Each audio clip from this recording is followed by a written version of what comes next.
Emma. By Jane Austen. Volume 2. Chapter 1. Emma and Harriet had been walking together one morning, and, in Emma's opinion, had been talking enough of Mr. Elton for that day. She could not think that Harriet's solace or her own sins required more, and she was therefore industriously getting rid of the subject as they returned.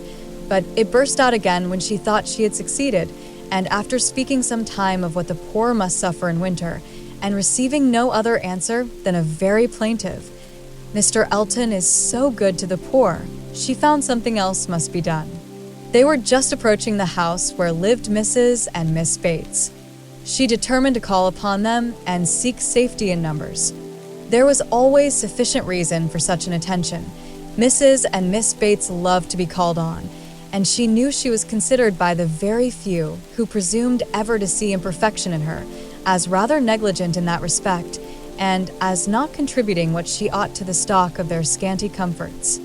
She had had many a hint from Mr. Knightley, and some from her own heart, as to her deficiency, but none were equal to counteract the persuasion of its being very disagreeable, a waste of time, tiresome women, and all the horror of being in danger of falling in with the second-rate and third-rate of Highbury, who were calling on them forever, and therefore she seldom went near them.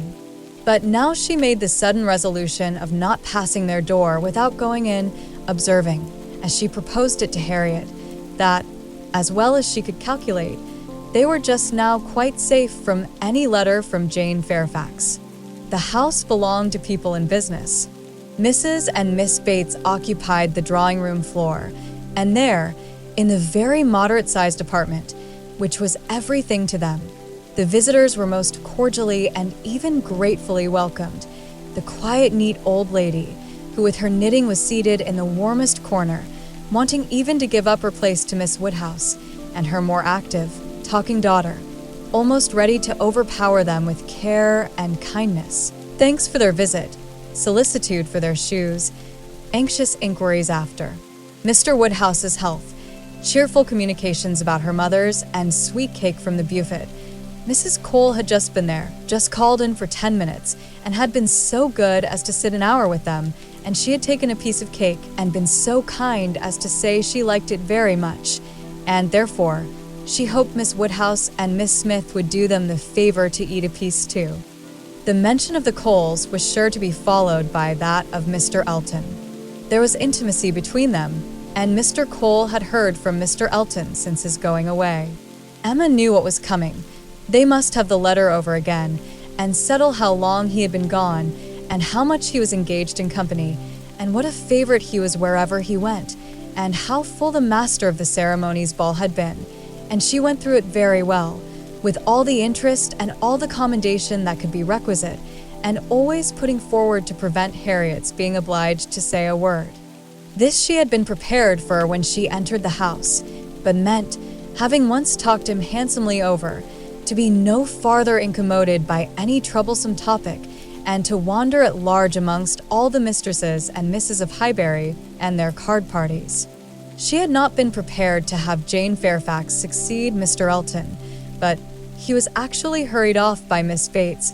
She jumped away from him at last abruptly to the Coles, to usher in a letter from her niece. Oh. Yes, Mr. Elton, I understand, certainly as to dancing.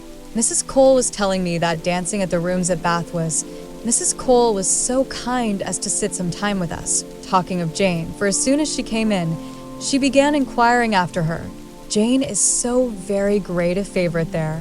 Whenever she is with us, Mrs. Cole does not know how to shew her kindness enough, and I must say that Jane deserves it as much as anybody can. And so she began inquiring after her directly, saying, I know you cannot have heard from Jane lately, because it is not her time for writing, and when I immediately said, but indeed we have, we had a letter this very morning, I do not know that I ever saw anybody more surprised. Have you, upon your honor? Said she. Well, that is quite unexpected. Do let me hear what she says. Emma's politeness was at hand directly, to say, with smiling interest, Have you heard from Miss Fairfax so lately? I am extremely happy. I hope she is well. Thank you. "You are so kind," replied the happily deceived aunt, while eagerly hunting for the letter. "Oh, here it is. I was sure it could not be far off, but I had put my huswife upon it, you see, without being aware, and so it was quite hid, but I had it in my hand so very lately that I was almost sure it must be on the table. I was reading it to Mrs. Cole, and since she went away, I was reading it again to my mother, for it is such a pleasure to her, a letter from Jane, that she can never hear it often enough. So I knew it could not be far off, and here it is, only just under my huswife. And since you are so kind as to wish to hear what she says, but first of all, I really must, in justice to Jane, apologize for her writing so short a letter. Only 2 pages, you see, hardly 2, and in general she fills the whole paper, and crosses half. My mother often wonders that I can make it out so well. She often says, when the letter is first opened, 'Well, Hetty, now I think you'll be put to it to make out all that checker work, don't you, ma'am?' And then I tell her, I am sure she would contrive to make it out herself, if she had nobody to do it for her. Every word of it. I am sure she would pore over it till she had made out every word. And, indeed, though my mother's eyes are not so good as they were, she can see amazingly well still, thank God, with the help of spectacles. It is such a blessing. My mothers are really very good indeed. Jane often says when she is here, 'I am sure, Grandmamma, you must have had very strong eyes to see as you do, and so much fine work as you have done too. I only wish my eyes may last me as well.' All this spoken extremely fast obliged Miss Bates to stop for breath, and Emma said something very civil about the excellence of Miss Fairfax's handwriting. 'You are extremely kind,' replied Miss Bates, highly gratified. 'You who are such a judge, and write so beautifully yourself. I am sure there is nobody's praise that could give us so much pleasure as Miss Woodhouse's. My mother does not hear. She is a little deaf, you know. Ma'am,' addressing her, 'do you hear what Miss Woodhouse is so obliging to say about Jane's handwriting?' And Emma had the advantage of hearing her own silly compliment repeated twice over before the good old lady could comprehend it. She was pondering, in the meanwhile, upon the possibility, without seeming very rude, of making her escape from Jane Fairfax's letter, and had almost resolved on hurrying away directly under some slight excuse, when Miss Bates turned to her again and seized her attention. 'My mother's deafness is very trifling, you see, just nothing at all. By only raising my voice and saying anything 2 or 3 times over, she is sure to hear, but then she is used to my voice. But it is very remarkable that she should always hear Jane better than she does me. Jane speaks so distinct. However, she will not find her grandmamma at all deafer than she was 2 years ago, which is saying a great deal at my mother's time of life. And it really is full 2 years, you know, since she was here. We never were so long without seeing her before, and as I was telling Mrs. Cole, we shall hardly know how to make enough of her now. Are you expecting Miss Fairfax here soon?' 'Oh, yes, next week.' 'Indeed, that must be a very great pleasure.' 'Thank you. You are very kind. Yes, next week.' Everybody is so surprised, and everybody says the same obliging things. I am sure she will be as happy to see her friends at Highbury as they can be to see her.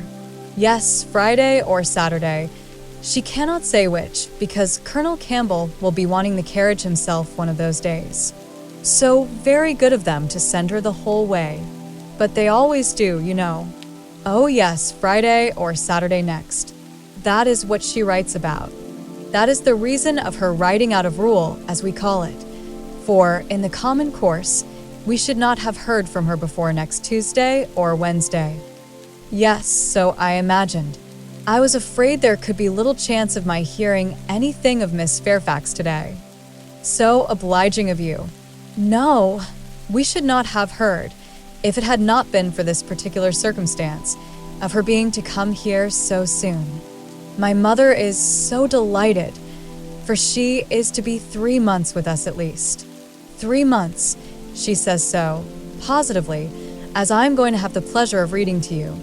The case is, you see, that the Campbells are going to Ireland. Mrs. Dixon has persuaded her father and mother to come over and see her directly.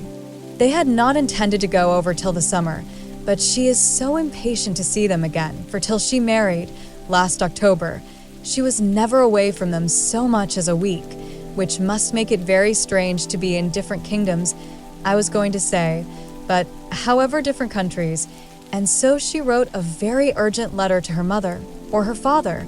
I declare I do not know which it was, but we shall see presently in Jane's letter, wrote in Mr. Dixon's name as well as her own, to press there, coming over directly, and they would give them the meeting in Dublin, and take them back to their country seat, Ballycraig, a beautiful place, I fancy. Jane has heard a great deal of its beauty, from Mr. Dixon.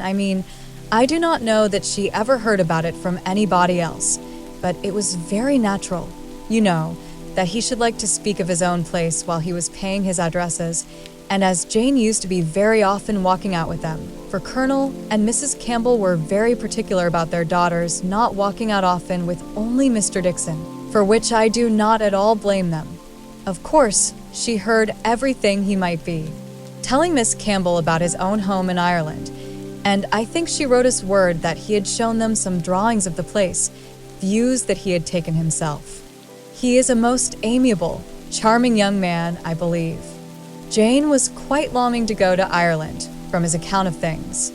At this moment, an ingenious and animating suspicion entering Emma's brain with regard to Jane Fairfax, this charming Mr. Dixon, and the not going to Ireland, she said, with the insidious design of farther discovery. You must feel it very fortunate that Miss Fairfax should be allowed to come to you at such a time. Considering the very particular friendship between her and Mrs. Dixon, you could hardly have expected her to be excused from accompanying Colonel and Mrs. Campbell. Very true indeed. The very thing that we have always been rather afraid of, for we should not have liked to have her at such a distance from us, for months together, not able to come if anything was to happen. But you see, everything turns out for the best. They want her, Mr. and Mrs. Dixon, excessively to come over with Colonel and Mrs. Campbell. Quite depend upon it. Nothing can be more kind or pressing than their joint invitation. Jane says, as you will hear presently, Mr. Dixon does not seem in the least backward in any attention. He is a most charming young man.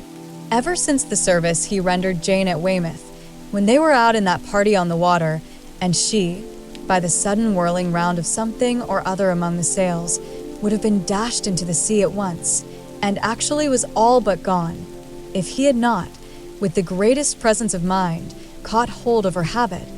I can never think of it without trembling. But ever since we had the history of that day, I have been so fond of Mr. Dixon. But, in spite of all her friend's urgency, and her own wish of seeing Ireland, Miss Fairfax prefers devoting the time to you and Mrs. Bates. Yes, entirely her own doing, entirely her own choice, and Colonel and Mrs. Campbell think she does quite right, just what they should recommend, and indeed they particularly wish her to try her native air, as she has not been quite so well as usual lately. I am concerned to hear of it. I think they judge wisely, but Mrs. Dixon must be very much disappointed. Mrs. Dixon, I understand, has no remarkable degree of personal beauty, is not, by any means, to be compared with Miss Fairfax.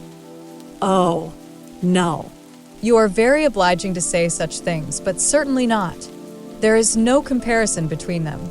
Miss Campbell always was absolutely plain, but extremely elegant and amiable. Yes, that of course. Jane caught a bad cold, poor thing, so long ago as the 7th of November, as I am going to read to you, and has never been well since. A long time, is not it, for a cold to hang upon her? She never mentioned it before, because she would not alarm us. Just like her, so considerate.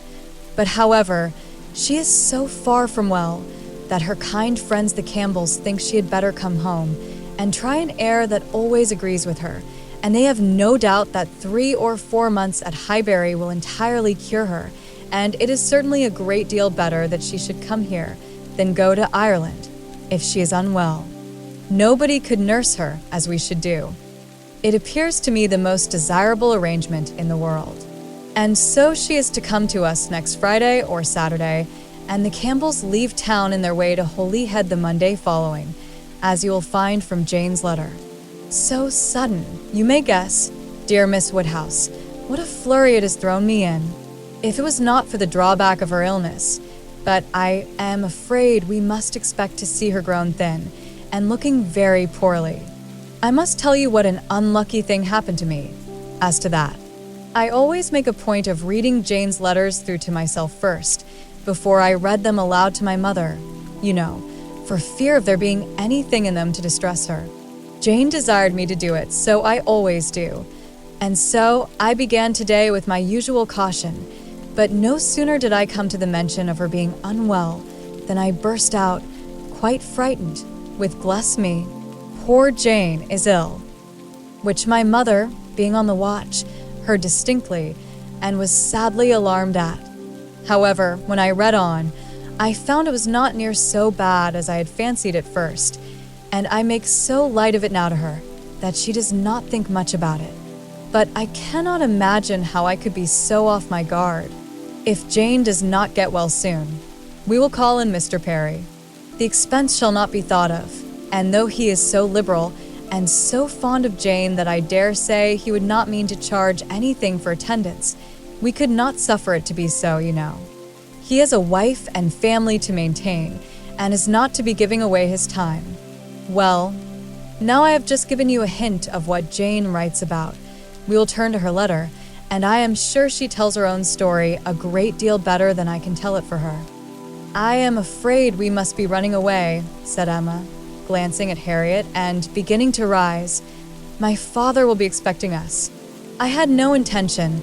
I thought I had no power of staying more than 5 minutes when I first entered the house.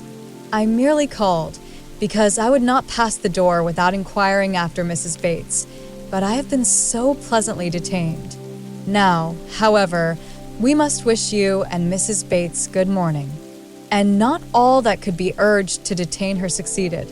She regained the street, happy in this, that though much had been forced on her against her will, though she had in fact heard the whole substance of Jane Fairfax's letter, she had been able to escape the letter itself. Chapter 2. Jane Fairfax was an orphan, the only child of Mrs. Bates's youngest daughter. The marriage of Lieutenant Fairfax of the Regiment of Infantry and Miss Jane Bates had had its day of fame and pleasure, hope and interest, but nothing now remained of it, save the melancholy remembrance of him dying in action abroad, of his widow sinking under consumption and grief soon afterwards, and this girl. By birth she belonged to Highbury, and when at 3 years old, on losing her mother, she became the property, the charge, the consolation, the foundling of her grandmother and aunt. There had seemed every probability of her being permanently fixed there, of her being taught only what very limited means could command, and growing up with no advantages of connection or improvement, to be engrafted on what nature had given her in a pleasing person, good understanding, and warm-hearted, meaning relations. But the compassionate feelings of a friend of her father gave a change to her destiny. This was Colonel Campbell, who had very highly regarded Fairfax as an excellent officer and most deserving young man, and farther, had been indebted to him for such attentions during a severe camp fever, as he believed had saved his life. These were claims which he did not learn to overlook, though some years passed away from the death of poor Fairfax before his own return to England put anything in his power. When he did return, he sought out the child and took notice of her.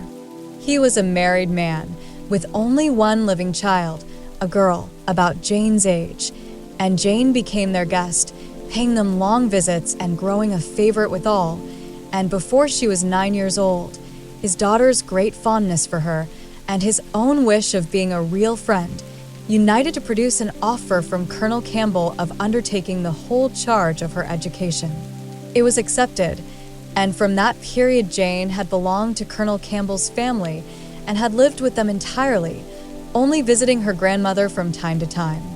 The plan was that she should be brought up for educating others, the very few £100 which she inherited from her father making independence impossible. To provide for her otherwise was out of Colonel Campbell's power, for though his income, by pay and appointments, was handsome, his fortune was moderate and must be all his daughter's. But by giving her an education, he hoped to be supplying the means of respectable subsistence hereafter. Such was Jane Fairfax's history. She had fallen into good hands, known nothing but kindness from the Campbells, and been given an excellent education. Living constantly with right-minded and well-informed people, her heart and understanding had received every advantage of discipline and culture, and Colonel Campbell's residence being in London, every lighter talent had been done full justice to by the attendance of first-rate masters. Her disposition and abilities were equally worthy of all that friendship could do, and at 18 or 19 she was, as far as such an early age can be qualified for the care of children, fully competent to the office of instruction herself, but she was too much beloved to be parted with. Neither father nor mother could promote, and the daughter could not endure it. The evil day was put off. It was easy to decide that she was still too young, and Jane remained with them, sharing, as another daughter, in all the rational pleasures of an elegant society and a judicious mixture of home and amusement, with only the drawback of the future, the sobering suggestions of her own good understanding to remind her that all this might soon be over.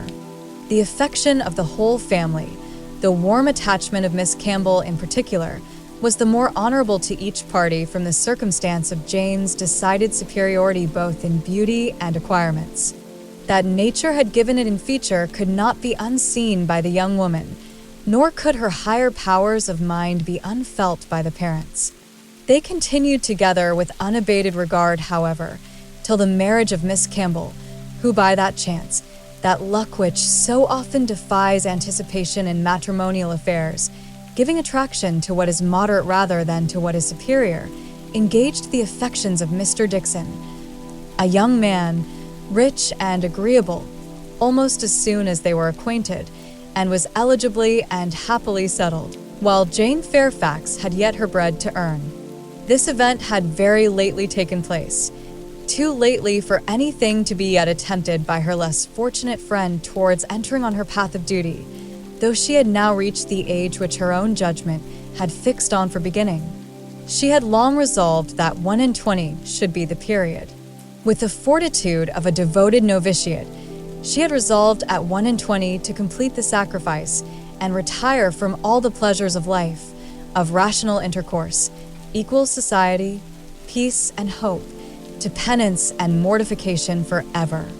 The good sense of Colonel and Mrs. Campbell could not oppose such a resolution, though their feelings did. As long as they lived, no exertions would be necessary.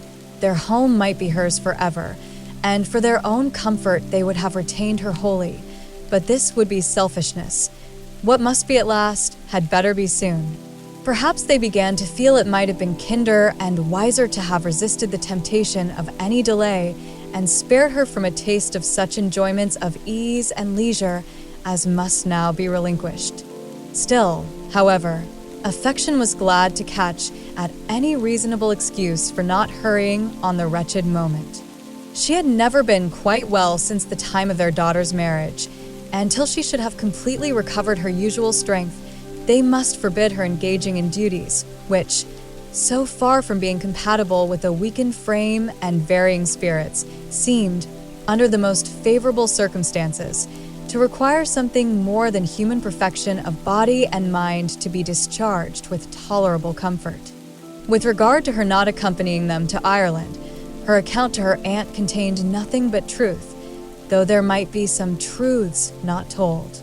It was her own choice to give the time of their absence to Highbury, to spend, perhaps, her last months of perfect liberty with those kind relations to whom she was so very dear, and the Campbells, whatever might be their motive or motives, whether single or double or treble, gave the arrangement their ready sanction and said, that they depended more on a few months spent in her native air for the recovery of her health than on anything else. Certain it was that she was to come, and that Highbury, instead of welcoming that perfect novelty which had been so long promised it, Mr. Frank Churchill must put up for the present with Jane Fairfax, who could bring only the freshness of a 2 years' absence. Emma was sorry to have to pay civilities to a person she did not like through 3 long months, to be always doing more than she wished and less than she ought. Why she did not like Jane Fairfax might be a difficult question to answer. Mr. Knightley had once told her it was because she saw in her the really accomplished young woman which she wanted to be thought herself, and though the accusation had been eagerly refuted at the time, there were moments of self-examination in which her conscience could not quite acquit her. But she could never get acquainted with her. She did not know how it was, but there was such coldness and reserve, such apparent indifference whether she pleased or not. And then, her aunt was such an eternal talker, and she was made such a fuss with by everybody, and it had been always imagined that they were to be so intimate, because their ages were the same. Everybody had supposed they must be so fond of each other. These were her reasons, she had no better. It was a dislike so little just. Every imputed fault was so magnified by fancy that she never saw Jane Fairfax the first time after any considerable absence, without feeling that she had injured her. And now, when the due visit was paid, on her arrival, after a 2 years' interval, she was particularly struck with the very appearance and manners, which for those 2 whole years she had been depreciating. Jane Fairfax was very elegant, remarkably elegant, and she had herself the highest value for elegance. Her height was pretty, just such as almost everybody would think tall, and nobody could think very tall. Her figure particularly graceful, her size a most becoming medium, between fat and thin, though a slight appearance of ill health seemed to point out the likeliest evil of the two. Emma could not but feel all this. And then, her face, her features, there was more beauty in them altogether than she had remembered. It was not regular, but it was very pleasing beauty. Her eyes, a deep gray, with dark eyelashes and eyebrows, had never been denied their praise, but the skin, which she had been used to cavil at as wanting color, had a clearness and delicacy which really needed no fuller bloom. It was a style of beauty of which elegance was the reigning character, and as such, she must, in honor, by all her principles, admire it. Elegance which, whether of person or of mind, she saw so little in Highbury. There, not to be vulgar, was distinction and merit. In short, she sat, during the first visit, looking at Jane Fairfax with twofold complacency, the sense of pleasure and the sense of rendering justice, and was determining that she would dislike her no longer. When she took in her history, indeed, her situation, as well as her beauty, when she considered what all this elegance was destined to, what she was going to sink from, how she was going to live, it seemed impossible to feel anything but compassion and respect, especially if to every well-known particular entitling her to interest were added the highly probable circumstance of an attachment to Mr. Dickson, which she had so naturally started to herself. In that case, nothing could be more pitiable or more honorable than the sacrifices she had resolved on. Emma was very willing now to acquit her of having seduced Mr. Dickson's affections from his wife, or of anything mischievous which her imagination had suggested at first. If it were love, it might be simple, single, successless love on her side alone. She might have been unconsciously sucking in the sad poison, while a sharer of his conversation with her friend, and from the best, the purest of motives, might now be denying herself this visit to Ireland, and resolving to divide herself effectually from him and his connections by soon beginning her career of laborious duty. Upon the whole, Emma left her with such softened, charitable feelings as made her look around in walking home and lament that Highbury afforded no young man worthy of giving her independence, nobody that she could wish to scheme about for her. These were charming feelings, but not lasting. Before she had committed herself by any public profession of eternal friendship for Jane Fairfax, or done more towards a recantation of past prejudices and errors, than saying to Mr. Knightley, "She certainly is handsome. She is better than handsome." Jane had spent an evening at Hartfield with her grandmother and aunt, and everything was relapsing much into its usual state. Former provocations reappeared. The aunt was as tiresome as ever, more tiresome because anxiety for her health was now added to admiration of her powers, and they had to listen to the description of exactly how little bread and butter she ate for breakfast and how small a slice of mutton for dinner, as well as to see exhibitions of new caps and new work bags for her mother and herself, and Jane's offenses rose again. They had music. Emma was obliged to play, and the thanks and praise which necessarily followed appeared to her an affectation of candor, an air of greatness, meaning only to shew off in higher style her own very superior performance. She was, besides, which was the worst of all, so cold, so cautious. There was no getting at her real opinion. Wrapped up in a cloak of politeness, she seemed determined to hazard nothing. She was suspiciously reserved. If anything could be more, where all was most, she was more reserved on the subject of Weymouth and the Dixons than anything. She seemed bent on giving no real insight into Mr. Dixon's character, or her own value for his company, or opinion of the suitableness of the match.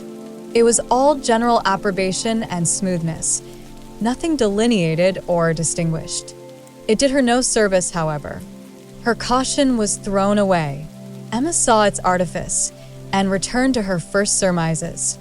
There probably was something more to conceal than her own preference. Mr. Dixon, perhaps, had been very near changing one friend for the other, or been fixed only to Miss Campbell, for the sake of the future £12,000.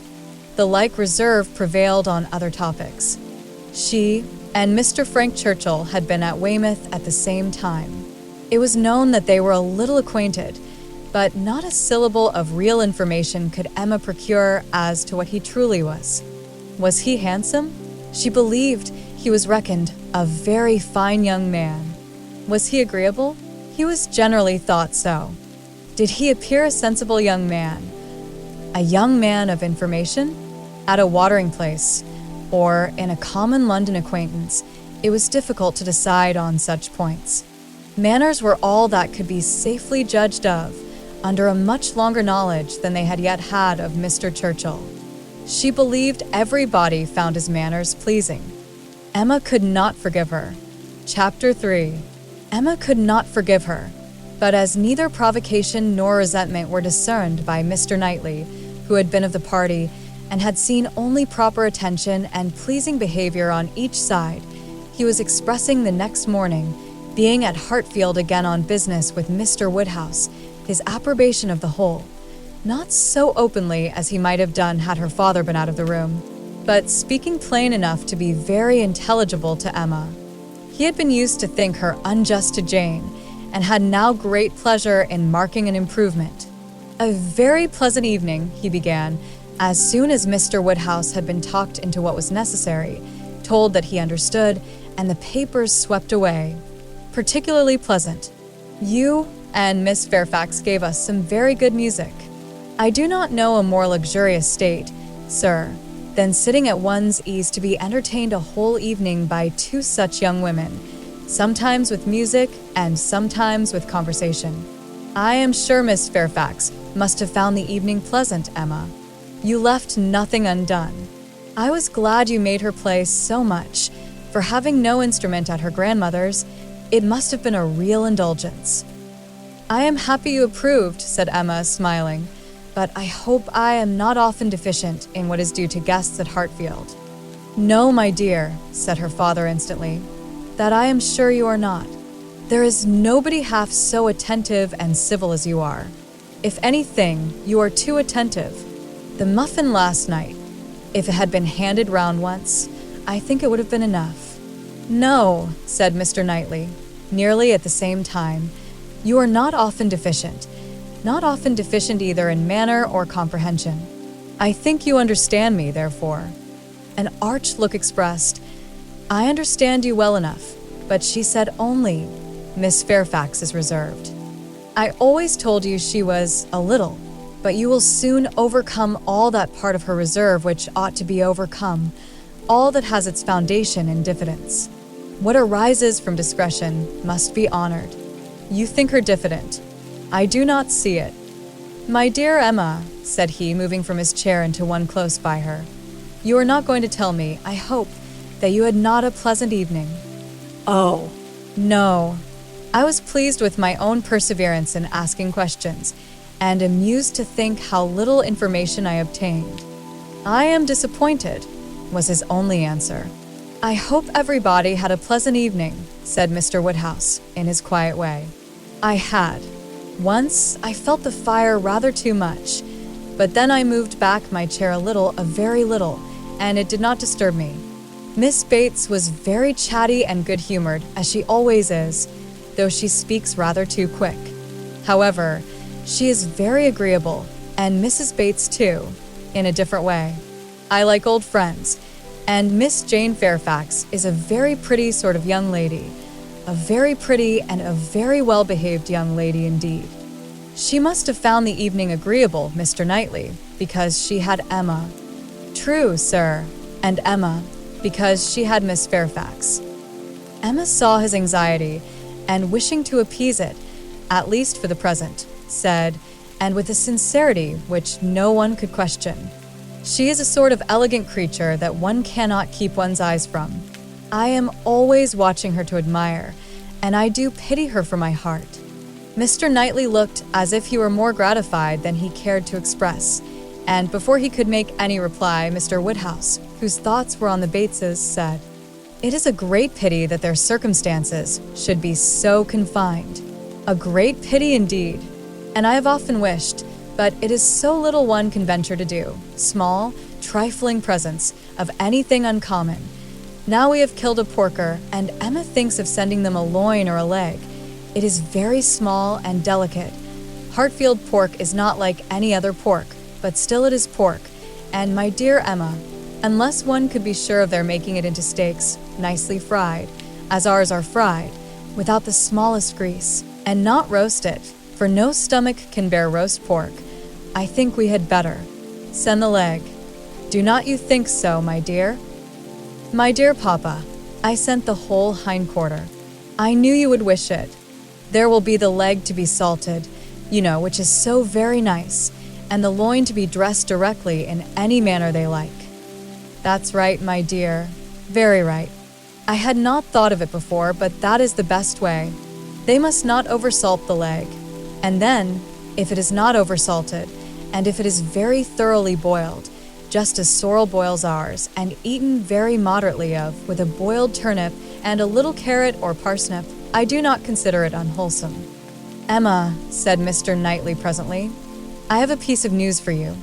You like news, and I heard an article in my way hither that I think will interest you. News?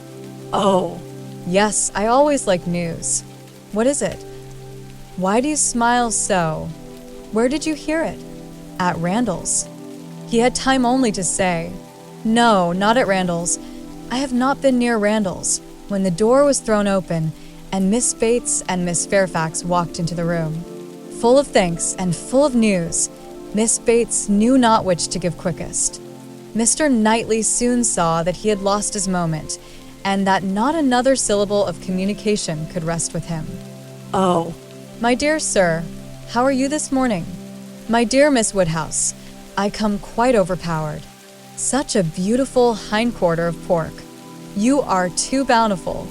Have you heard the news? Mr. Elton is going to be married.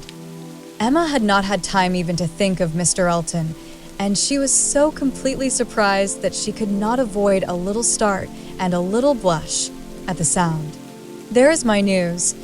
I thought it would interest you, said Mr. Knightley, with a smile which implied a conviction of some part of what had passed between them. But where could you hear it? Cried Miss Bates. Where could you possibly hear it, Mr. Knightley? For it is not 5 minutes since I received Mrs. Cole's note. No, it cannot be more than 5, or at least 10, for I had got my bonnet and spencer on, just ready to come out. I was only gone down to speak to Patty again about the pork. Jane was standing in the passage. Were not you, Jane? For my mother was so afraid that we had not any salting pan large enough. So I said I would go down and see, and Jane said, "Shall I go down instead? For I think you have a little cold, and Patty has been washing the kitchen." Oh, "My dear," said I, "well," and just then came the note. "A Miss Hawkins, that's all I know. A Miss Hawkins of Bath." But, Mr. Knightley, how could you possibly have heard it?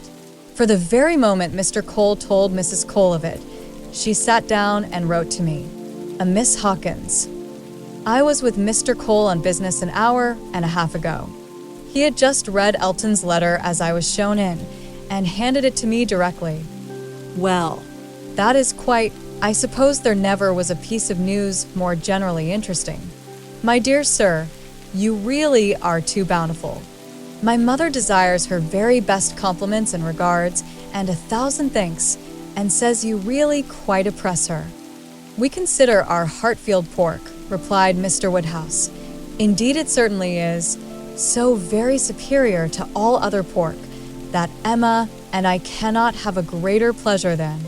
oh, My dear sir, as my mother says, our friends are only too good to us.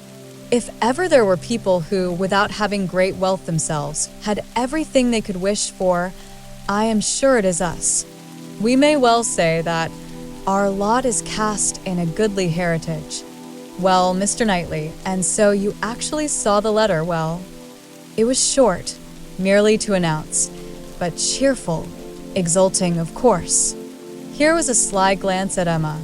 He had been so fortunate as to, I forget the precise words. One has no business to remember them. The information was, as you state, that he was going to be married to a Miss Hawkins. By his style, I should imagine it just settled. "Mr. Elton going to be married," said Emma, as soon as she could speak. "He will have everybody's wishes for his happiness. He is very young to settle," was Mr. Woodhouse's observation. "He had better not be in a hurry. He seemed to me very well off as he was. We were always glad to see him at Hartfield." "A new neighbor for us all, Miss Woodhouse," said Miss Bates joyfully. "My mother is so pleased. She says she cannot bear to have the poor old vicarage without a mistress. This is great news, indeed. Jane, you have never seen Mr. Elton. No wonder that you have such a curiosity to see him." Jane's curiosity did not appear of that absorbing nature as wholly to occupy her. "No, I have never seen Mr. Elton," she replied, starting on this appeal. Is he a tall man?" "Who shall answer that question?" cried Emma. "My father would say yes, Mr. Knightley no, and Miss Bates and I that he is just the happy medium.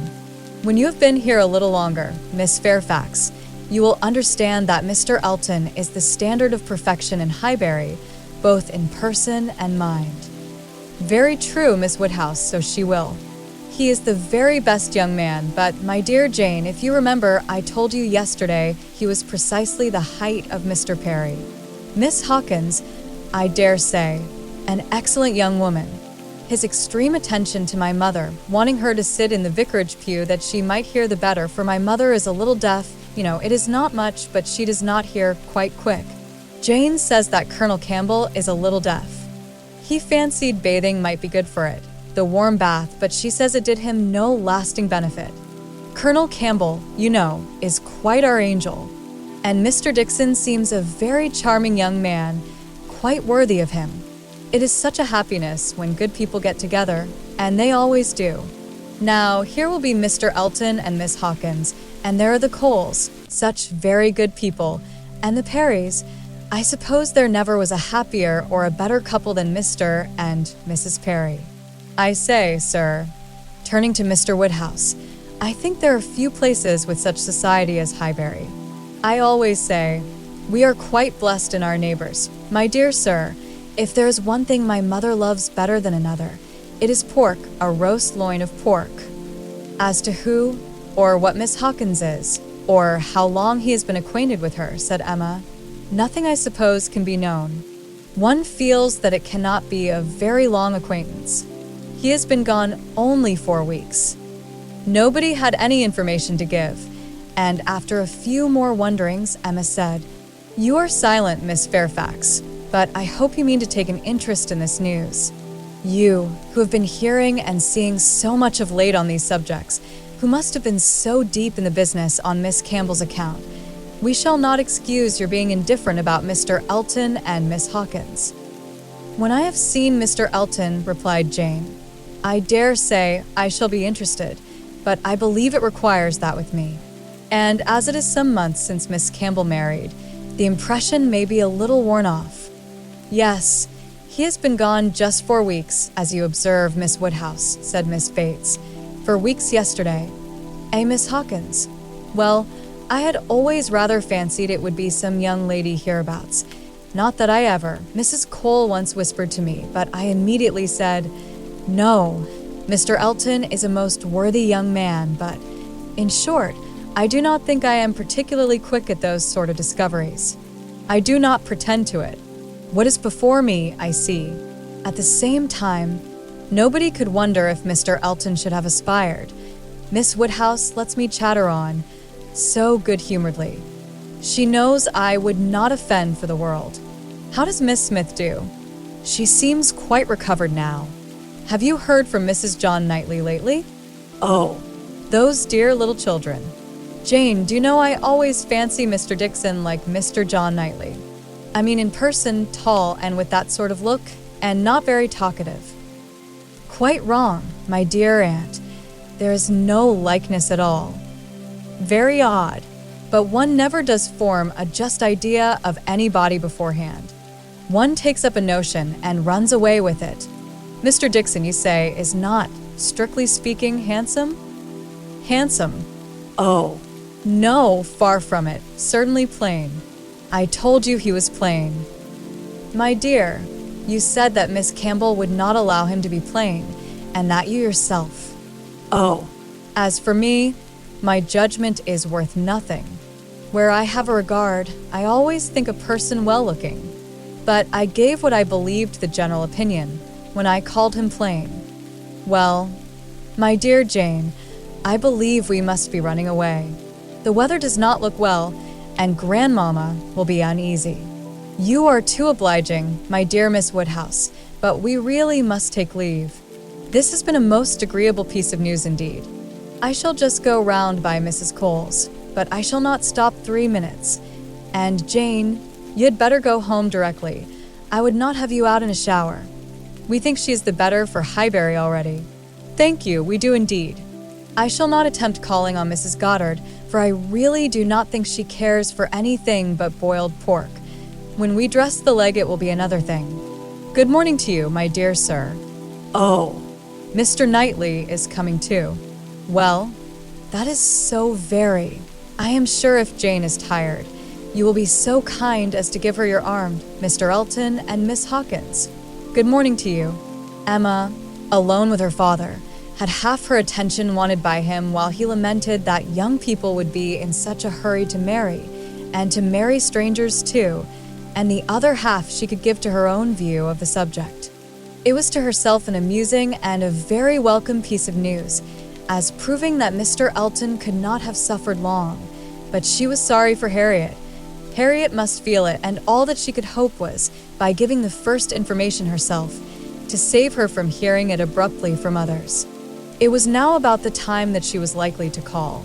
If she were to meet Miss Bates in her way, and upon its beginning to rain, Emma was obliged to expect that the weather would be detaining her at Mrs. Goddard's, and that the intelligence would undoubtedly rush upon her without preparation. The shower was heavy, but short, and it had not been over 5 minutes when in came Harriet, with just the heated, agitated look which hurrying thither with a full heart was likely to give, and the, "Oh, Miss Woodhouse, what do you think has happened?" which instantly burst forth, had all the evidence of corresponding perturbation. As the blow was given, Emma felt that she could not now shew greater kindness than in listening, and Harriet, unchecked, ran eagerly through what she had to tell. She had set out from Mrs. Goddard's half an hour ago, She had been afraid it would rain. She had been afraid it would pour down every moment, but she thought she might get to Hartfield first. She had hurried on as fast as possible. But then, as she was passing by the house where a young woman was making up a gown for her, she thought she would just step in and see how it went on. And though she did not seem to stay half a moment there, soon after she came out it began to rain, and she did not know what to do. So she ran on directly, as fast as she could, and took shelter at Ford's. Ford's was the principal woolen draper, linen draper, and haberdasher's shop united, the shop first in size and fashion in the place. And so, there she had sat, without an idea of anything in the world, full 10 minutes, perhaps, when, all of a sudden, who should come in? To be sure, it was so very odd. But they always dealt at Ford's. Who should come in but Elizabeth Martin and her brother? Dear Miss Woodhouse, only think. I thought I should have fainted. I did not know what to do. I was sitting near the door. Elizabeth saw me directly, but he did not. He was busy with the umbrella. I am sure she saw me, but she looked away directly and took no notice, and they both went to quite the farther end of the shop, and I kept sitting near the door. Oh, dear, I was so miserable. I am sure I must have been as white as my gown. I could not go away, you know, because of the rain, but I did so wish myself anywhere in the world but there'd. Oh, dear Miss Woodhouse. Well, at last, I fancy, he looked round and saw me, for instead of going on with her buyings, they began whispering to one another. I am sure they were talking of me, and I could not help thinking that he was persuading her to speak to me. Do you think he was Miss Woodhouse? For presently she came forward, came quite up to me, and asked me how I did, and seemed ready to shake hands if I would. She did not do any of it in the same way that she used. I could see she was altered, but, however, she seemed to try to be very friendly, and we shook hands and stood talking some time, but I know no more what I said. I was in such a tremble. I remember she said she was sorry we never met now, which I thought almost too kind. Dear Miss Woodhouse, I was absolutely miserable. By that time, it was beginning to hold up, and I was determined that nothing should stop me from getting away. And then, only think, I found he was coming up towards me too, slowly, you know, and as if he did not quite know what to do. And so he came and spoke, and I answered. And I stood for a minute, feeling dreadfully, you know, one can't tell how. And then I took courage and said it did not rain, and I must go. And so off I set. And I had not got 3 yards from the door when he came after me, only to say, if I was going to Hartfield, he thought I had much better go round by Mr. Cole's stables, for I should find the near way quite floated by this rain. Oh, dear, I thought it would have been the death of me. So I said, I was very much obliged to him. You know I could not do less. And then he went back to Elizabeth, and I came round by the stables. I believe I did, but I hardly knew where I was or anything about it. oh, Miss Woodhouse, I would rather done anything than have it happen. And yet, you know, there was a sort of satisfaction in seeing him behave so pleasantly and so kindly. And Elizabeth, too. oh, Miss Woodhouse, do talk to me and make me comfortable again. Very sincerely did Emma wish to do so, but it was not immediately in her power. She was obliged to stop and think. She was not thoroughly comfortable herself. The young man's conduct and his sister's seemed the result of real feeling, and she could not but pity them. As Harriet described it, there had been an interesting mixture of wounded affection and genuine delicacy in their behavior. But she had believed them to be well-meaning, worthy people before, and what difference did this make in the evils of the connection? It was folly to be disturbed by it. Of course, he must be sorry to lose her. They must be all sorry. Ambition, as well as love, had probably been mortified. They might all have hoped to rise by Harriet's acquaintance.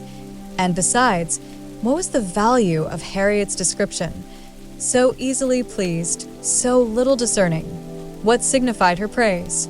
She exerted herself, and did try to make her comfortable, by considering all that had passed as a mere trifle and quite unworthy of being dwelled on. "It might be distressing for the moment," said she, "but you seem to have behaved extremely well, and it is over and may never, can never, as a first meeting, occur again, and therefore you need not think about it." Harriet said, "Very true," and she would not think about it. But still she talked of it, still she could talk of nothing else, and Emma, at last, in order to put the Martins out of her head, was obliged to hurry on the news, which she had meant to give with so much tender caution, hardly knowing herself whether to rejoice or be angry, ashamed or only amused, at such a state of mind in poor Harriet. Such a conclusion of Mr. Elton's importance with her. Mr. Elton's rights, however, gradually revived. Though she did not feel the first intelligence as she might have done the day before or an hour before, its interest soon increased, and before their first conversation was over, she had talked herself into all the sensations of curiosity, wonder and regret, pain and pleasure, as to this fortunate Miss Hawkins, which could conduce to place the Martins under proper subordination in her fancy. Emma learned to be rather glad that there had been such a meeting. It had been serviceable in deadening the first shock, without retaining any influence to alarm. As Harriet now lived, the Martins could not get at her, without seeking her, where hitherto they had wanted either the courage or the condescension to seek her, for since her refusal of the brother, the sisters never had been at Mrs. Goddard's, and a 12-month might pass without their being thrown together again, with any necessity, or even any power of speech. Chapter 4. Human nature is so well disposed towards those who are in interesting situations that a young person who either marries or dies is sure of being kindly spoken of.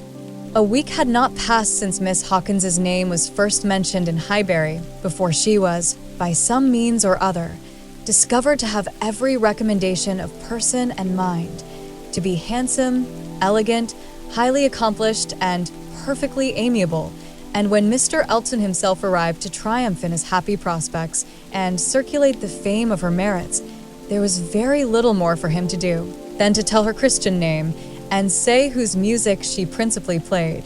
Mr. Elton returned, a very happy man. He had gone away rejected and mortified, disappointed in a very sanguine hope, after a series of what appeared to him strong encouragement, and not only losing the right lady, but finding himself debased to the level of a very wrong one. He had gone away deeply offended. He came back engaged to another, and to another as superior, of course, to the first, as under such circumstances what is gained always is to what is lost. He came back gay and self-satisfied, eager and busy, caring nothing for Miss Woodhouse, and defying Miss Smith. The charming Augusta Hawkins, in addition to all the usual advantages of perfect beauty and merit, was in possession of an independent fortune of so many thousands as would always be called 10, a point of some dignity, as well as some convenience. The story told well. He had not thrown himself away.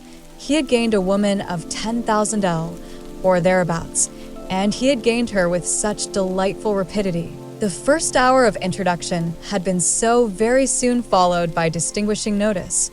The history which he had to give Mrs. Cole of the rise and progress of the affair was so glorious, the steps so quick, from the accidental rencontre to the dinner at Mr. Green's and the party at Mrs. Brown's, smiles and blushes rising in importance, with consciousness and agitation richly scattered. The lady had been so easily impressed, so sweetly disposed, had, in short, to use a most intelligible phrase, been so very ready to have him, that vanity and prudence were equally contented.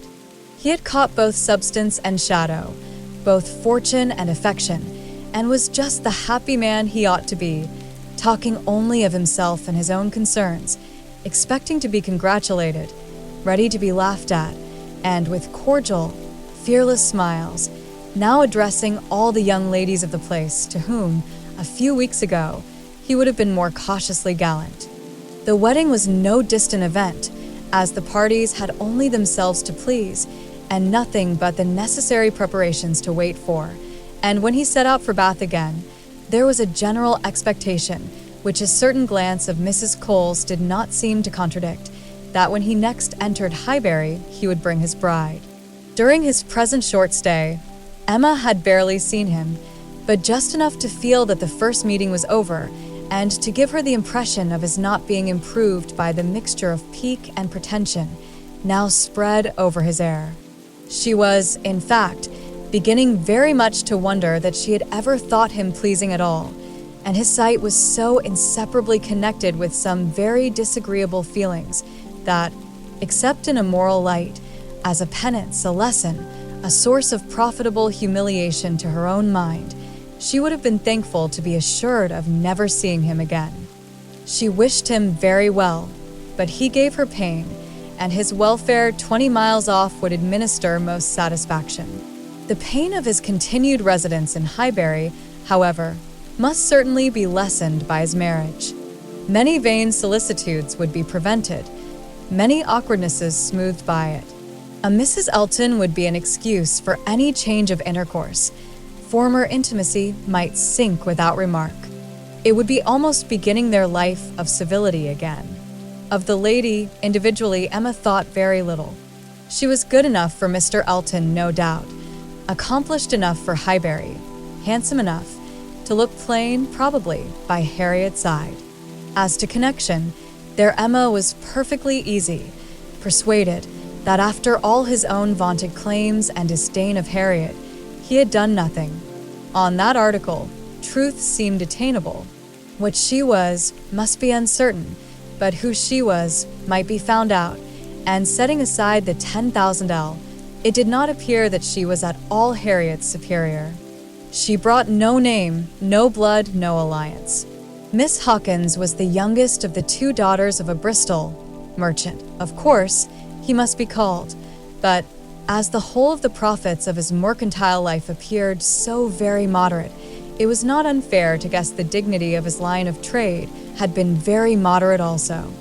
Part of every winter she had been used to spend in Bath, but Bristol was her home, the very heart of Bristol, for though the father and mother had died some years ago, an uncle remained. In the law line, nothing more distinctly honorable was hazarded of him than that he was in the law line, and with him the daughter had lived. Emma guessed him to be the drudge of some attorney, and too stupid to rise. And all the grandeur of the connection seemed dependent on the elder sister, who was very well married, to a gentleman in a great way near Bristol, who kept 2 carriages. That was the wind-up of the history. That was the glory of Miss Hawkins. Could she but have given Harriet her feelings about it all? She had talked her into love, but alas, she was not so easily to be talked out of it. The charm of an object to occupy the many vacancies of Harriet's mind was not to be talked away. He might be superseded by another. He certainly would indeed. Nothing could be clearer. Even a Robert Martin would have been sufficient. But nothing else, she feared, would cure her. Harriet was one of those who, having once begun, would be always in love. And now, poor girl, she was considerably worse from this reappearance of Mr. Elton. She was always having a glimpse of him somewhere or other. Emma saw him only once, but 2 or 3 times every day Harriet was sure just to meet with him, or just to miss him, just to hear his voice, or see his shoulder, just to have something occur to preserve him in her fancy, in all the favoring warmth of surprise and conjecture. She was, moreover, perpetually hearing about him, for, excepting when at Hartfield, she was always among those who saw no fault in Mr. Elton, and found nothing so interesting as the discussion of his concerns, and every report, therefore, every guess, all that had already occurred, all that might occur in the arrangement of his affairs, comprehending income, servants, and furniture, was continually in agitation around her. Her regard was receiving strength by invariable praise of him, and her regrets kept alive, and feelings irritated by ceaseless repetitions of Miss Hawkins's happiness and continual observation of how much he seemed attached, his air as he walked by the house, the very sitting of his hat, being all in proof of how much he was in love. Had it been allowable entertainment, had there been no pain to her friend or reproach to herself in the waverings of Harriet's mind, Emma would have been amused by its variations. Sometimes Mr. Elton predominated, sometimes the Martins, and each was occasionally useful as a check to the other. Mr. Elton's engagement had been the cure of the agitation of meeting Mr. Martin. The unhappiness produced by the knowledge of that engagement had been a little put aside by Elizabeth Martin's calling at Mrs. Goddard's a few days afterwards. Harriet had not been at home, but a note had been prepared and left for her, written in the very style to touch, a small mixture of reproach, with a great deal of kindness.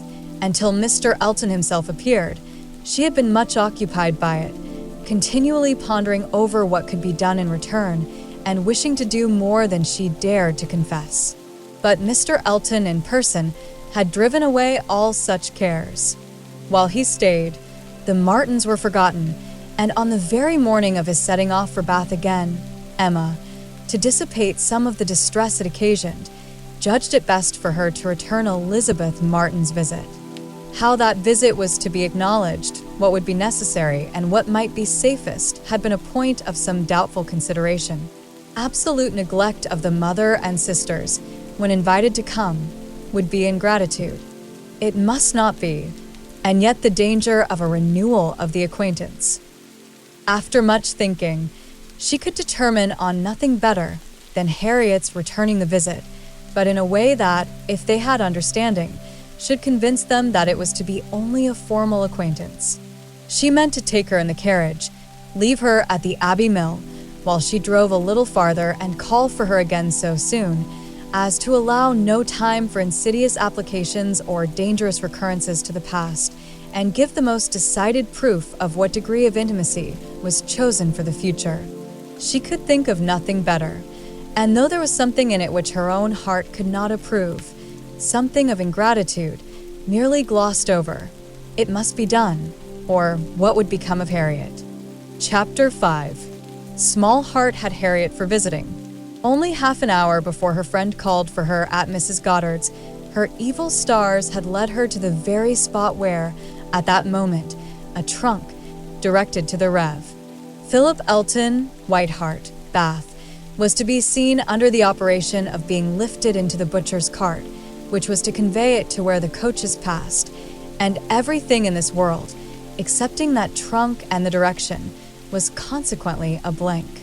She went, however, and when they reached the farm, and she was to be put down at the end of the broad, neat gravel walk, which led between espalier apple trees to the front door, the sight of everything which had given her so much pleasure the autumn before was beginning to revive a little local agitation, and when they parted, Emma observed her to be looking around with a sort of fearful curiosity, which determined her not to allow the visit to exceed the proposed quarter of an hour.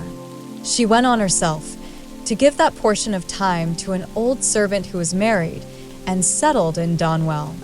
The quarter of an hour brought her punctually to the White Gate again, and Miss Smith, receiving her summons, was with her without delay and unattended by any alarming young man. She came solitarily down the gravel walk, a Miss Martin just appearing at the door, and parting with her seemingly with ceremonious civility. Harriet could not very soon give an intelligible account. She was feeling too much, but at last Emma collected from her enough to understand the sort of meeting and the sort of pain it was creating. She had seen only Mrs. Martin and the two girls. They had received her doubtingly, if not coolly, and nothing beyond the merest commonplace had been talked almost all the time, till just at last, when Mrs. Martin saying, all of a sudden, that she thought Miss Smith was grown, had brought on a more interesting subject and a warmer manner. In that very room, she had been measured last September with her two friends. There were the penciled marks and memorandums on the wainscot by the window. He had done it. They all seemed to remember the day, the hour, the party, the occasion, to feel the same consciousness, the same regrets, to be ready to return to the same good understanding, and they were just growing again like themselves, Harriet, as Emma must suspect, as ready as the best of them to be cordial and happy when the carriage reappeared and all was over. The style of the visit and the shortness of it were then felt to be decisive. 14 minutes to be given to those with whom she had thankfully passed 6 weeks, not 6 months ago. Emma could not but picture it all and feel how justly they might resent, how naturally Harriet must suffer. It was a bad business. She would have given a great deal, or endured a great deal, to have had the Martins in a higher rank of life. They were so deserving that a little higher should have been enough. But as it was, how could she have done otherwise? Impossible. She could not repent. They must be separated, but there was a great deal of pain in the process, so much to herself at this time, that she soon felt the necessity of a little consolation and resolved on going home by way of Randalls to procure it. Her mind was quite sick of Mr. Elton and the Martins. The refreshment of Randalls was absolutely necessary. It was a good scheme, but on driving to the door they heard that neither master nor mistress was at home. They had both been out some time. The man believed they were gone to Hartfield. "This is too bad," cried Emma, as they turned away. "And now we shall just miss them. Too provoking. I do not know when I have been so disappointed." And she leaned back in the corner to indulge her murmurs or to reason them away, probably a little of both, such being the commonest process of a not ill-disposed mind. Presently the carriage stopped. She looked up. It was stopped by Mr. and Mrs. Weston, who were standing to speak to her. There was instant pleasure in the sight of them, and still greater pleasure was conveyed in sound, for Mr. Weston immediately accosted her with, "How do you do? How do you do? We have been sitting with your father. Glad to see him so well. Frank comes tomorrow. I had a letter this morning. We see him tomorrow by dinner time to a certainty. He is at Oxford today, and he comes for a whole fortnight. I knew it would be so. If he had come at Christmas, he could not have stayed 3 days. I was always glad he did not come at Christmas. Now we are going to have just the right weather for him, fine, dry, settled weather. We shall enjoy him completely. Everything has turned out exactly as we could wish." There was no resisting such news, no possibility of avoiding the influence of such a happy face as Mr. Weston's, confirmed as it all was by the words and the countenance of his wife, fewer and quieter, but not less to the purpose. To know that she thought his coming certain was enough to make Emma consider it so, and sincerely did she rejoice in their joy. It was a most delightful reanimation of exhausted spirits. The worn-out past was sunk in the freshness of what was coming, and in the rapidity of half a moment's thought. She hoped Mr. Elton would now be talked of no more. Mr. Weston gave her the history of the engagements at Enscombe, which allowed his son to answer for having an entire fortnight at his command, as well as the route and the method of his journey, and she listened and smiled and congratulated. "I shall soon bring him over to Hartfield," said he, at the conclusion. Emma could imagine she saw a touch of the arm at this speech from his wife. "We had better move on, Mr. Weston," said she. "We are detaining the girls." Well, I am ready." And turning again to Emma, "But you must not be expecting such a very fine young man. You have only had my account, you know. I dare say he is really nothing extraordinary, though his own sparkling eyes at the moment were speaking a very different conviction." Emma could look perfectly unconscious and innocent, and answer in a manner that appropriated nothing. "Think of me tomorrow, my dear Emma, about 4 o'clock," was Mrs. Weston's parting injunction, spoken with some anxiety, and meant only for her. 4 o'clock. Depend upon it he will be here by 3, was Mr. Weston's quick amendment, and so ended a most satisfactory meeting. Emma's spirits were mounted quite up to happiness. Everything wore a different air. James and his horses seemed not half so sluggish as before. When she looked at the hedges, she thought the elder at least must soon be coming out, and when she turned round to Harriet, she saw something like a look of spring, a tender smile even there. "Will Mr. Frank Churchill pass through Bath as well as Oxford?" was a question, however, which did not augur much. But neither geography nor tranquility could come all at once, and Emma was now in a humor to resolve that they should both come in time. The morning of the interesting day arrived, and Mrs. Weston's faithful pupil did not forget either at 10 or 11 or 12 o'clock that she was to think of her at 4. "My dear, dear anxious friend," said she, in mental soliloquy, while walking downstairs from her own room, always over-careful for everybody's comfort but your own. "I see you now in all your little fidgets, going again and again into his room, to be sure that all is right." The clock struck 12 as she passed through the hall. "'Tis 12. I shall not forget to think of you 4 hours hence, and by this time tomorrow, perhaps, or a little later, I may be thinking of the possibility of their all calling here. I am sure they will bring him soon." She opened the parlor door and saw 2 gentlemen sitting with her father, Mr. Weston and his son. They had been arrived only a few minutes, and Mr. Weston had scarcely finished his explanation of Frank's being a day before his time, and her father was yet in the midst of his very civil welcome and congratulations when she appeared to have her share of surprise, introduction, and pleasure. The Frank Churchill so long talked of, so high in interest, was actually before her. He was presented to her, and she did not think too much had been said in his praise. He was a very good-looking young man. Height, air, address, all were unexceptionable, and his countenance had a great deal of the spirit and liveliness of his father's. He looked quick and sensible. She felt immediately that she should like him, and there was a well-bred ease of manner and a readiness to talk, which convinced her that he came intending to be acquainted with her, and that acquainted they soon must be. He had reached Randalls the evening before.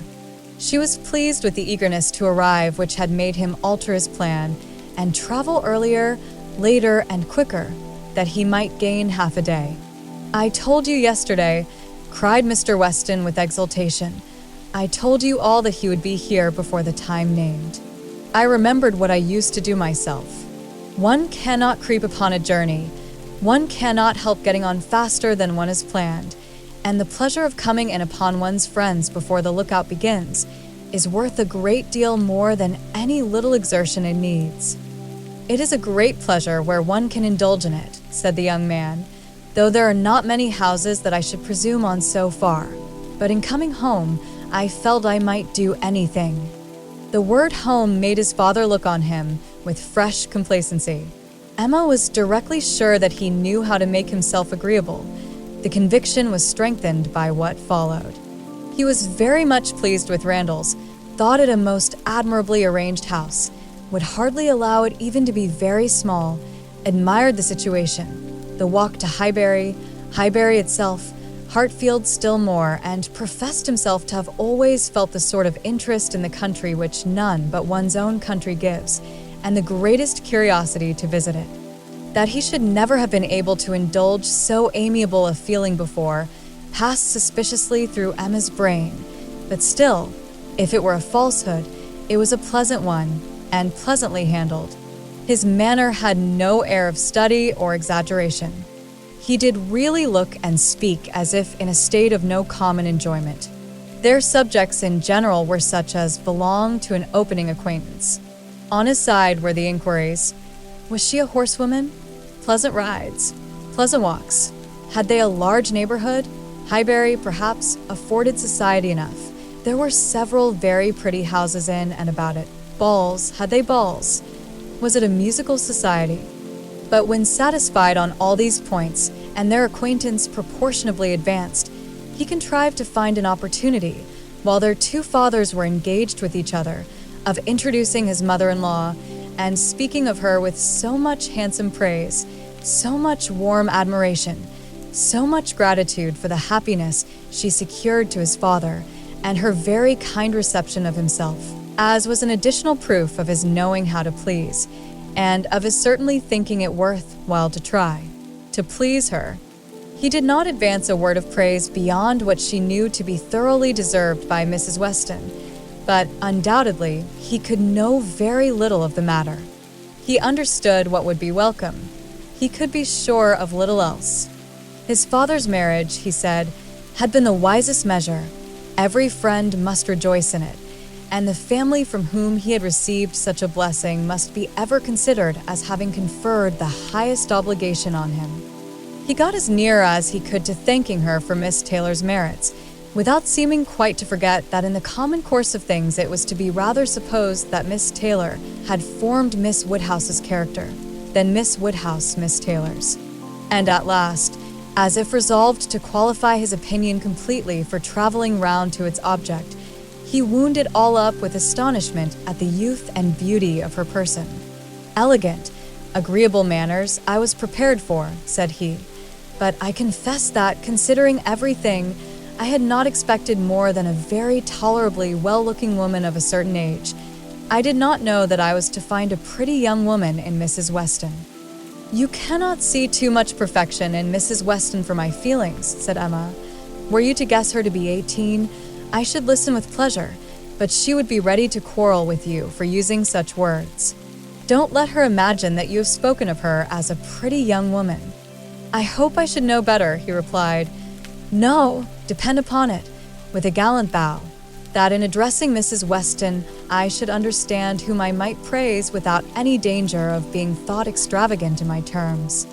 Emma wondered whether the same suspicion of what might be expected from their knowing each other, which had taken strong possession of her mind, had ever crossed his, and whether his compliments were to be considered as marks of acquiescence or proofs of defiance.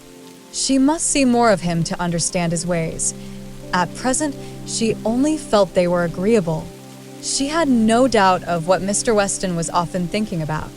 His quick eye she detected again and again glancing towards them with a happy expression, and even when he might have determined not to look, she was confident that he was often listening. Her own father's perfect exemption from any thought of the kind, the entire deficiency in him of all such sort of penetration or suspicion, was a most comfortable circumstance. Happily, he was not farther from approving matrimony than from foreseeing it. Though always objecting to every marriage that was arranged, he never suffered beforehand from the apprehension of any. It seemed as if he could not think so ill of any two persons' understanding as to suppose they meant to marry till it were proved against them. She blessed the favoring blindness.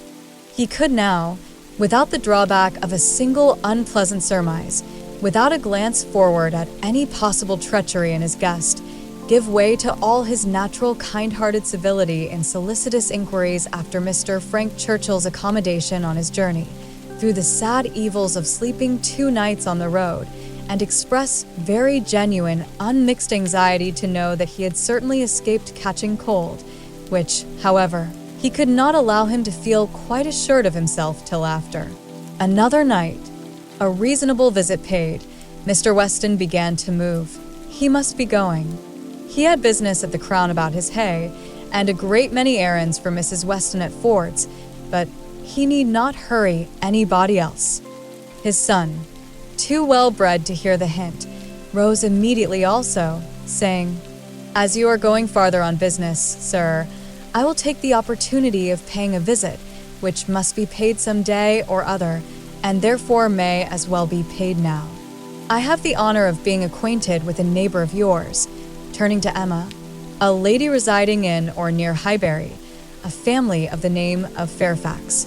I shall have no difficulty, I suppose, in finding the house, though Fairfax, I believe, is not the proper name. I should rather say Barnes or Bates. Do you know any family of that name?" "To be sure we do," cried his father. "Mrs. Bates, we passed her house. I saw Miss Bates at the window." "True, true, you are acquainted with Miss Fairfax. I remember you knew her at Weymouth, and a fine girl she is. Call upon her, by all means." "There is no necessity for my calling this morning," said the young man. "Another day would do as well, but there was that degree of acquaintance at Weymouth which—" "Oh, Go today, go today. Do not defer it. What is right to be done cannot be done too soon. And, besides, I must give you a hint, Frank. Anyone of attention to her here should be carefully avoided. You saw her with the Campbells, when she was the equal of everybody she mixed with. But here she is with a poor old grandmother who is barely enough to live on. If you do not call early, it will be a slight." The son looked convinced. "I have heard her speak of the acquaintance," said Emma. "She is a very elegant young woman." He agreed to it, but with so quiet a yes, as inclined her almost to doubt his real concurrence. And yet there must be a very distinct sort of elegance for the fashionable world, if Jane Fairfax could be thought only ordinarily gifted with it.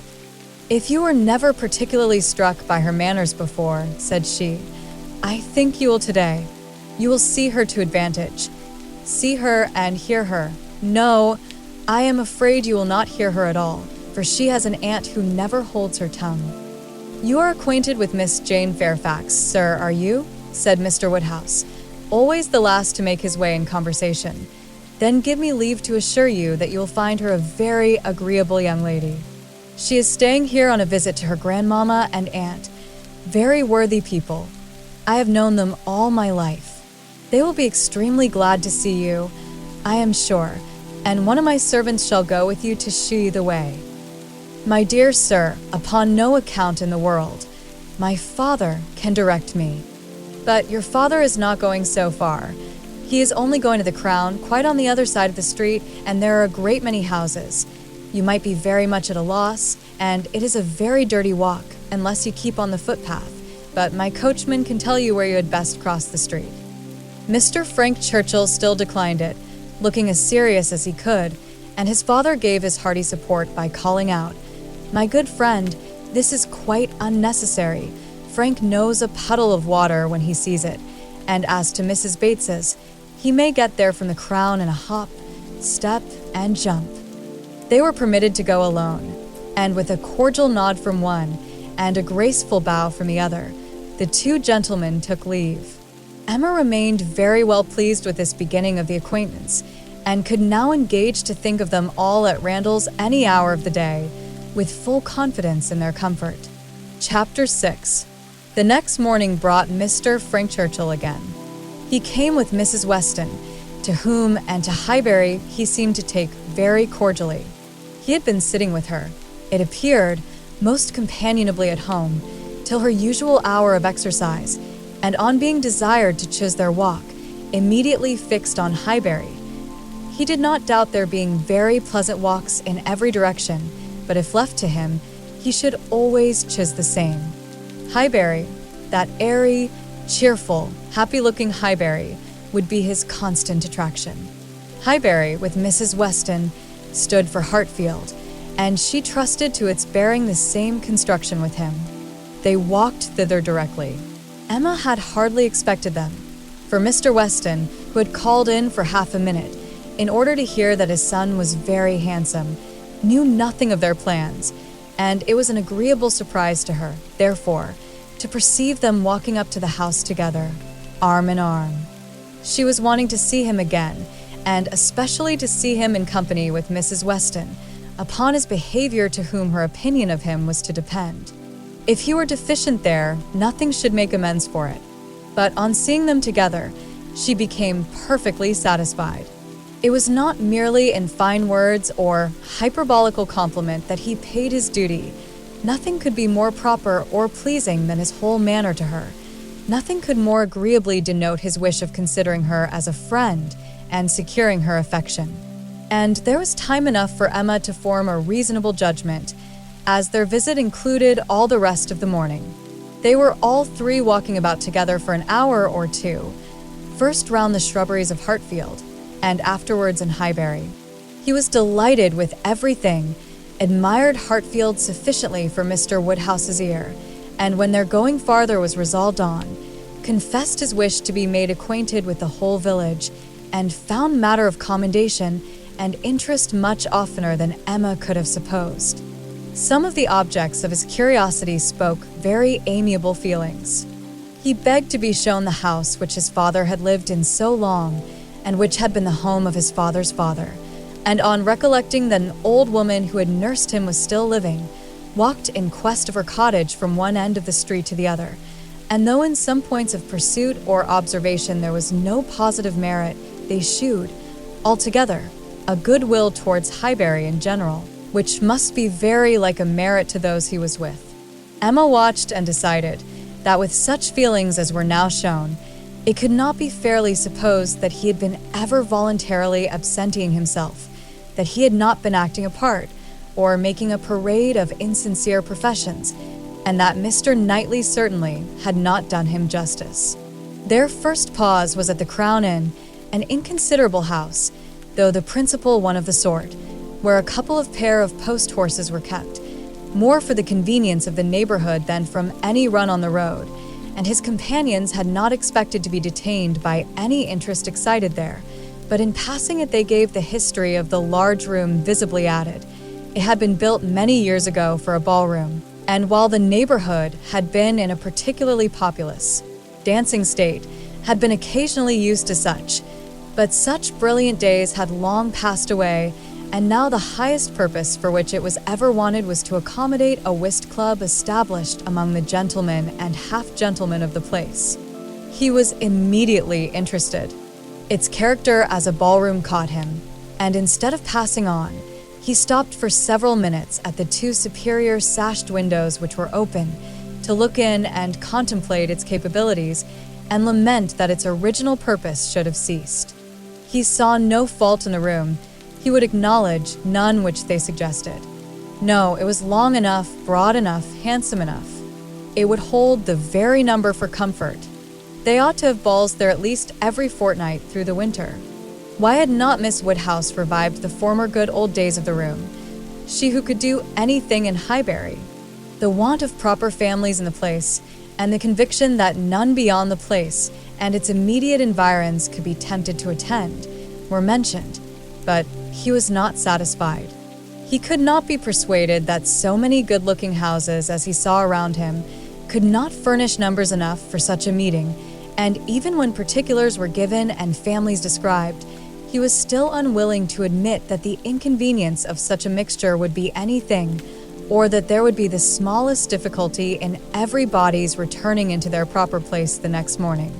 He argued like a young man very much bent on dancing, and Emma was rather surprised to see the constitution of the Weston prevail so decidedly against the habits of the Churchills. He seemed to have all the life and spirit, cheerful feelings, and social inclinations of his father, and nothing of the pride or reserve of Enscombe. Of pride, indeed, there was, perhaps, scarcely enough. His indifference to a confusion of rank bordered too much on an elegance of mind. He could be no judge, however, of the evil he was holding cheap. It was but an effusion of lively spirits. At last he was persuaded to move on from the front of the Crown, and being now almost facing the house where the Bateses lodged, Emma recollected his intended visit the day before, and asked him if he had paid it. Yes, he replied. I was just going to mention it. A very successful visit. I saw all the three ladies, and felt very much obliged to you for your preparatory hint. If the talking Anne had taken me quite by surprise, it must have been the death of me. As it was, I was only betrayed into paying a most unreasonable visit. 10 minutes would have been all that was necessary, perhaps all that was proper, and I had told my father I should certainly be at home before him, but there was no getting away, no pause, and, to my utter astonishment, I found, when he, finding me nowhere else, joined me there at last, that I had been actually sitting with them very nearly 3/4 of an hour. The good lady had not given me the possibility of escape before. And how did you think Miss Fairfax looking? Ill, very ill, that is, if a young lady can ever be allowed to look ill. But the expression is hardly admissible, Mrs. Weston, is it? Ladies can never look ill. And, seriously, Miss Fairfax is naturally so pale as almost always to give the appearance of ill health, a most deplorable one of complexion. Emma would not agree to this, and began a warm defense of Miss Fairfax's complexion. It was certainly never brilliant, but she would not allow it to have a sickly hue in general, and there was a softness and delicacy in her skin which gave peculiar elegance to the character of her face. He listened with all due deference, acknowledged that he had heard many people say the same, but yet he must confess that to him nothing could make amends for the want of the fine glow of health. Where features were indifferent, a fine complexion gave beauty to them all, and where they were good, the effect was, fortunately, he need not attempt to describe what the effect was. "Well," said Emma, "there is no disputing about taste. At least you admire her except her complexion." He shook his head and laughed. "I cannot separate Miss Fairfax and her complexion. Did you see her often at Weymouth? Were you often in the same society?" At this moment they were approaching Ford's, and he hastily exclaimed, "Ha! This must be the very shop that everybody attends every day of their lives, as my father informs me. He comes to Highbury himself, he says, 6 days out of the 7, and has always business at Ford's. If it be not inconvenient to you, pray let us go in, that I may prove myself to belong to the place, to be a true citizen of Highbury. I must buy something at Ford's. It will be taking out my freedom. I dare say they sell gloves." Oh, "Yes, gloves and everything. I do admire your patriotism. You will be adored in Highbury. You were very popular before you came, because you were Mr. Weston's son. But lay out half a guinea at Ford's, and your popularity will stand upon your own virtues." They went in, and while the sleek, well-tied parcels of men's beavers and York tan were bringing down and displaying on the counter, he said, "But I beg your pardon, Miss Woodhouse. You were speaking to me. You were saying something at the very moment of this burst of my amour patriae. Do not let me lose it. I assure you the utmost stretch of public fame would not make me amends for the loss of any happiness in private life. I merely asked whether you had known much of Miss Fairfax and her party at Weymouth. And now that I understand your question, I must pronounce it to be a very unfair one. It is always the lady's right to decide on the degree of acquaintance. Miss Fairfax must already have given her account. I shall not commit myself by claiming more than she may choose to allow. Upon my word, you answer as discreetly as she could do herself. But her account of everything leaves so much to be guessed. She is so very reserved, so very unwilling to give the least information about anybody, that I really think you may say what you like of your acquaintance with her." "May I, indeed? Then I will speak the truth, and nothing suits me so well. I met her frequently at Weymouth. I had known the Campbells a little in town, and at Weymouth we were very much in the same set. Colonel Campbell is a very agreeable man, and Mrs. Campbell a friendly, warm-hearted woman. I like them all. You know Miss Fairfax's situation in life, I conclude, what she is destined to be?" "Yes," rather hesitatingly. "I believe I do." "You get upon delicate subjects, Emma," said Mrs. Weston, smiling. "Remember that I am here. Mr. Frank Churchill hardly knows what to say when you speak of Miss Fairfax's situation in life. I will move a little farther off." "I certainly do forget to think of her," said Emma, "as having ever been anything but my friend and my dearest friend." He looked as if he fully understood and honored such a sentiment. When the gloves were bought, and they had quitted the shop again, "Did you ever hear the young lady we were speaking of play?" said Frank Churchill. "Ever hear her?" repeated Emma. "You forget how much she belongs to Highbury. I have heard her every year of our lives since we both began. She plays charmingly." "You think so, do you?" "I wanted the opinion of someone who could really judge. She appeared to me to play well, that is, with considerable taste, but I know nothing of the matter myself. I am excessively fond of music, but without the smallest skill or right of judging of anybody's performance. I have been used to hear hers admired, and I remember one proof of her being thought to play well. A man, a very musical man, and in love with another woman, engaged to her, on the point of marriage, would yet never ask that other woman to sit down to the instrument, if the lady in question could sit down instead. Never seemed to like to hear one, if he could hear the other. That, I thought, in a man of known musical talent, was some proof." "Proof indeed," said Emma, highly amused. "Mr. Dixon is very musical, is he? We shall know more about them all, in half an hour, from you." than Miss Fairfax would have vouchsafed in half a year. Yes, Mr. Dixon and Miss Campbell were the persons, and I thought it a very strong proof. Certainly very strong it was. To own the truth, a great deal stronger than if I had been Miss Campbell would have been at all agreeable to me. I could not excuse a man's having more music than love, more ear than eye, a more acute sensibility to fine sounds than to my feelings. How did Miss Campbell appear to like it? It was her very particular friend, you know. Poor comfort, said Emma, laughing. One would rather have a stranger preferred than one's very particular friend. With a stranger it might not recur again, but the misery of having a very particular friend always at hand, to do everything better than one does oneself.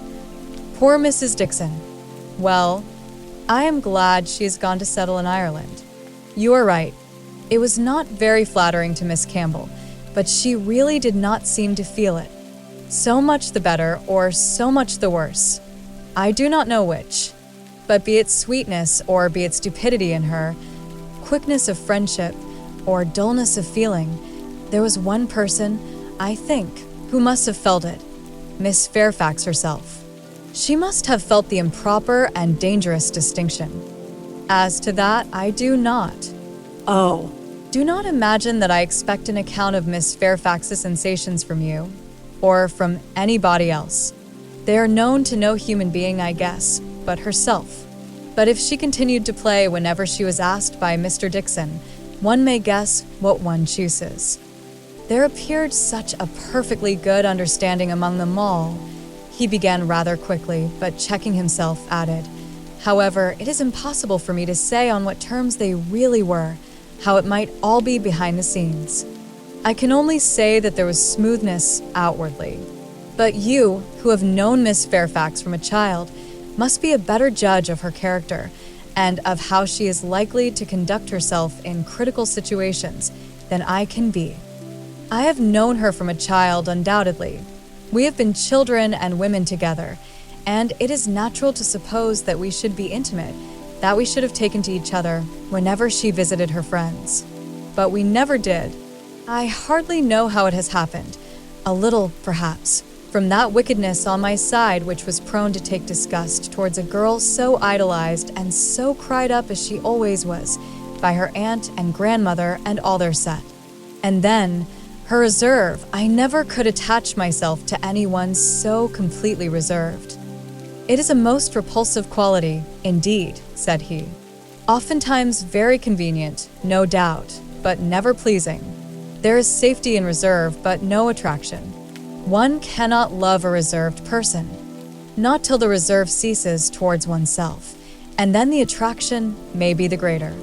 But I must be more in want of a friend, or an agreeable companion, than I have yet been, to take the trouble of conquering anybody's reserve to procure one. Intimacy between Miss Fairfax and me is quite out of the question. I have no reason to think ill of her, not the least, except that such extreme and perpetual cautiousness of word and manner, such a dread of giving a distinct idea about anybody, is apt to suggest suspicions of there being something to conceal. He perfectly agreed with her, and after walking together so long and thinking so much alike, Emma felt herself so well acquainted with him that she could hardly believe it to be only their second meeting. He was not exactly what she had expected, less of the man of the world in some of his notions, less of the spoiled child of fortune, therefore better than she had expected. His ideas seemed more moderate, his feelings warmer. She was particularly struck by his manner of considering Mr. Elton's house, which, as well as the church, he would go and look at and would not join them in finding much fault with. No, he could not believe it a bad house, not such a house as a man was to be pitied for having. If it were to be shared with the woman he loved, he could not think any man to be pitied for having that house. There must be ample room in it for every real comfort. The man must be a blockhead who wanted more. Mrs. Weston laughed and said he did not know what he was talking about. Used only to a large house himself, and without ever thinking how many advantages and accommodations were attached to its size, he could be no judge of the privations inevitably belonging to a small one. But Emma, in her own mind, determined that he did know what he was talking about and that he shewed a very amiable inclination to settle early in life and to marry from worthy motives.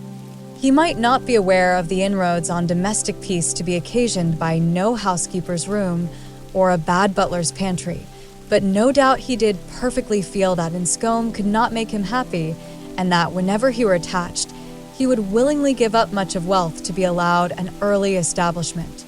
Chapter 7. Emma's very good opinion of Frank Churchill was a little shaken the following day by hearing that he was gone off to London merely to have his hair cut. A sudden freak seemed to have seized him at breakfast, and he had sent for a chaise and set off, intending to return to dinner, but with no more important view that appeared than having his hair cut. There was certainly no harm in his traveling 16 miles twice over on such an errand, but there was an air of foppery and nonsense in it which she could not approve. It did not accord with the rationality of plan, the moderation in expense, or even the unselfish warmth of heart which she had believed herself to discern in him yesterday.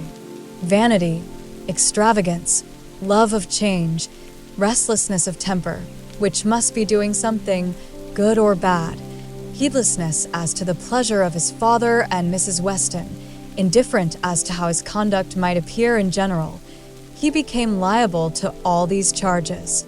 His father only called him a coxcomb and thought it a very good story, but that Mrs. Weston did not like it was clear enough by her passing it over as quickly as possible and making no other comment than that all young people would have their little whims.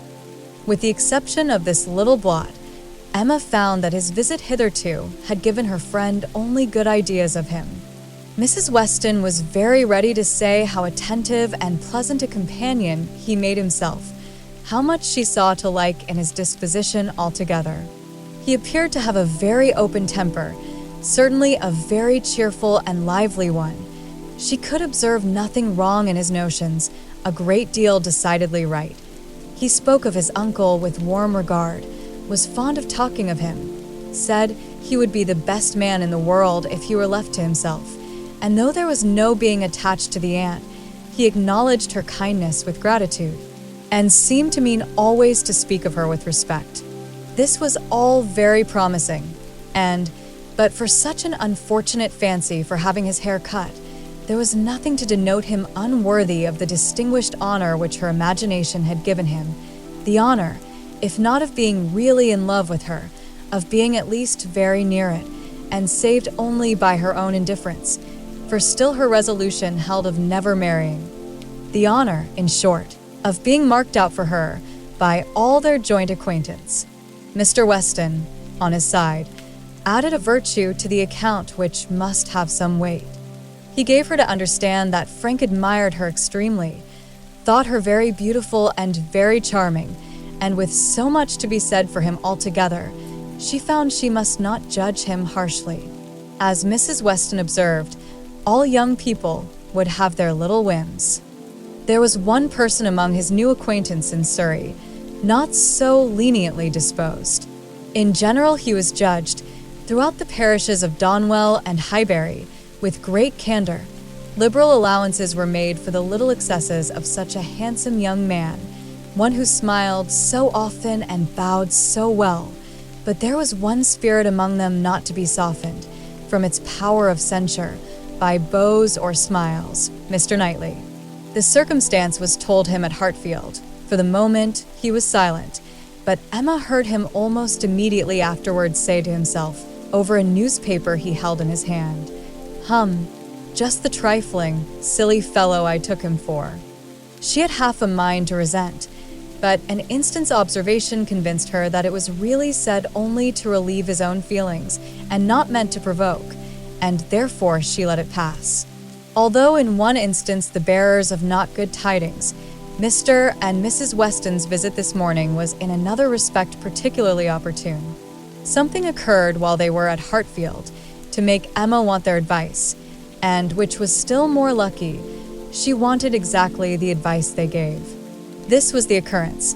The Coles had been settled some years in Highbury and were very good sort of people, friendly, liberal, and unpretending, but, on the other hand, they were of low origin, in trade, and only moderately genteel.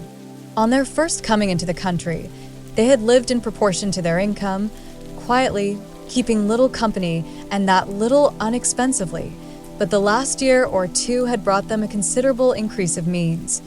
The house in town had yielded greater profits, and fortune in general had smiled on them. With their wealth, their views increased, their want of a larger house, their inclination for more company.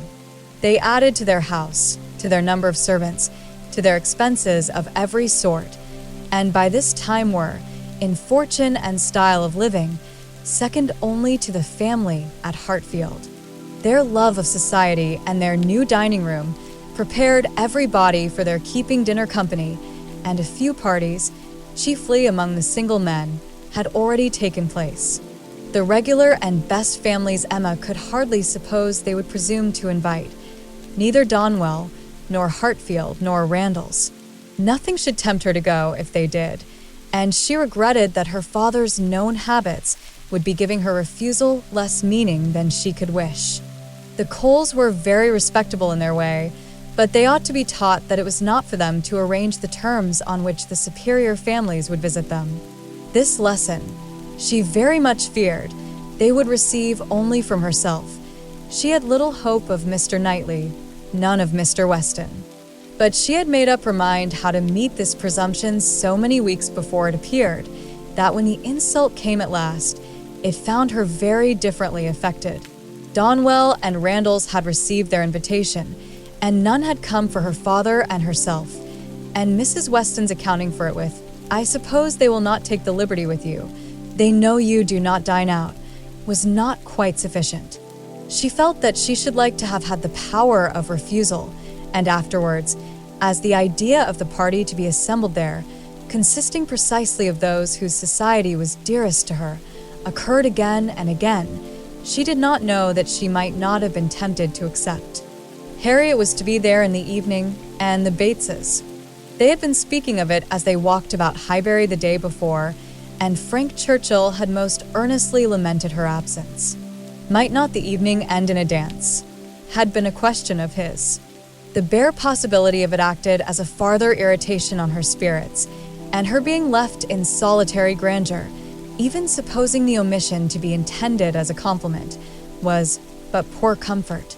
It was the arrival of this very invitation while the Westons were at Hartfield, which made their presence so acceptable, for though her first remark, on reading it, was that, of course it must be declined, she so very soon proceeded to ask them what they advised her to do, that their advice for her going was most prompt and successful. She owned that, considering everything, she was not absolutely without inclination for the party. The Coles expressed themselves so properly, there was so much real attention in the manner of it, so much consideration for her father. They would have solicited the honor earlier, but had been waiting the arrival of a folding screen from London, which they hoped might keep Mr. Woodhouse from any draught of air, and therefore induce him the more readily to give them the honor of his company. Upon the whole, she was very persuadable, and it being briefly settled among themselves how it might be done without neglecting his comfort, how certainly Mrs. Goddard, if not Mrs. Bates, might be depended on for bearing him company, Mr. Woodhouse was to be talked into an acquiescence of his daughter's going out to dinner on a day now near at hand, and spending the whole evening away from him. As for his going, Emma did not wish him to think it possible. The hours would be too late, and the party too numerous. He was soon pretty well resigned. "I am not fond of dinner visiting," said he. "I never was. No more is Emma. Late hours do not agree with us. I am sorry Mr. and Mrs. Cole should have done it. I think it would be much better if they would come in one afternoon next summer and take their tea with us, take us in their afternoon walk, which they might do, as our hours are so reasonable, and yet get home without being out in the damp of the evening. The dews of a summer evening are what I would not expose anybody to. However, as they are so very desirous to have dear Emma dine with them, and as you will both be there, and Mr. Knightley too, to take care of her, I cannot wish to prevent it, provided the weather be what it ought, neither damp, nor cold, nor windy. Then turning to Mrs. Weston, with a look of gentle reproach, "Ah, Miss Taylor, if you had not married, you would have stayed at home with me."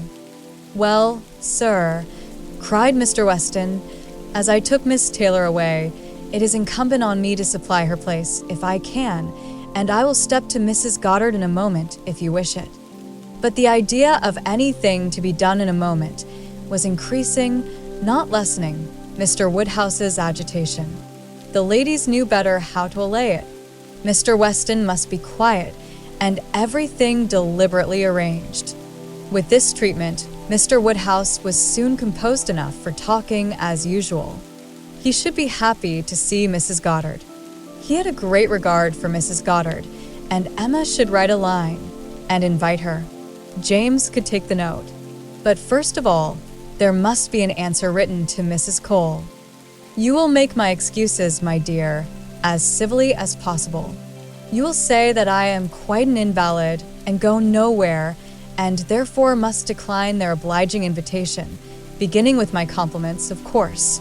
But you will do everything right. I need not tell you what is to be done. We must remember to let James know that the carriage will be wanted on Tuesday. I shall have no fears for you with him.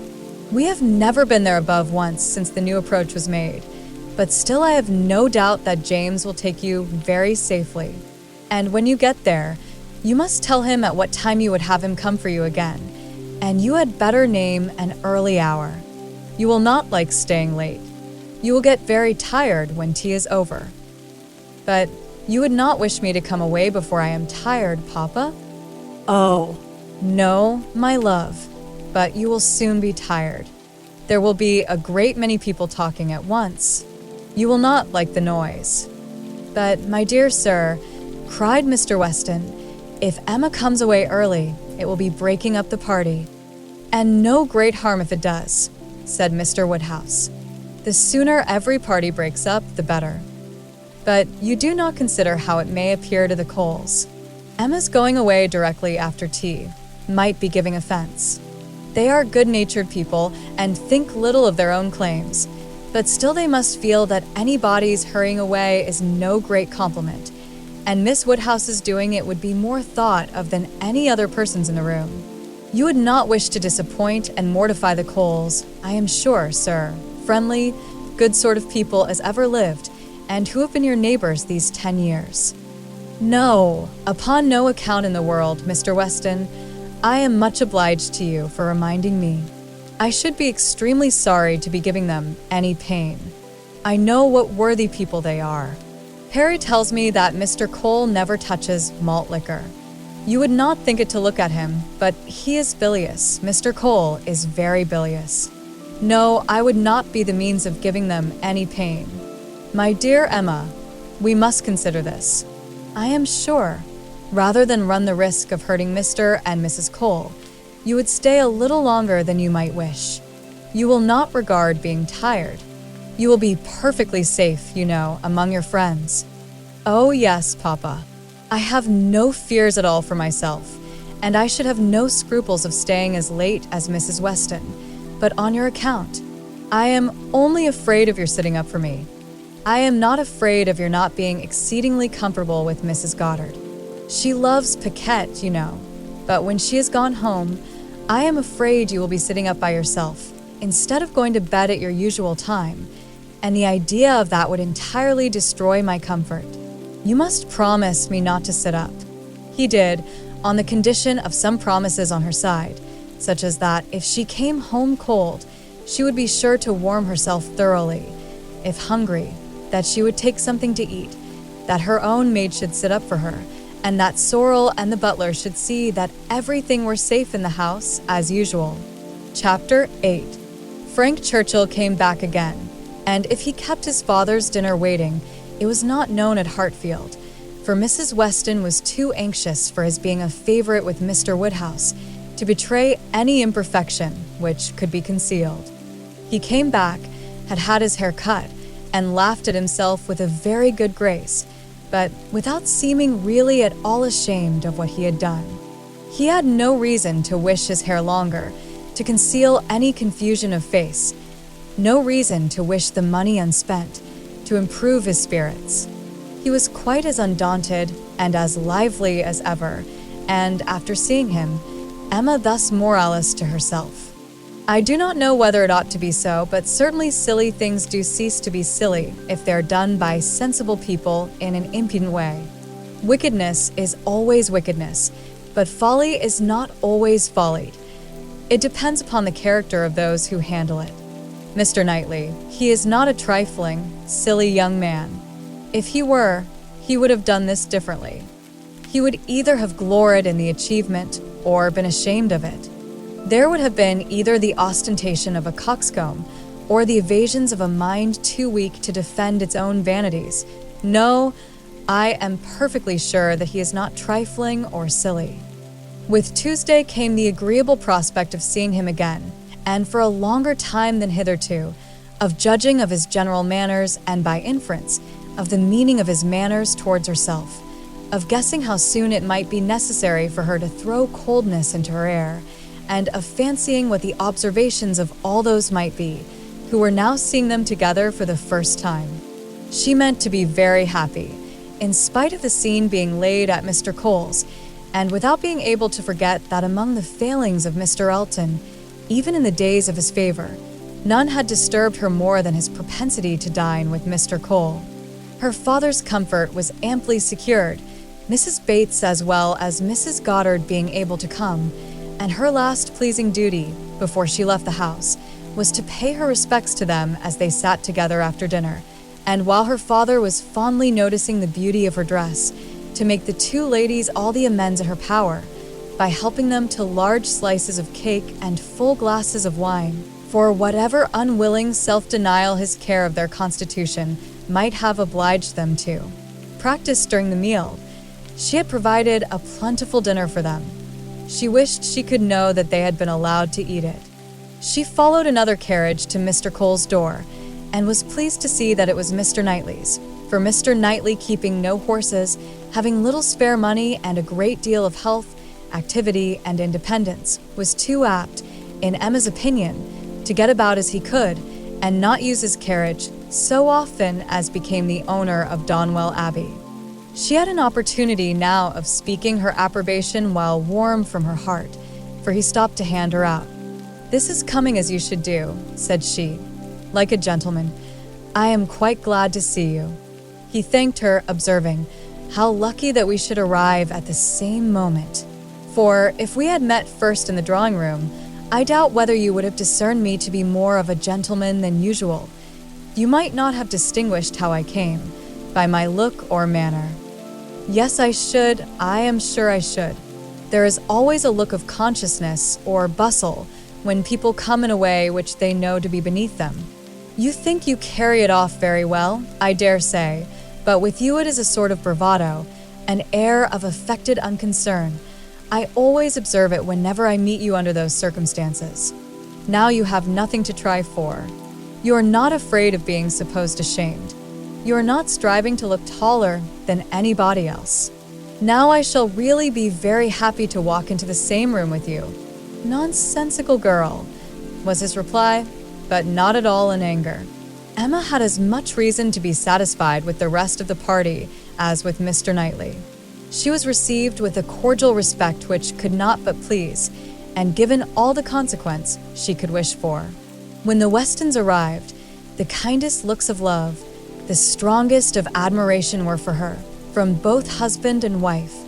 The son approached her with a cheerful eagerness which marked her as his peculiar object, and at dinner she found him seated by her, and, as she firmly believed, not without some dexterity on his side. The party was rather large, as it included one other family, a proper unobjectionable country family, whom the Coles had the advantage of naming among their acquaintance, and the male part of Mr. Cox's family, the lawyer of Highbury. The less worthy females were to come in the evening, with Miss Bates, Miss Fairfax, and Miss Smith, but already, at dinner, they were too numerous for any subject of conversation to be general, and, While politics and Mr. Elton were talked over, Emma could fairly surrender all her attention to the pleasantness of her neighbor. The first remote sound to which she felt herself obliged to attend was the name of Jane Fairfax. Mrs. Cole seemed to be relating something of her that was expected to be very interesting. She listened and found it well worth listening to. That very dear part of Emma, her fancy, received an amusing supply. Mrs. Cole was telling that she had been calling on Miss Bates, and as soon as she entered the room had been struck by the sight of a pianoforte, a very elegant-looking instrument, not a grand, but a large-sized square pianoforte, and the substance of the story, the end of all the dialogue which ensued of surprise and inquiry and congratulations on her side, and explanations on Miss Bates's, was that this pianoforte had arrived from Broadwood's the day before, to the great astonishment of both aunt and niece, entirely unexpected. That at first, by Miss Bates's account, Jane herself was quite at a loss, quite bewildered to think who could possibly have ordered it, but now they were both perfectly satisfied that it could be from only one quarter. Of course it must be from Colonel Campbell. One can suppose nothing else, added Mrs. Cole, and I was only surprised that there could ever have been a doubt. But Jane, it seems, had a letter from them very lately, and not a word was said about it. She knows their ways best, but I should not consider their silence as any reason for their not meaning to make the present. They might choose to surprise her. Mrs. Cole had many to agree with her. Everybody who spoke on the subject was equally convinced that it must come from Colonel Campbell, and equally rejoiced that such a present had been made, and there were enough ready to speak to allow Emma to think her own way and still listen to Mrs. Cole. I declare, I do not know when I have heard anything that has given me more satisfaction. It always has quite hurt me that Jane Fairfax, who plays so delightfully, should not have an instrument. It seemed quite a shame, especially considering how many houses there are where fine instruments are absolutely thrown away. This is like giving ourselves a slap, to be sure. And it was but yesterday I was telling Mr. Cole, I really was ashamed to look at our new grand pianoforte in the drawing room, while I do not know one note from another, and our little girls, who are but just beginning, perhaps may never make anything of it. And there is poor Jane Fairfax, who is mistress of music, has not anything of the nature of an instrument, not even the pitifullest old spinet in the world, to amuse herself with. I was saying this to Mr. Cole but yesterday, and he quite agreed with me. Only he is so particularly fond of music that he could not help indulging himself in the purchase, hoping that some of our good neighbors might be so obliging occasionally to put it to a better use than we can, and that really is the reason why the instrument was bought, or else I am sure we ought to be ashamed of it. We are in great hopes that Miss Woodhouse may be prevailed with to try it this evening. Miss Woodhouse made the proper acquiescence, and finding that nothing more was to be entrapped from any communication of Mrs. Cole's, turned to Frank Churchill. "Why do you smile?" said she. "Nay, why do you?" "Me? I suppose I smile for pleasure at Colonel Campbell's being so rich and so liberal. It is a handsome present." "Very. I rather wonder that it was never made before. Perhaps Miss Fairfax has never been staying here so long before, or that he did not give her the use of their own instrument, which must now be shut up in London, untouched by anybody. That is a grand pianoforte, and he might think it too large for Mrs. Bates's house. You may say what you choose, but your countenance testifies that your thoughts on this subject are very much like mine. I do not know. I rather believe you are giving me more credit for cuteness than I deserve. I smile because you smile, and shall probably suspect whatever I find you suspect, but at present I do not see what there is to question. If Colonel Campbell is not the person, who can be? What do you say to Mrs. Dixon? Mrs. Dixon. Very true indeed. I had not thought of Mrs. Dixon. She must know as well as her father how acceptable an instrument would be, and perhaps the mode of it, the mystery, the surprise, is more like a young woman's scheme than an elderly man's. It is Mrs. Dixon, I dare say. I told you that your suspicions would guide mine. If so, You must extend your suspicions and comprehend Mr. Dixon in them. Mr. Dixon did very well. Yes, I immediately perceived that it must be the joint present of Mr. and Mrs. Dixon. We were speaking the other day, you know, of his being so warm an admirer of her performance. Yes, and what you told me on that head confirmed an idea which I had entertained before. I do not mean to reflect upon the good intentions of either Mr. Dixon or Miss Fairfax, but I cannot help suspecting either that, after making his proposals to her friend, he had the misfortune to fall in love with her, or that he became conscious of a little attachment on her side. One might guess 20 things without guessing exactly the right, but I am sure there must be a particular cause for her choosing to come to Highbury instead of going with the Campbells to Ireland. Here, she must be leading a life of privation and penance. There it would have been all enjoyment. As to the pretense of trying her native air, I look upon that as a mere excuse. In the summer it might have passed, but what can anybody's native air do for them in the months of January, February, and March? Good fires and carriages would be much more to the purpose in most cases of delicate health, and I dare say in hers. I do not require you to adopt all my suspicions, though you make so noble a profession of doing it, but I honestly tell you what they are. And, upon my word, they have an air of great probability. Mr. Dixon's preference of her music to her friends, I can answer for being very decided. And then he saved her life. Did you ever hear of that? A water party, and by some accident she was falling overboard. He caught her. He did. I was there, one of the party. Were you really? Well, but you observed nothing, of course, for it seems to be a new idea to you. If I had been there, I think I should have made some discoveries. I dare say you would, but simple I, saw nothing but the fact that Miss Fairfax was nearly dashed from the vessel and that Mr. Dixon caught her. It was the work of a moment. And though the consequent shock and alarm was very great and much more durable, indeed I believe it was half an hour before any of us were comfortable again, yet that was too general a sensation for anything of peculiar anxiety to be observable. I do not mean to say, however, that you might not have made discoveries. The conversation was here interrupted. They were called on to share in the awkwardness of a rather long interval between the courses, and obliged to be as formal and as orderly as the others. But when the table was again safely covered, when every corner dish was placed exactly right, and occupation and ease were generally restored, Emma said, "The arrival of this pianoforte is decisive with me. I wanted to know a little more, and this tells me quite enough. Depend upon it, we shall soon hear that it is a present from Mr. and Mrs. Dixon. And if the Dixons should absolutely deny all knowledge of it, we must conclude it to come from the Campbells. No, I am sure it is not from the Campbells. Miss Fairfax knows it is not from the Campbells, or they would have been guessed at first. She would not have been puzzled had she dared fix on them. I may not have convinced you perhaps, but I am perfectly convinced myself that Mr. Dixon is a principal in the business. Indeed, you injure me if you suppose me unconvinced. Your reasonings carry my judgment along with them entirely. At first, while I supposed you satisfied that Colonel Campbell was the giver, I saw it only as paternal kindness and thought it the most natural thing in the world. But when you mentioned Mrs. Dixon, I felt how much more probable that it should be the tribute of warm female friendship. And now I can see it in no other light than as an offering of love.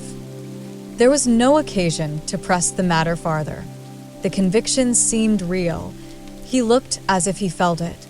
She said no more. Other subjects took their turn, and the rest of the dinner passed away.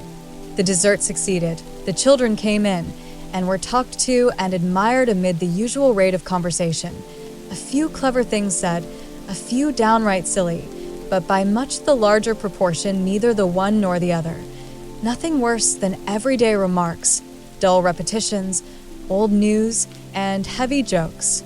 The ladies had not been long in the drawing-room before the other ladies, in their different divisions, arrived. Emma watched the entree of her own particular little friend, And if she could not exult in her dignity and grace, she could not only love the blooming sweetness and the artless manner, but could most heartily rejoice in that light, cheerful, unsentimental disposition which allowed her so many alleviations of pleasure in the midst of the pangs of disappointed affection. There she sat, and who would have guessed how many tears she had been lately shedding? To be in company, nicely dressed herself, and seeing others nicely dressed, to sit and smile and look pretty and say nothing was enough for the happiness of the present hour.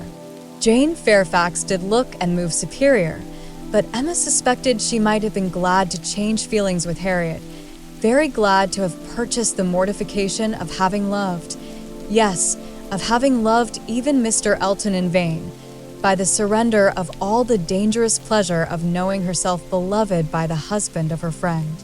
In so large a party, it was not necessary that Emma should approach her. She did not wish to speak of the pianoforte.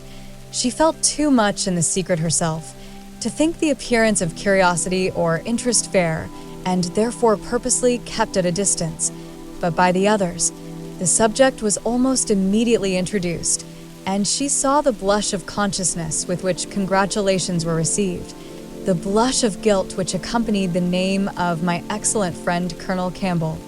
Mrs. Weston, kind-hearted and musical, was particularly interested by the circumstance, and Emma could not help being amused at her perseverance in dwelling on the subject, and having so much to ask and to say as to tone, touch, and pedal, totally unsuspicious of that wish of saying as little about it as possible, which she plainly read in the fair heroine's countenance. They were soon joined by some of the gentlemen, and the very first of the early was Frank Churchill. In he walked, the first and the handsomest, and after paying his compliments and passant to Miss Bates and her niece, made his way directly to the opposite side of the circle, where sat Miss Woodhouse, and till he could find a seat by her, would not sit at all. Emma divined what every body present must be thinking. She was his object, and every body must perceive it. She introduced him to her friend, Miss Smith, and, at convenient moments afterwards, heard what each thought of the other. He had never seen so lovely a face, and was delighted with her naivete. And she, only to be sure it was paying him too great a compliment, but she did think there were some looks a little like Mr. Elton. Emma restrained her indignation, and only turned from her in silence. Smiles of intelligence passed between her and the gentleman on first glancing towards Miss Fairfax, but it was most prudent to avoid speech. He told her that he had been impatient to leave the dining room, hated sitting long, was always the first to move when he could, that his father, Mr. Knightley, Mr. Cox, and Mr. Cole were left very busy over parish business, that as long as he had stayed, however, it had been pleasant enough, as he had found them in general a set of gentlemanlike, sensible men, and spoke so handsomely of Highbury altogether, thought it so abundant in agreeable families, that Emma began to feel she had been used to, despised the place rather too much. She questioned him as to the society in Yorkshire, the extent of the neighbourhood about Enscombe, and the sort, and could make out from his answers that, as far as Enscombe was concerned, there was very little going on, that their visitings were among a range of great families, none very near, and that even when days were fixed and invitations accepted, it was an even chance that Mrs. Churchill were not in health and spirits for going, that they made a point of visiting no fresh person, and that, though he had his separate engagements, it was not without difficulty, without considerable address at times, that he could get away or introduce an acquaintance for a night. She saw that Enscombe could not satisfy, and that Highbury, taken at its best, might reasonably please a young man who had more retirement at home than he liked. His importance at Enscombe was very evident. He did not boast, but it naturally betrayed itself, that he had persuaded his aunt where his uncle could do nothing, and on her laughing and noticing it, he owned that he believed, excepting 1 or 2 points, he could with time persuade her to anything. One of those points on which his influence failed, he then mentioned. He had wanted very much to go abroad, had been very eager indeed to be allowed to travel, but she would not hear of it. This had happened the year before. Now, he said, he was beginning to have no longer the same wish. The unpersuadable point, which he did not mention, Emma guessed to be good behavior to his father. "I have made a most wretched discovery," said he, after a short pause. "I have been here a week tomorrow, half my time. I never knew days fly so fast. A week tomorrow, and I have hardly begun to enjoy myself, but just got acquainted with Mrs. Weston and others. I hate the recollection. Perhaps you may now begin to regret that you spent one whole day, out of so few, in having your hair cut." "No," said he, smiling, "that is no subject of regret at all. I have no pleasure in seeing my friends, unless I can believe myself fit to be seen." The rest of the gentlemen being now in the room, Emma found herself obliged to turn from him for a few minutes and listen to Mr. Cole. When Mr. Cole had moved away, and her attention could be restored as before, she saw Frank Churchill looking intently across the room at Miss Fairfax, who was sitting exactly opposite. "What is the matter?" said she.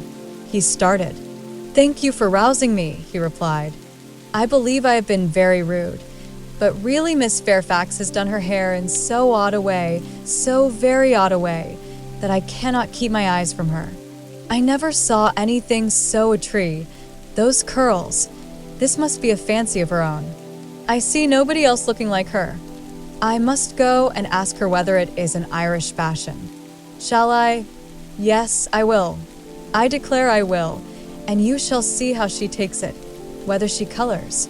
He was gone immediately, and Emma soon saw him standing before Miss Fairfax and talking to her, but as to its effect on the young lady, as he had improvidently placed himself exactly between them, exactly in front of Miss Fairfax, she could absolutely distinguish nothing. Before he could return to his chair, it was taken by Mrs. Weston. "This is the luxury of a large party," said she. "One can get near everybody and say everything. My dear Emma, I am longing to talk to you.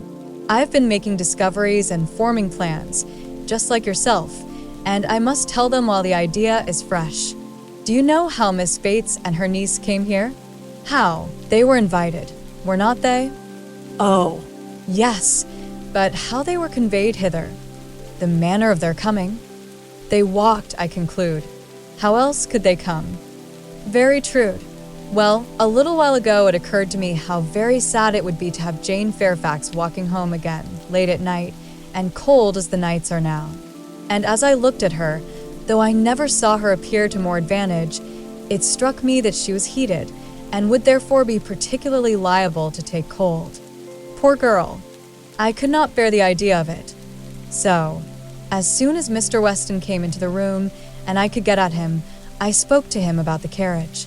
You may guess how readily he came into my wishes, and having his approbation, I made my way directly to Miss Bates to assure her that the carriage would be at her service before it took us home, for I thought it would be making her comfortable at once. Good soul! She was as grateful as possible, you may be sure. Nobody was ever so fortunate as herself. But with many, many thanks, there was no occasion to trouble us, for Mr. Knightley's carriage had brought, and was to take them home again. I was quite surprised, very glad, I am sure, but really quite surprised. Such a very kind attention, and so thoughtful an attention, the sort of thing that so few men would think of. And in short, from knowing his usual ways, I am very much inclined to think that it was for their accommodation the carriage was used at all. I do suspect he would not have had a pair of horses for himself, and that it was only as an excuse for assisting them. Very likely, said Emma. Nothing more likely. I know no man more likely than Mr. Knightley to do this sort of thing, to do anything really good-natured, useful, considerate, or benevolent. He is not a gallant man, but he is a very humane one, and this, considering Jane Fairfax's ill health, would appear a case of humanity to him, and for an act of unostentatious kindness, there is nobody whom I would fix on more than on Mr. Knightley. I know he had horses today, for we arrived together, and I laughed at him about it, but he said not a word that could betray. "Well," said Mrs. Weston, smiling, "you give him credit for more simple, disinterested benevolence in this instance than I do. For while Miss Bates was speaking, a suspicion darted into my head, and I have never been able to get it out again. The more I think of it, the more probable it appears. In short, I have made a match between Mr. Knightley and Jane Fairfax. See the consequence of keeping you company. What do you say to it?" "Mr. Knightley and Jane Fairfax," exclaimed Emma. "Dear Mrs. Weston, how could you think of such a thing? Mr. Knightley must not marry. You would not have little Henry cut out from Donwell?"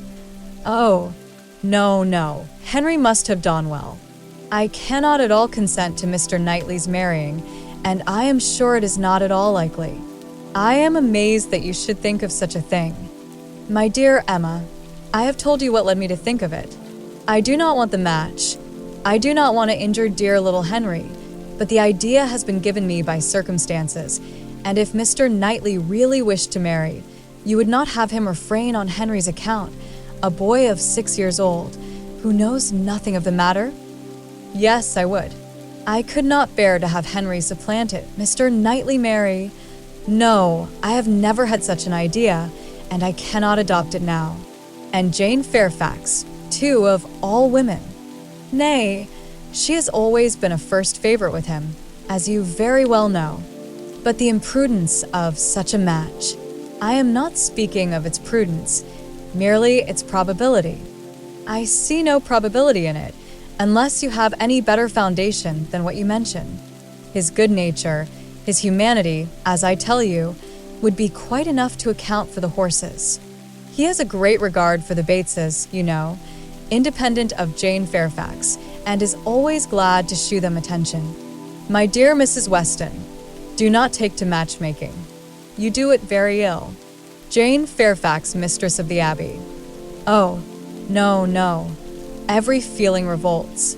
For his own sake, I would not have him do so mad a thing. Imprudent, if you please, but not mad. Excepting inequality of fortune, and perhaps a little disparity of age, I can see nothing unsuitable. But Mr. Knightley does not want to marry. I am sure he has not the least idea of it. Do not put it into his head. Why should he marry? He is as happy as possible by himself, with his farm and his sheep and his library and all the parish to manage, and he is extremely fond of his brother's children. He has no occasion to marry, either to fill up his time or his heart. My dear Emma, as long as he thinks so, it is so, but if he really loves Jane Fairfax. Nonsense. He does not care about Jane Fairfax. In the way of love, I am sure he does not. He would do any good to her or her family, but— Well, said Mrs. Weston, laughing, perhaps the greatest good he could do them would be to give Jane such a respectable home. If it would be good to her, I am sure it would be evil to himself, a very shameful and degrading connection. How would he bear to have Miss Bates belonging to him, to have her haunting the Abbey and thanking him all day long for his great kindness in marrying Jane, so very kind and obliging, but he always had been such a very kind neighbor, and then fly off, through half a sentence, to her mother's old petticoat. Not that it was such a very old petticoat either, for still it would last a great while, and, indeed, she must thankfully say that their petticoats were all very strong. For shame, Emma, do not mimic her. You divert me against my conscience. And, upon my word, I do not think Mr. Knightley would be much disturbed by Miss Bates. Little things do not irritate him. She might talk on, and if he wanted to say anything himself, he would only talk louder and drown her voice. But the question is not whether it would be a bad connection for him, but whether he wishes it, and I think he does. I have heard him speak, and so must you, so very highly of Jane Fairfax. The interest he takes in her, his anxiety about her health, his concern that she should have no happier prospect. I have heard him express himself so warmly on those points, such an admirer of her performance on the pianoforte, and of her voice. I have heard him say that he could listen to her forever. Oh, And I had almost forgotten one idea that occurred to me. This pianoforte that has been sent here by somebody. Though we have all been so well satisfied to consider it a present from the Campbells, may it not be for Mr. Knightley? I cannot help suspecting him. I think he is just the person to do it, even without being in love. Then it can be no argument to prove that he is in love. But I do not think it is at all a likely thing for him to do. Mr. Knightley does nothing mysteriously. I have heard him lamenting her having no instrument repeatedly, oftener than I should suppose such a circumstance would, in the common course of things, occur to him. Very well, and if he had intended to give her one, he would have told her so. There might be scruples of delicacy, my dear Emma. I have a very strong notion that it comes from him. I am sure he was particularly silent when Mrs. Cole told us of it at dinner. You take up an idea, Mrs. Weston, and run away with it, as you have many a time reproached me with doing. I see no sign of attachment. I believe nothing of the pianoforte, and proof only shall convince me that Mr. Knightley has any thought of marrying Jane Fairfax. They combated the point some time longer in the same way, Emma rather gaining ground over the mind of her friend, for Mrs. Weston was the most used of the two to yield, till a little bustle in the room shewed them that tea was over and the instrument in preparation, and at the same moment Mr. Cole approaching to entreat Miss Woodhouse would do them the honour of trying it. Frank Churchill, of whom, in the eagerness of her conversation with Mrs. Weston, she had been seeing nothing, except that he had found a seat by Miss Fairfax, followed Mr. Cole, to add his very pressing entreaties, and as, in every respect, it suited Emma best to lead, she gave a very proper compliance. She knew the limitations of her own powers too well to attempt more than she could perform with credit. She wanted neither taste nor spirit in the little things which are generally acceptable, and could accompany her own voice well. One accompaniment to her song took her agreeably by surprise, a second, slightly but correctly taken by Frank Churchill. Her pardon was duly begged at the close of the song, and everything usual followed.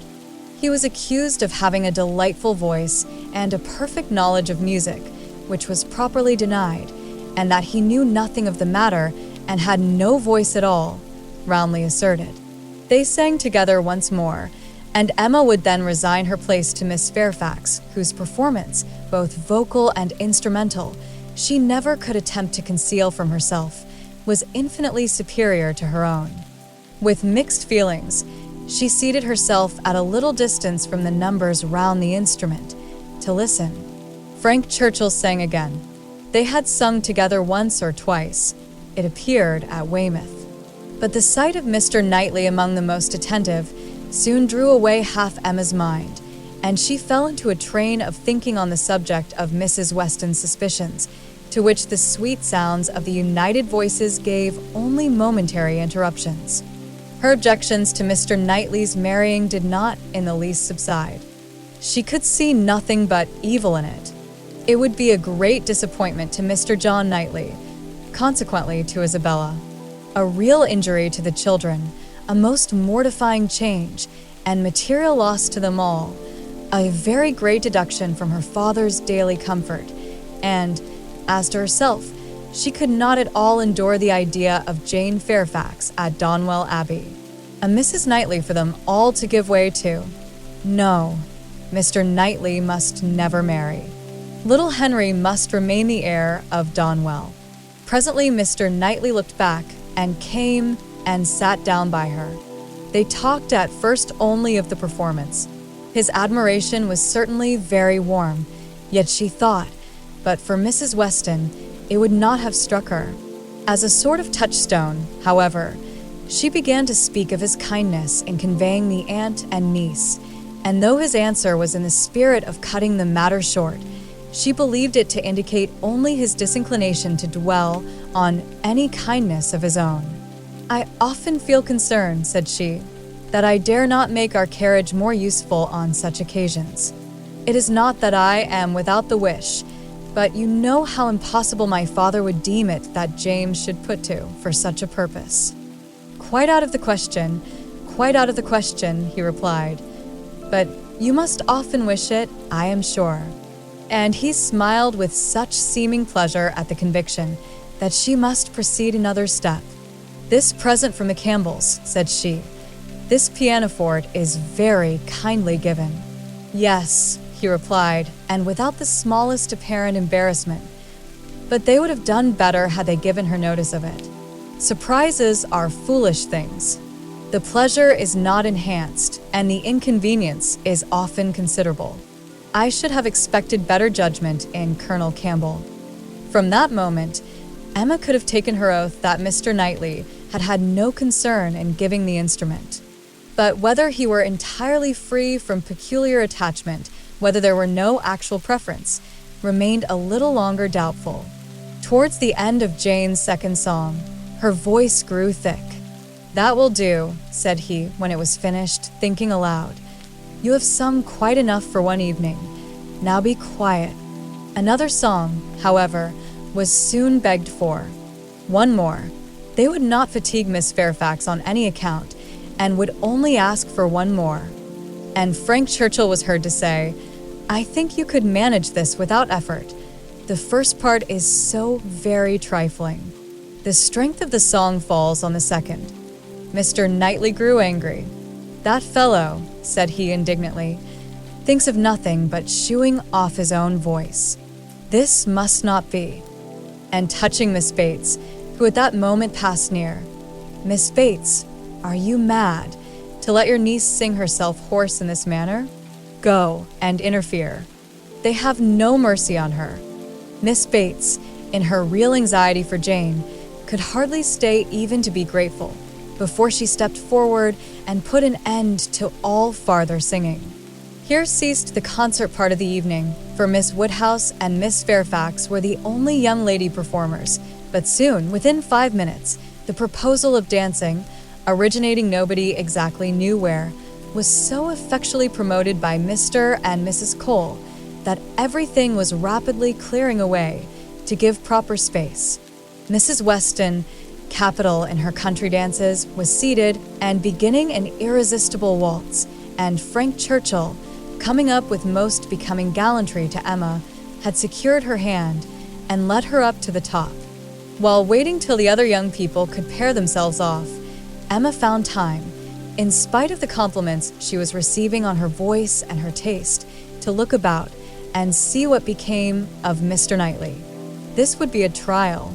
He was no dancer in general. If he were to be very alert in engaging Jane Fairfax now, it might augur something. There was no immediate appearance. No, he was talking to Mrs. Cole. He was looking on unconcerned. Jane was asked by somebody else, and he was still talking to Mrs. Cole. Emma had no longer an alarm for Henry. His interest was yet safe, and she led off the dance with genuine spirit and enjoyment. Not more than 5 couple could be mustered, but the rarity and the suddenness of it made it very delightful, and she found herself well matched in a partner. They were a couple worth looking at. 2 dances, unfortunately, were all that could be allowed. It was growing late, and Miss Bates became anxious to get home, on her mother's account. After some attempts, therefore, to be permitted to begin again, they were obliged to thank Mrs. Weston, look sorrowful, and have done. "Perhaps it is as well," said Frank Churchill, as he attended Emma to her carriage. "I must have asked Miss Fairfax, and her languid dancing would not have agreed with me after yours." Chapter 9. Emma did not repent her condescension in going to the Coles. The visit afforded her many pleasant recollections the next day, and all that she might be supposed to have lost on the side of dignified seclusion must be amply repaid in the splendor of popularity. She must have delighted the Coles, worthy people who deserved to be made happy, and left a name behind her that would not soon die away. Perfect happiness, even in memory, is not common, and there were 2 points on which she was not quite easy. She doubted whether she had not transgressed the duty of woman by woman in betraying her suspicions of Jane Fairfax's feelings to Frank Churchill. It was hardly right, but it had been so strong an idea that it would escape her, and his submission to all that she told was a compliment to her penetration, which made it difficult for her to be quite certain that she ought to have held her tongue. The other circumstance of regret related also to Jane Fairfax, and there she had no doubt. She did unfeignedly and unequivocally regret the inferiority of her own playing and singing. She did most heartily grieve over the idleness of her childhood, and sat down and practiced vigorously an hour and a half. She was then interrupted by Harriet's coming in, and if Harriet's praise could have satisfied her, she might soon have been comforted. Oh, If I could but play as well as you and Miss Fairfax. Don't class us together, Harriet. My playing is no more like hers than a lamp is like sunshine. oh, Dear, I think you play the best of the two. I think you play quite as well as she does.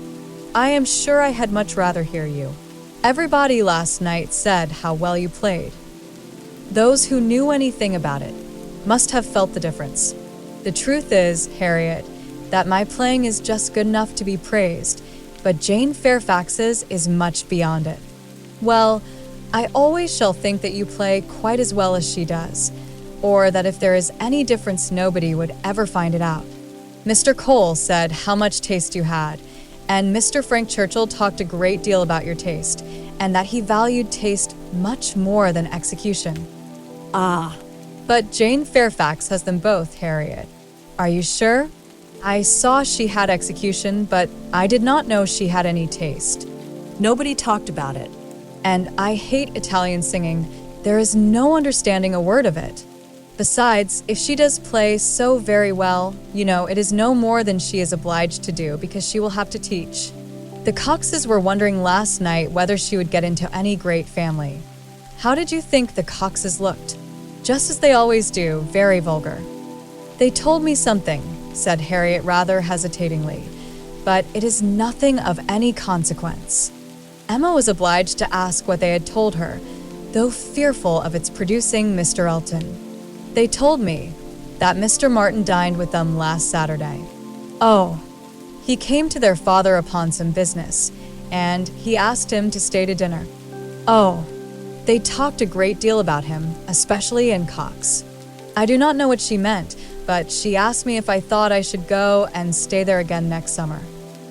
She meant to be impertinently curious, just as Suchin and Cox should be. She said he was very agreeable the day he dined there. He sat by her at dinner. Miss Nash thinks either of the Coxes would be very glad to marry him. Very likely. I think they are, without exception, the most vulgar girls in Highbury. Harriet had business at Fort. Emma thought it most prudent to go with her. Another accidental meeting with the Martins was possible, and in her present state, would be dangerous. Harriet, tempted by everything and swayed by half a word, was always very long at a purchase, and while she was still hanging over muslins and changing her mind, Emma went to the door for amusement. Much could not be hoped from the traffic of even the busiest part of Highbury, Mr. Perry walking hastily by, Mr. William Cox letting himself in at the office door, Mr. Cole's carriage horses returning from exercise, or a stray letter boy on an obstinate mule, were the liveliest objects she could presume to expect, and when her eyes fell only on the butcher with his tray, a tidy old woman traveling homewards from shop with her full basket, 2 curs quarreling over a dirty bone, and a string of dawdling children round the baker's little bow window eyeing the gingerbread, she knew she had no reason to complain, and was amused enough, quite enough still to stand at the door. A mind lively and at ease can do with seeing nothing, and can see nothing that does not answer. She looked down the Randalls Road. The scene enlarged. 2 persons appeared, Mrs. Weston and her son-in-law. They were walking into Highbury, to Hartfield, of course. They were stopping, however, in the first place at Mrs. Bates's, whose house was a little nearer Randall's than Ford's, and had all but knocked when Emma caught their eye. Immediately they crossed the road and came forward to her, and the agreeableness of yesterday's engagement seemed to give fresh pleasure to the present meeting. Mrs. Weston informed her that she was going to call on the Bateses in order to hear the new instrument. "For my companion tells me," said she, "that I absolutely promised Miss Bates last night that I would come this morning. I was not aware of it myself. I did not know that I had fixed a day, but as he says I did, I am going now. And while Mrs. Weston pays her visit, I may be allowed, I hope," said Frank Churchill, "to join your party and wait for her at Hartfield, if you are going home." Mrs. Weston was disappointed. "I thought you meant to go with me. They would be very much pleased." Me. "I should be quite in the way, but perhaps I may be equally in the way here. Miss Woodhouse looks as if she did not want me. My aunt always sends me off when she is shopping. She says I fidget her to death, and Miss Woodhouse looks as if she could almost say the same. What am I to do?" "I am here on no business of my own," said Emma. "I am only waiting for my friend. She will probably have soon done, and then we shall go home. But you had better go with Mrs. Weston and hear the instrument." "Well, if you advise it," but with a smile, "if Colonel Campbell should have employed a careless friend, and if it should prove to have an indifferent tone, what shall I say? I shall be no support to Mrs. Weston. She might do very well by herself. A disagreeable truth would be palatable through her lips, but I am the wretchedest being in the world at a civil falsehood." "I do not believe any such thing," replied Emma. "I am persuaded that you can be as insincere as your neighbors when it is necessary, but there is no reason to suppose the instrument is indifferent. Quite otherwise indeed, if I understood Miss Fairfax's opinion last night." "Do come with me," said Mrs. Weston, "if it be not very disagreeable to you. It need not detain us long. We will go to Hartfield afterwards. We will follow them to Hartfield. I really wish you to call with me. It will be felt so great an attention, and I always thought you meant it." He could say no more, and with the hope of Hartfield to reward him, returned with Mrs. Weston to Mrs. Bates's door. Emma watched them in, and then joined Harriet at the interesting counter, trying, with all the force of her own mind, to convince her that if she wanted plain muslin it was of no use to look at figured, and that a blue ribbon, be it ever so beautiful, would still never match her yellow pattern. At last it was all settled, even to the destination of the parcel. "Should I send it to Mrs. Goddard's, ma'am?" asked Mrs. Ford. "Yes, no, yes," to Mrs. Goddard's. "Only my pattern gown is at Hartfield." "No, you shall send it to Hartfield, if you please. But then Mrs. Goddard will want to see it, and I could take the pattern gown home any day. But I shall want the ribbon directly, so it had better go to Hartfield. At least the ribbon. You could make it into 2 parcels, Mrs. Ford, could not you?" "It is not worthwhile, Harriet, to give Mrs. Ford the trouble of 2 parcels. No more it is." "No trouble in the world, ma'am," said the obliging Mrs. Ford. Oh. "But indeed I would much rather have it only in 1. Then, if you please, you shall send it all to Mrs. Goddard's. I do not know, no, I think, Miss Woodhouse, I may just as well have it sent to Hartfield, and take it home with me at night. What do you advise?" "That you do not give another half-second to the subject. To Hartfield, if you please, Mrs. Ford." That will be much best," said Harriet, quite satisfied. "I should not at all like to have it sent to Mrs. Goddard's." Voices approached the shop, or rather 1 voice and 2 ladies. Mrs. Weston and Miss Bates met them at the door. "My dear Miss Woodhouse," said the latter, "I am just run across to entreat the favor of you to come and sit down with us a little while and give us your opinion of our new instrument. You and Miss Smith." "How do you do, Miss Smith?" "Very well, I thank you, and I begged Mrs. Weston to come with me, that I might be sure of succeeding. I hope Mrs. Bates and Miss Fairfax are." "Very well. I am much obliged to you. My mother is delightfully well, and Jane caught no cold last night. How is Mr. Woodhouse? I am so glad to hear such a good account. Mrs. Weston told me you were here." "Oh, then," said I must run across. I am sure Miss Woodhouse will allow me just to run across and entreat her to come in. My mother will be so very happy to see her, and now we are such a nice party, she cannot refuse. I pray do, said Mr. Frank Churchill. Miss Woodhouse's opinion of the instrument will be worth having. But, said I shall be more sure of succeeding if one of you will go with me. Oh, said he, wait half a minute, till I have finished my job. For, would you believe it, Miss Woodhouse, there he is, in the most obliging manner in the world, fastening in the rivet of my mother's spectacles. The rivet came out, you know, this morning, so very obliging, for my mother had no use of her spectacles. Could not put them on. And, by the by, everybody ought to have 2 pair of spectacles. They should indeed. Jane said so. I meant to take them over to John Saunders the first thing I did, but something or other hindered me all the morning. First one thing, then another, there is no saying what, you know. At one time Patty came to say she thought the kitchen chimney wanted sweeping. Oh, said I, Patty, do not come with your bad news to me. Here is the rivet of your mistress's spectacles out. Then the baked apples came home. Mrs. Wallace sent them by her boy. They are extremely civil and obliging to us, the Wallaces, always. I have heard some people say that Mrs. Wallace can be uncivil and give a very rude answer, but we have never known anything but the greatest attention from them. And it cannot be for the value of our custom now, for what is our consumption of bread? You know? Only 3 of us, besides dear Jane at present, and she really eats nothing, makes such a shocking breakfast. You would be quite frightened if you saw it. I dare not let my mother know how little she eats, so I say one thing and then I say another, and it passes off. But about the middle of the day she gets hungry, and there is nothing she likes so well as these baked apples, and they are extremely wholesome, for I took the opportunity the other day of asking Mr. Perry. I happened to meet him in the street. Not that I had any doubt before.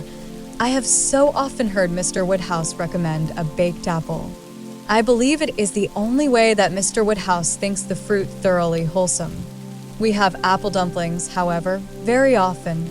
Patty makes an excellent apple dumpling. Well, Mrs. Weston, you have prevailed, I hope, and these ladies will oblige us. Emma would be very happy to wait on Mrs. Bates and see, and they did at last move out of the shop, with no farther delay from Miss Bates than, "How do you do, Mrs. Ford? I beg your pardon. I did not see you before. I hear you have a charming collection of new ribbons from town. Jane came back delighted yesterday. Thank ye. The gloves do very well, only a little too large about the wrist, but Jane is taking them in. What was I talking of, said she, beginning again when they were all in the street. Emma wondered on what, of all the medley, she would fix. I declare I cannot recollect what I was talking of. Oh, my mother's spectacles. So very obliging of Mr. Frank Churchill. Oh, said he, I do think I can fasten the rivet. I like a job of this kind excessively, which you know shoot him to be so very. Indeed, I must say that, much as I had heard of him before, and much as I had expected, he very far exceeds anything. I do congratulate you, Mrs. Weston, most warmly. He seems everything the fondest parent could. Oh, said he, I can fasten the rivet. I like a job of that sort excessively. I never shall forget his manner. And when I brought out the baked apples from the closet, and hoped our friends would be so very obliging as to take some, oh, said he directly, there is nothing in the way of fruit half so good, and these are the finest looking home-baked apples I ever saw in my life. That, was so very. And I am sure, by his manner, it was no compliment. Indeed, they are very delightful apples, and Mrs. Wallace does them full justice. Only we do not have them baked more than twice, and Mr. Woodhouse made us promise to have them done 3 times. But Miss Woodhouse will be so good as not to mention it. The apples themselves are the very finest sort for baking, beyond a doubt. All from Donwell, some of Mr. Knightley's most liberal supply. He sends us a sack every year, and certainly there never was such a keeping apple anywhere as one of his trees. I believe there is 2 of them. My mother says the orchard was always famous in her younger days. But I was really quite shocked the other day, for Mr. Knightley called one morning and Jane was eating these apples, and we talked about them and said how much she enjoyed them, and he asked whether we were not got to the end of our stock. "I am sure you must be," said he, "and I will send you another supply, for I have a great many more than I can ever use. William Larkins let me keep a larger quantity than usual this year. I will send you some more, before they get good for nothing." So I begged he would not, for really, as to ours being gone, I could not absolutely say that we had a great many left. It was but half a dozen indeed, but they should be all kept for Jane, and I could not at all bear that he should be sending us more, so liberal as he had been already, and Jane said the same. And when he was gone, she almost quarreled with me. No, I should not say quarreled, for we never had a quarrel in our lives, but she was quite distressed that I had owned the apples were so nearly gone. She wished I had made him believe we had a great many left.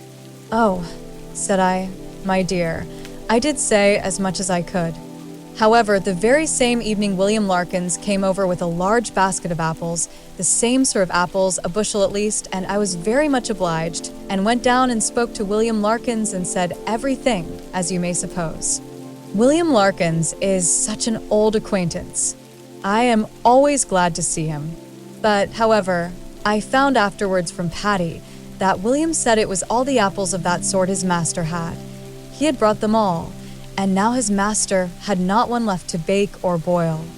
William did not seem to mind it himself. He was so pleased to think his master had sold so many, for William, you know, thinks more of his master's profit than anything. But Mrs. Hodges, he said, was quite displeased at their being all sent away. She could not bear that her master should not be able to have another apple tart this spring. He told Patty this, but bid her not mind it, and be sure not to say anything to us about it, for Mrs. Hodges would be cross sometimes, and as long as so many sacks were sold, it did not signify who ate the remainder. And so Patty told me, and I was excessively shocked indeed. I would not have Mr. Knightley know anything about it for the world. He would be so very. I wanted to keep it from Jane's knowledge, but unluckily, I had mentioned it before I was aware. Miss Bates had just done as Patty opened the door, and her visitors walked upstairs without having any regular narration to attend to, pursued only by the sounds of her desultory goodwill. "Pray take care, Mrs. Weston. There is a step at the turning. Pray take care, Miss Woodhouse. Ours is rather a dark staircase, rather darker and narrower than one could wish. Miss Smith, pray take care. Miss Woodhouse, I am quite concerned. I am sure you hit your foot. Miss Smith, the step at the turning." Chapter 10. The appearance of the little sitting room as they entered was tranquility itself. Mrs. Bates, deprived of her usual employment, slumbering on one side of the fire, Frank Churchill, at a table near her, most deedily occupied about her spectacles, and Jane Fairfax, standing with her back to them, intent on her pianoforte. Busy as he was, however, the young man was yet able to shew a most happy countenance on seeing Emma again. "This is a pleasure," said he, in rather a low voice, coming at least 10 minutes earlier than I had calculated. "You find me trying to be useful. Tell me if you think I shall succeed." "What?" said Mrs. Weston. "I have not been working uninterruptedly," he replied. "I have been assisting Miss Fairfax in trying to make her instrument stand steadily. It is not quite firm. An unevenness in the floor, I believe. You see, we have been wedging one leg with paper. This was very kind of you to be persuaded to come. I was almost afraid you would be hurrying home." He contrived that she should be seated by him, and was sufficiently employed in looking out the best baked apple for her and trying to make her help or advise him in his work, till Jane Fairfax was quite ready to sit down to the pianoforte again. That she was not immediately ready, Emma did suspect to arise from the state of her nerves. She had not yet possessed the instrument long enough to touch it without emotion. She must reason herself into the power of performance, and Emma could not but pity such feelings, whatever their origin, and could not but resolve never to expose them to her neighbor again. At last Jane began, and though the first bars were feebly given, the powers of the instrument were gradually done full justice to. Mrs. Weston had been delighted before and was delighted again. Emma joined her in all her praise, and the pianoforte, with every proper discrimination, was pronounced to be altogether of the highest promise. "Whoever Colonel Campbell might employ," said Frank Churchill, with a smile at Emma, "the person has not chosen ill." I heard a good deal of Colonel Campbell's taste at Weymouth, and the softness of the upper notes, I am sure, is exactly what he and all that party would particularly prize. I dare say, Miss Fairfax, that he either gave his friend very minute directions or wrote to Broadwood himself. Do not you think so?" Jane did not look round.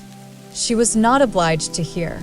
Mrs. Weston had been speaking to her at the same moment. "It is not fair," said Emma in a whisper. "Mine was a random guess. Do not distress her." He shook his head with a smile and looked as if he had very little doubt and very little mercy. Soon afterwards he began again. "How much your friends in Ireland must be enjoying your pleasure on this occasion, Miss Fairfax.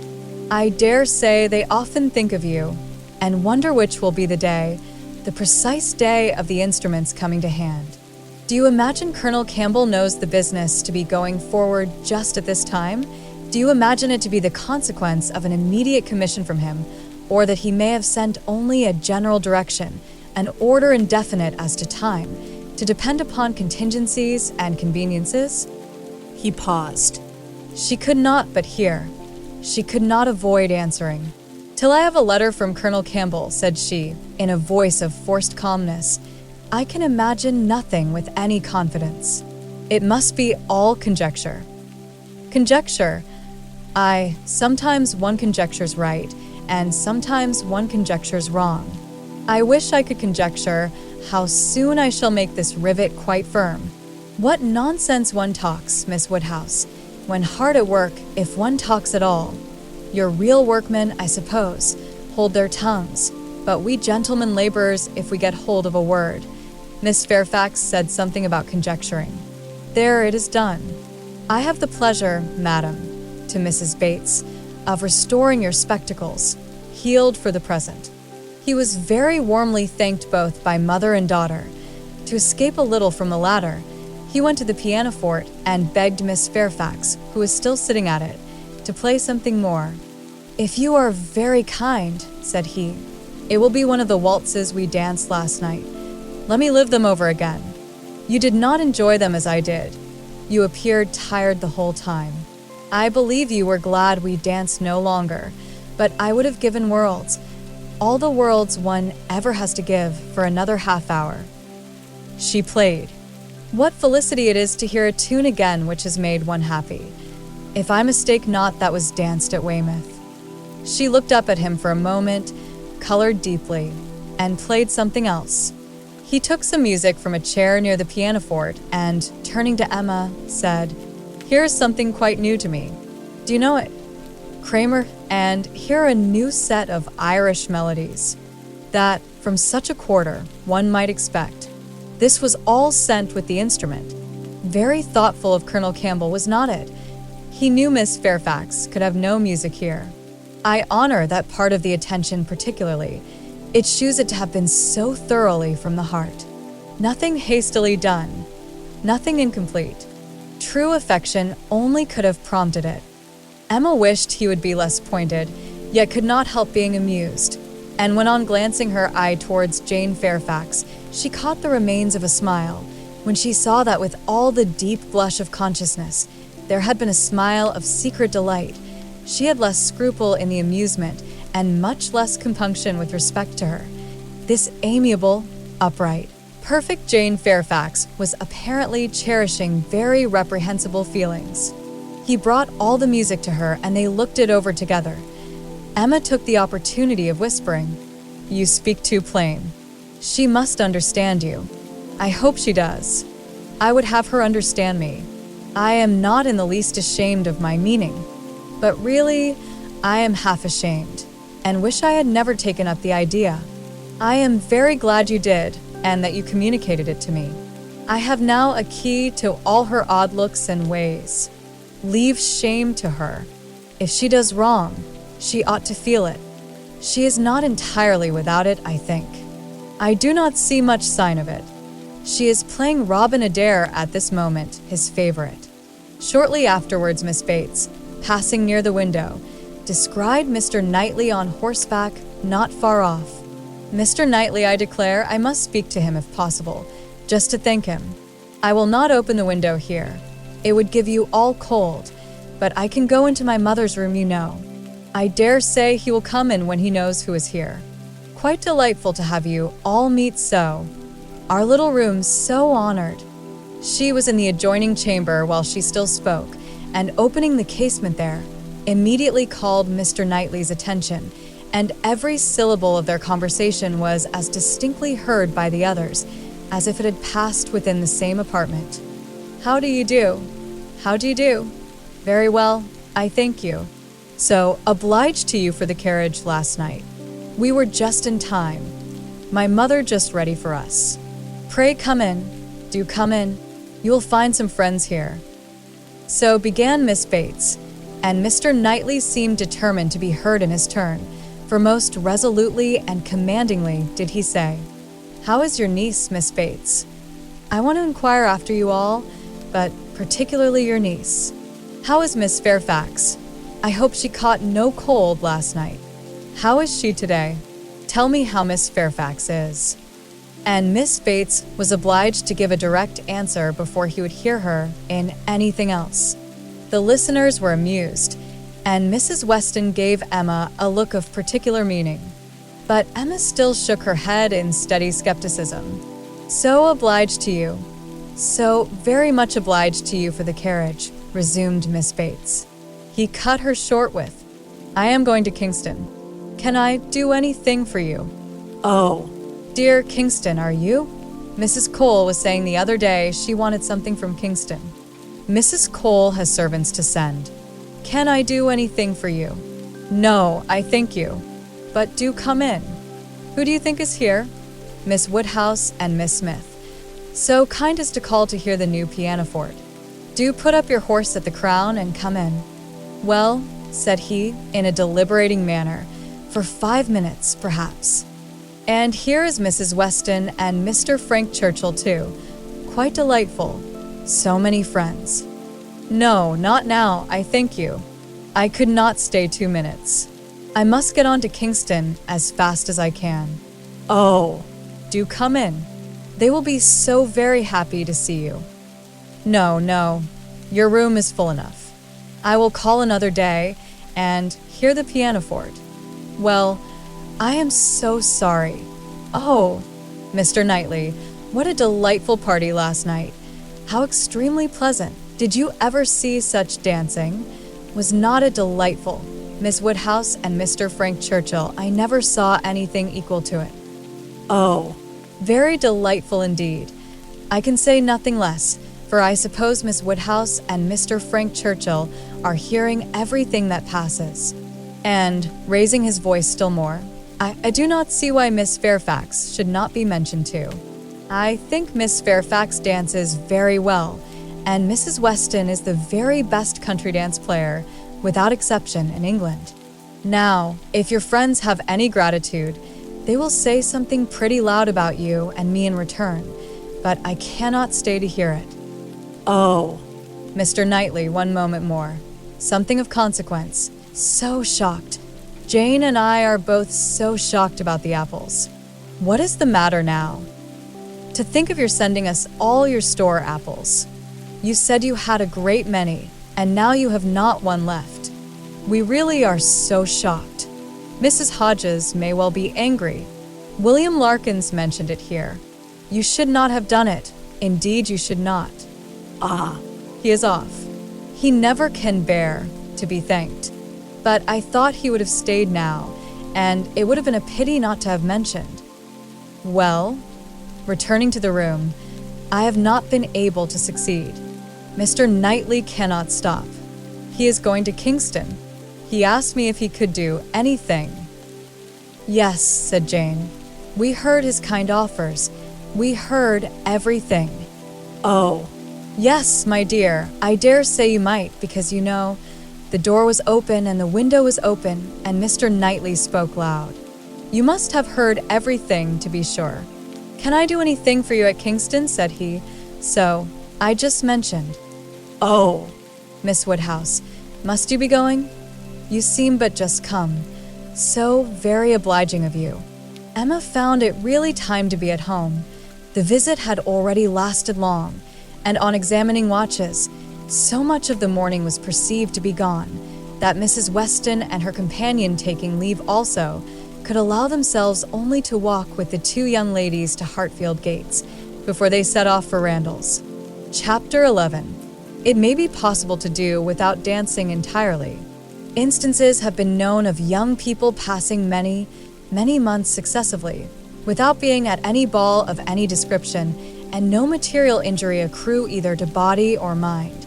But when a beginning is made, when the felicities of rapid motion have once been, though slightly, felt, it must be a very heavy set that does not ask for more.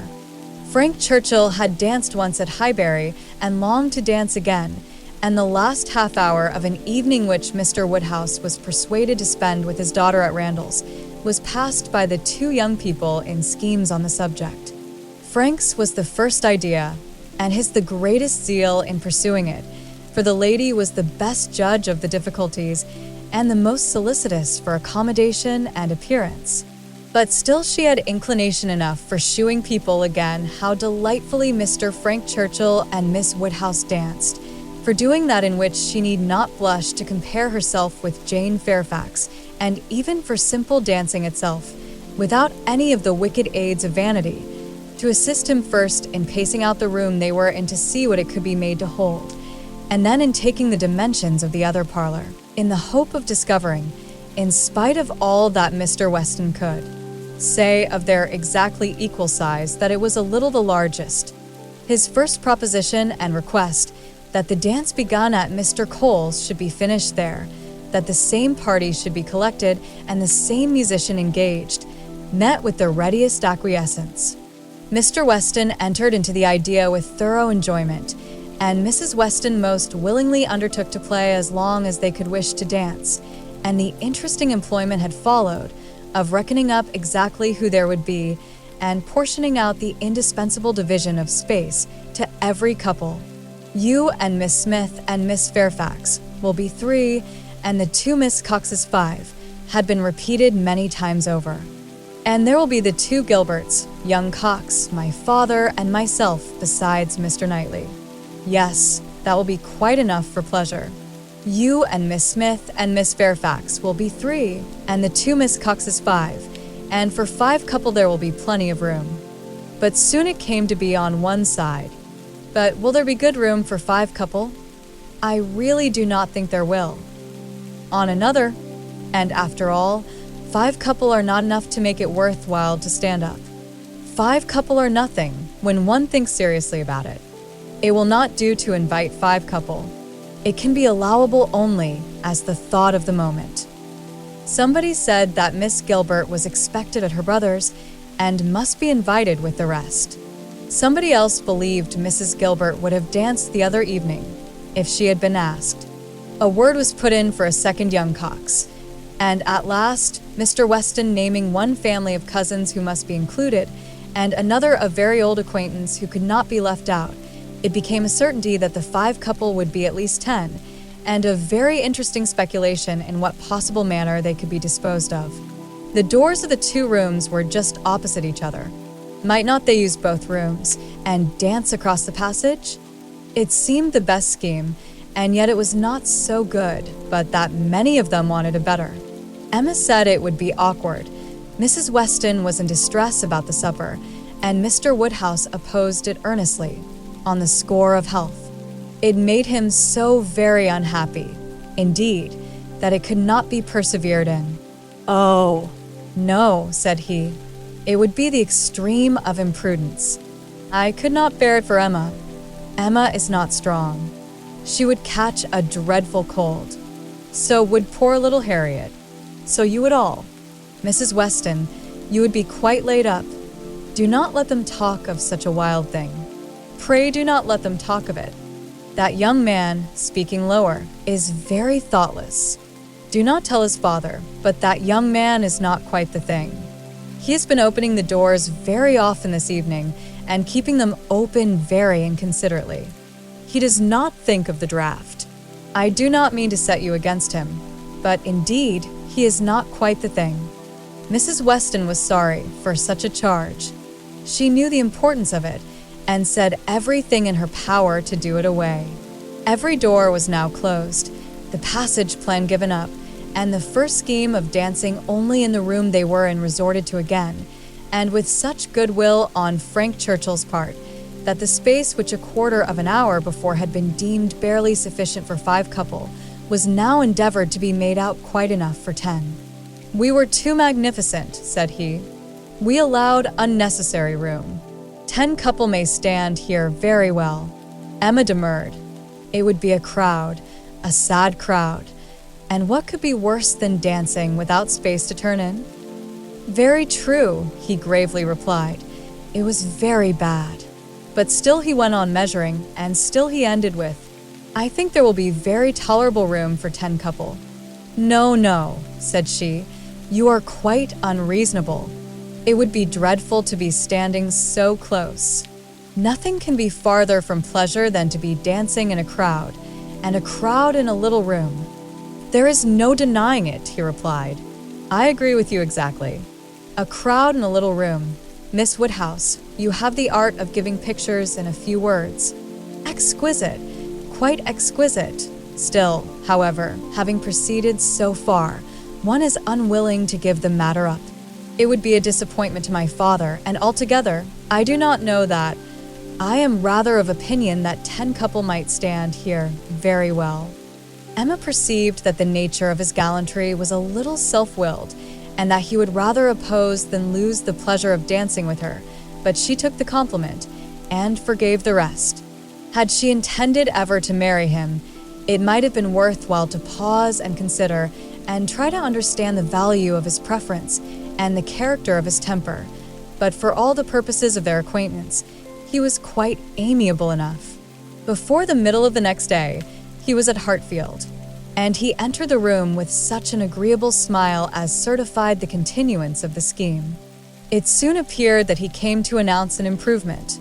"Well, Miss Woodhouse," he almost immediately began, "your inclination for dancing has not been quite frightened away, I hope, by the terrors of my father's little rooms. I bring a new proposal on the subject, a thought of my father's, which waits only your approbation to be acted upon. May I hope for the honor of your hand for the 2 first dances of this little projected ball, to be given, not at Randall's, but at the Crown Inn?" "The Crown? Yes, if you and Mr. Woodhouse see no objection, and I trust you cannot, my father hopes his friends will be so kind as to visit him there. Better accommodations, he can promise them, and not a less grateful welcome than at Randall's. It is his own idea. Mrs. Weston sees no objection to it, provided you are satisfied. This is what we all feel." "Oh, you were perfectly right. 10 couple, in either of the Randalls' rooms, would have been insufferable, dreadful. I felt how right you were the whole time, but was too anxious for securing anything to like to yield. Is not it a good exchange? You consent. I hope you consent. It appears to me a plan that nobody can object to, if Mr. and Mrs. Weston do not. I think it admirable, and, as far as I can answer for myself, shall be most happy. It seems the only improvement that could be. Papa, do you not think it an excellent improvement?" She was obliged to repeat and explain it before it was fully comprehended, and then, being quite new, farther representations were necessary to make it acceptable. No, he thought it very far from an improvement, a very bad plan, much worse than the other. A room at an inn was always damp and dangerous, never properly aired, or fit to be inhabited. If they must dance, they had better dance at Randall's. He had never been in the room at the Crown in his life, did not know the people who kept it by sight. Oh, no, a very bad plan.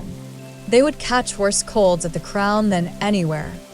"I was going to observe, sir," said Frank Churchill, "that one of the great recommendations of this change would be the very little danger of any bodies catching cold, so much less danger at the Crown than at Randall's. Mr. Perry might have reason to regret the alteration, but nobody else could." "Sir," said Mr. Woodhouse rather warmly, "you are very much mistaken if you suppose Mr. Perry to be that sort of character. Mr. Perry is extremely concerned when any of us are ill, but I do not understand how the room at the Crown can be safer for you than your father's house.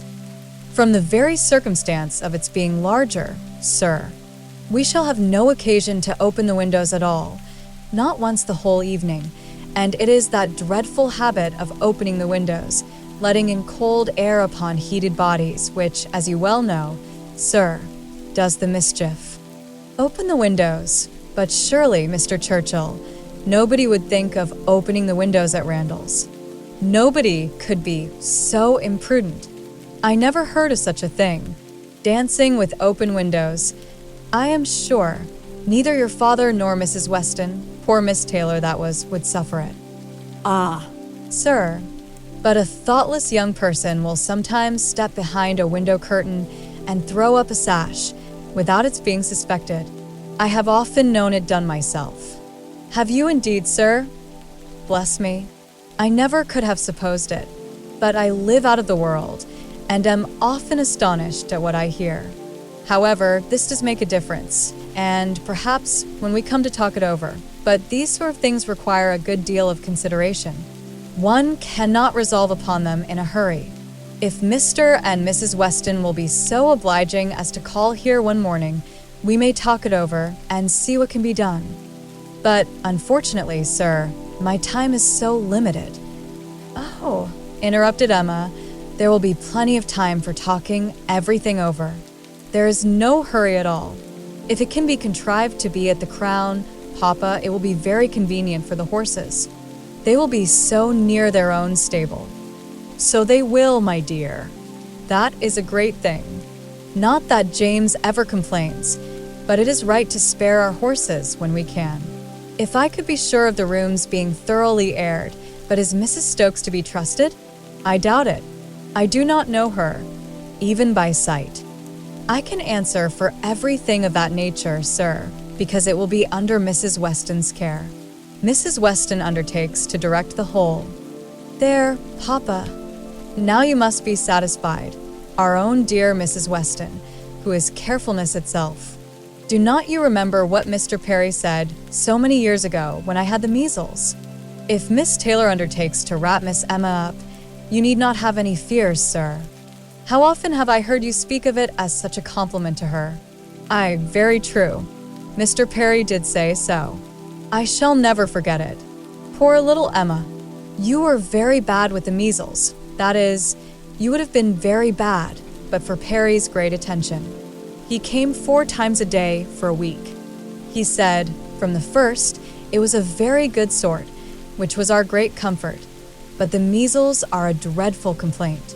I hope whenever poor Isabella's little ones have the measles, she will send for Perry. My father and Mrs. Weston are at the Crown at this moment," said Frank Churchill, examining the capabilities of the house. "I left them there and came on to Hartfield, impatient for your opinion and hoping you might be persuaded to join them and give your advice on the spot. I was desired to say so from both. It would be the greatest pleasure to them if you could allow me to attend you there. They can do nothing satisfactorily without you." Emma was most happy to be called to such a council, and her father, engaging to think it all over while she was gone, the 2 young people set off together without delay for the Crown. There were Mr. and Mrs. Weston, delighted to see her and receive her approbation, very busy and very happy in their different way, she in some little distress, and he finding everything perfect. "Emma," said she, "this paper is worse than I expected. Look. In places you see it is dreadfully dirty, and the wainscot is more yellow and forlorn than anything I could have imagined." "My dear, you are too particular," said her husband. "What does all that signify? You will see nothing of it by candlelight. It will be as clean as Randall's by candlelight. We never see anything of it on our club nights." The ladies here probably exchanged looks which meant, "Men never know when things are dirty or not."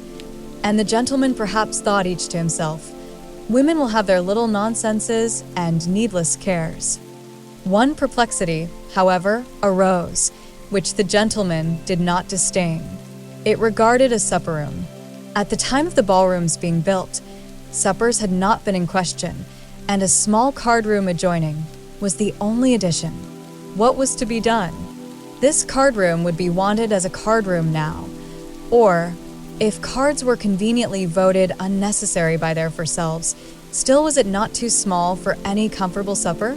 Another room of much better size might be secured for the purpose, but it was at the other end of the house, and a long awkward passage must be gone through to get at it. This made a difficulty. Mrs. Weston was afraid of draughts for the young people in that passage, and neither Emma nor the gentleman could tolerate the prospect of being miserably crowded at supper. Mrs. Weston proposed having no regular supper, merely sandwiches and tea, set out in the little room, but that was scouted as a wretched suggestion. A private dance, without sitting down to supper, was pronounced an infamous fraud upon the rights of men and women, and Mrs. Weston must not speak of it again. She then took another line of expediency, and looking into the doubtful room, observed, "I do not think it is so very small. We shall not be many, you know." And Mr. Weston, at the same time, walking briskly with long steps through the passage, was calling out, "You talk a great deal of the length of this passage, my dear. It is a mere nothing after all, and not the least draught from the stairs." "I wish," said Mrs. Weston, "one could know which arrangement our guests in general would like best.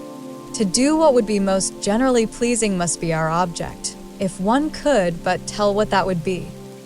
"Yes, very true," cried Frank, "very true. You want your neighbors' opinions. I do not wonder at you. If one could ascertain what the chief of them, the Coles, for instance, they're not far off. Shall I call upon them? Or Miss Bates? She is still nearer, and I do not know whether Miss Bates is not as likely to understand the inclinations of the rest of the people as anybody. I think we do want a larger council. Suppose I go and invite Miss Bates to join us?" "Well, if you please," said Mrs. Weston, rather hesitating, "if you think she will be of any use." "You will get nothing to the purpose from Miss Bates," said Emma. "She will be all delight and gratitude, but she will tell you nothing. She will not even listen to your questions. I see no advantage in consulting Miss Bates. But she is so amusing, so extremely amusing. I am very fond of hearing Miss Bates talk. And I need not bring the whole family, you know." Here Mr. Weston joined them, and on hearing what was proposed, gave it his decided approbation. "I do, Frank. Go and fetch Miss Bates, and let us end the matter at once. She will enjoy the scheme, I am sure, and I do not know a proper person for shewing us how to do away difficulties. Fetch Miss Bates. We are growing a little too nice. She is a standing lesson of how to be happy. But fetch them both.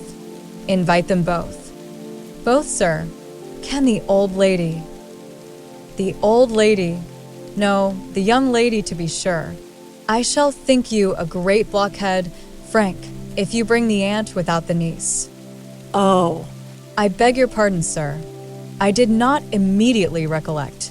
Undoubtedly, if you wish it, I will endeavor to persuade them both." And away he ran. Long before he reappeared, attending the short, neat, brisk-moving aunt and her elegant niece, Mrs. Weston, like a sweet-tempered woman and a good wife, had examined the passage again and found the evils of it much less than she had supposed before, indeed very trifling, and here ended the difficulties of decision. All the rest, in speculation at least, was perfectly smooth. All the minor arrangements of table and chair, lights and music, tea and supper, made themselves, or were left as mere trifles to be settled at any time between Mrs. Weston and Mrs. Stokes. Everybody invited was certainly to come, Frank had already written to Enscombe to propose staying a few days beyond his fortnight, which could not possibly be refused. And a delightful dance it was to be. Most cordially, when Miss Bates arrived, did she agree that it must. As a counselor, she was not wanted, but as an approver, a much safer character, she was truly welcome. Her approbation, at once general and minute, warm and incessant, could not but please, and for another half hour they were all walking to and fro between the different rooms, some suggesting, some attending, and all in happy enjoyment of the future. The party did not break up without Emma's being positively secured for the 2 first dances by the hero of the evening, nor without her overhearing Mr. Weston whisper to his wife, "He has asked her, my dear." That's right. I knew he would. Chapter 12. One thing only was wanting to make the prospect of the ball completely satisfactory to Emma. It's being fixed for a day within the granted term of Frank Churchill's stay in Surrey.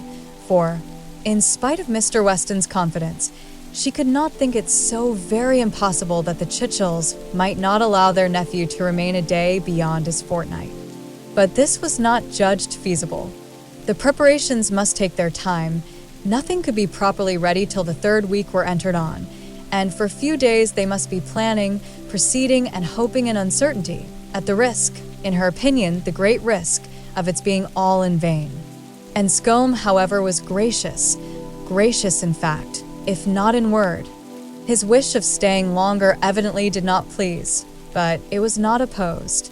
All was safe and prosperous, and as the removal of one solicitude generally makes way for another, Emma, being now certain of her ball, began to adopt as the next vexation Mr. Knightley's provoking indifference about it.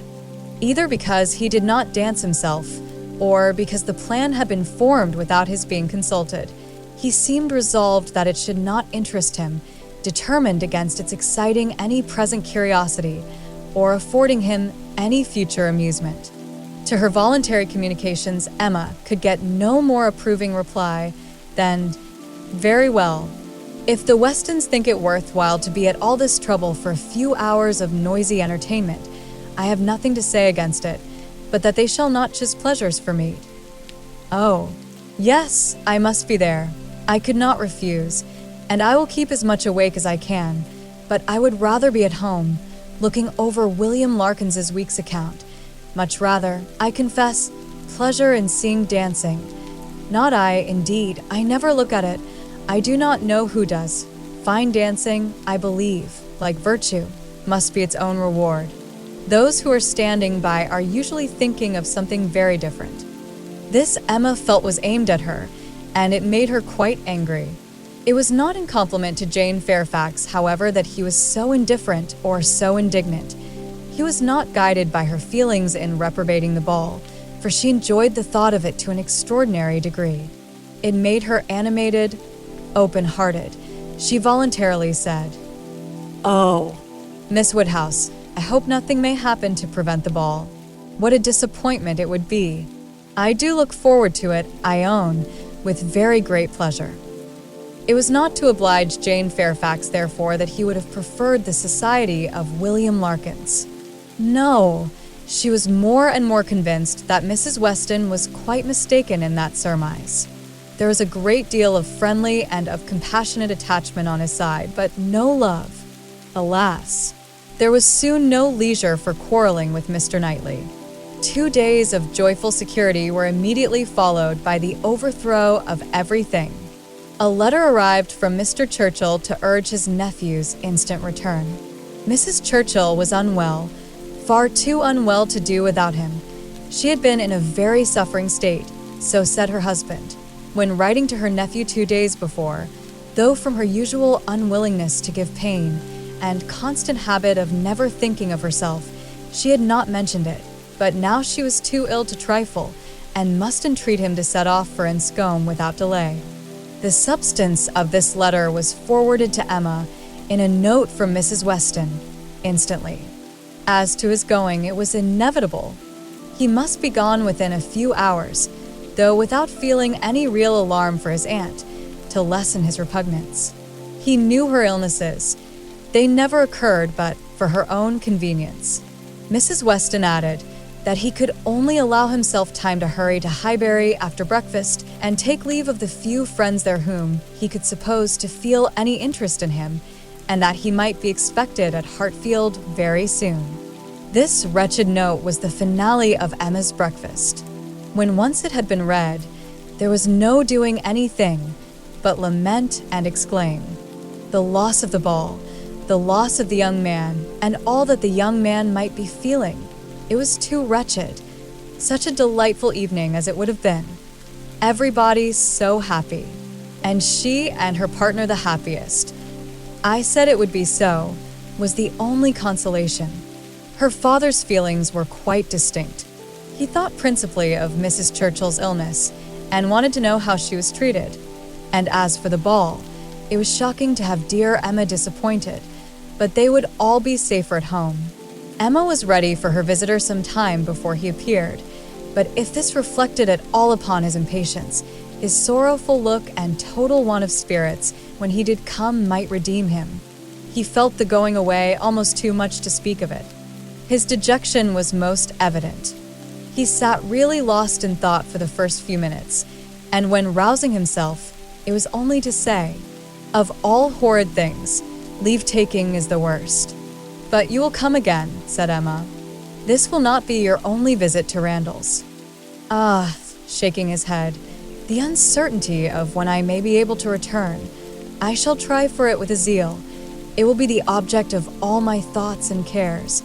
And if my uncle and aunt go to town this spring, but I am afraid, they did not stir last spring, I am afraid it is a custom gone forever. Our poor ball must be quite given up." "Ah, that ball. Why did we wait for anything? Why not seize the pleasure at once? How often is happiness destroyed by preparation, foolish preparation? You told us it would be so." "Oh, Miss Woodhouse, why are you always so right?" "Indeed, I am very sorry to be right in this instance. I would much rather have been merry than wise. If I can come again, we are still to have our ball. My father depends on it. Do not forget your engagement." Emma looked graciously. "Such a fortnight as it has been," he continued. "Every day more precious and more delightful than the day before. Every day making me less fit to bear any other place. Happy those who can remain at Highbury." "As you do us such ample justice now," said Emma, laughing, "I will venture to ask whether you did not come a little doubtfully at first. Do not we rather surpass your expectations?" "I am sure we do. I am sure you did not much expect to like us. You would not have been so long in coming if you had had a pleasant idea of Highbury."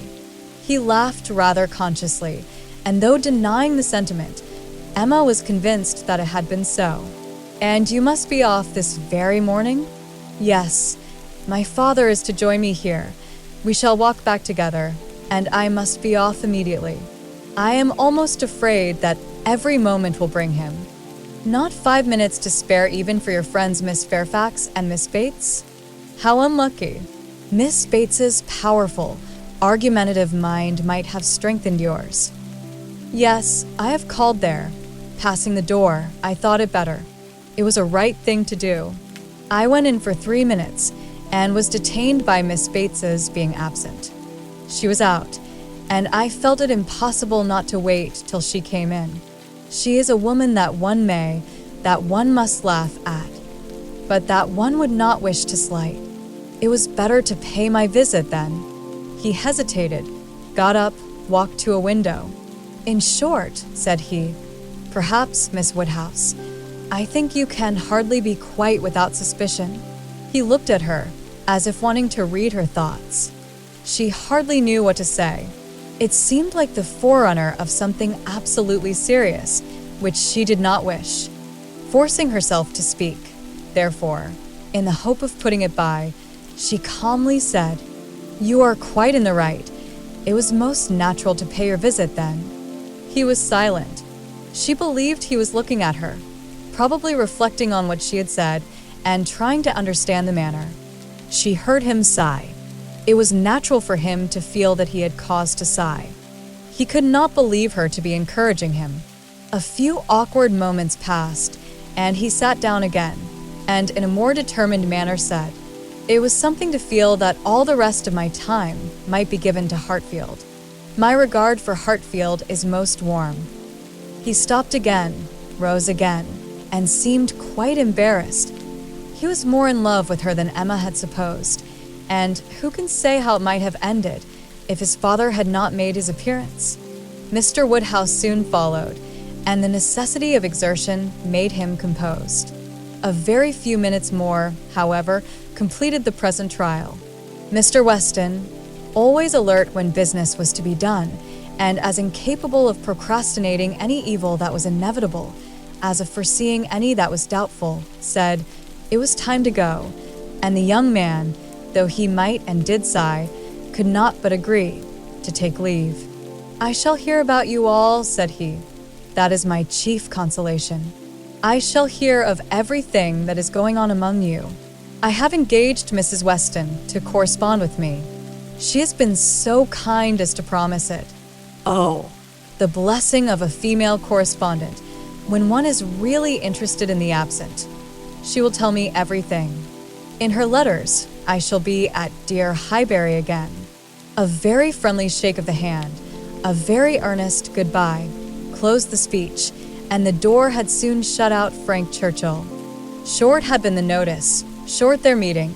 He was gone, and Emma felt so sorry to part, and foresaw so great a loss to their little society from his absence as to begin to be afraid of being too sorry and feeling it too much. It was a sad change. They had been meeting almost every day since his arrival. Certainly his being at Randall's had given great spirit to the last 2 weeks. Indescribable spirit. The idea, the expectation of seeing him which every morning had brought, the assurance of his attentions, his liveliness, his manners. It had been a very happy fortnight, and forlorn must be the sinking from it into the common course of Hartfield days. To complete every other recommendation, he had almost told her that he loved her. What strength or what constancy of affection he might be subject to was another point, but at present she could not doubt his having a decidedly warm admiration, a conscious preference of herself, and this persuasion, joined to all the rest, made her think that she must be a little in love with him, in spite of every previous determination against it. "I certainly must," said she. This sensation of listlessness, weariness, stupidity, this disinclination to sit down and employ myself, this feeling of everything's being dull and insipid about the house. I must be in love. I should be the oddest creature in the world if I were not, for a few weeks at least. Well, Evil to some is always good to others. I shall have many fellow mourners for the ball, if not for Frank Churchill, but Mr. Knightley will be happy. He may spend the evening with his dear William Larkins now, if he likes. Mr. Knightley, however, shewed no triumphant happiness. He could not say that he was sorry on his own account. His very cheerful look would have contradicted him if he had, but he said, and very steadily, that he was sorry for the disappointment of the others, and with considerable kindness added, "You, Emma, who have so few opportunities of dancing, you are really out of luck. You are very much out of luck." It was some days before she saw Jane Fairfax, to judge of her honest regret in this woeful change, but when they did meet, her composure was odious. She had been particularly unwell, however, suffering from headache to a degree which made her Aunt declare that had the ball taken place, she did not think Jane could have attended it, and it was charity to impute some of her unbecoming indifference to the languor of ill health. Chapter 13. Emma continued to entertain no doubt of her being in love. Her ideas only varied as to the how much. At first, she thought it was a good deal, and afterwards, but little. She had great pleasure in hearing Frank Churchill talked of, and, for his sake, greater pleasure than ever in seeing Mr. and Mrs. Weston. She was very often thinking of him, and quite impatient for a letter, that she might know how he was, how were his spirits, how was his aunt, and what was the chance of his coming to Randall's again this spring. But on the other hand, she could not admit herself to be unhappy, nor, after the first morning, to be less disposed for employment than usual. She was still busy and cheerful, and, pleasing as he was, she could yet imagine him to have faults. And farther, though thinking of him so much, and, as she sat drawing or working, forming 1,000 amusing schemes for the progress and close of their attachment, fancying interesting dialogues, and inventing elegant letters, the conclusion of every imaginary declaration on his side was that she refused him. Their affection was always to subside into friendship. Everything tender and charming was to mark their parting, but still they were to part. When she became sensible of this, it struck her that she could not be very much in love, for in spite of her previous and fixed determination never to quit her father, never to marry, a strong attachment certainly must produce more of a struggle than she could foresee in her own feelings. "I do not find myself making any use of the word sacrifice," said she. "In not one of all my clever replies, my delicate negatives, is there any allusion to making a sacrifice. I do suspect that he is not really necessary to my happiness. So much the better. I certainly will not persuade myself to feel more than I do. I am quite enough in love. I should be sorry to be more." Upon the whole, she was equally contented with her view of his feelings. He is undoubtedly very much in love. Everything denotes it. Very much in love indeed. And when he comes again, if his affection continue, I must be on my guard not to encourage it. It would be most inexcusable to do otherwise, as my own mind is quite made up. Not that I imagine he can think I have been encouraging him hitherto. No, if he had believed me at all to share his feelings, he would not have been so wretched. Could he have thought himself encouraged, his looks and language at parting would have been different. Still, however, I must be on my guard. This is in the supposition of his attachment continuing what it now is, but I do not know that I expect it will. I do not look upon him to be quite the sort of man. I do not altogether build upon his steadiness or constancy. His feelings are warm, but I can imagine them rather changeable. Every consideration of the subject, in short, makes me thankful that my happiness is not more deeply involved.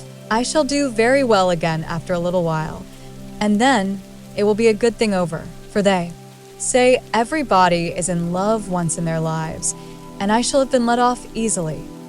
When his letter to Mrs. Weston arrived, Emma had the perusal of it, and she read it with a degree of pleasure and admiration which made her at first shake her head over her own sensations, and think she had undervalued their strength.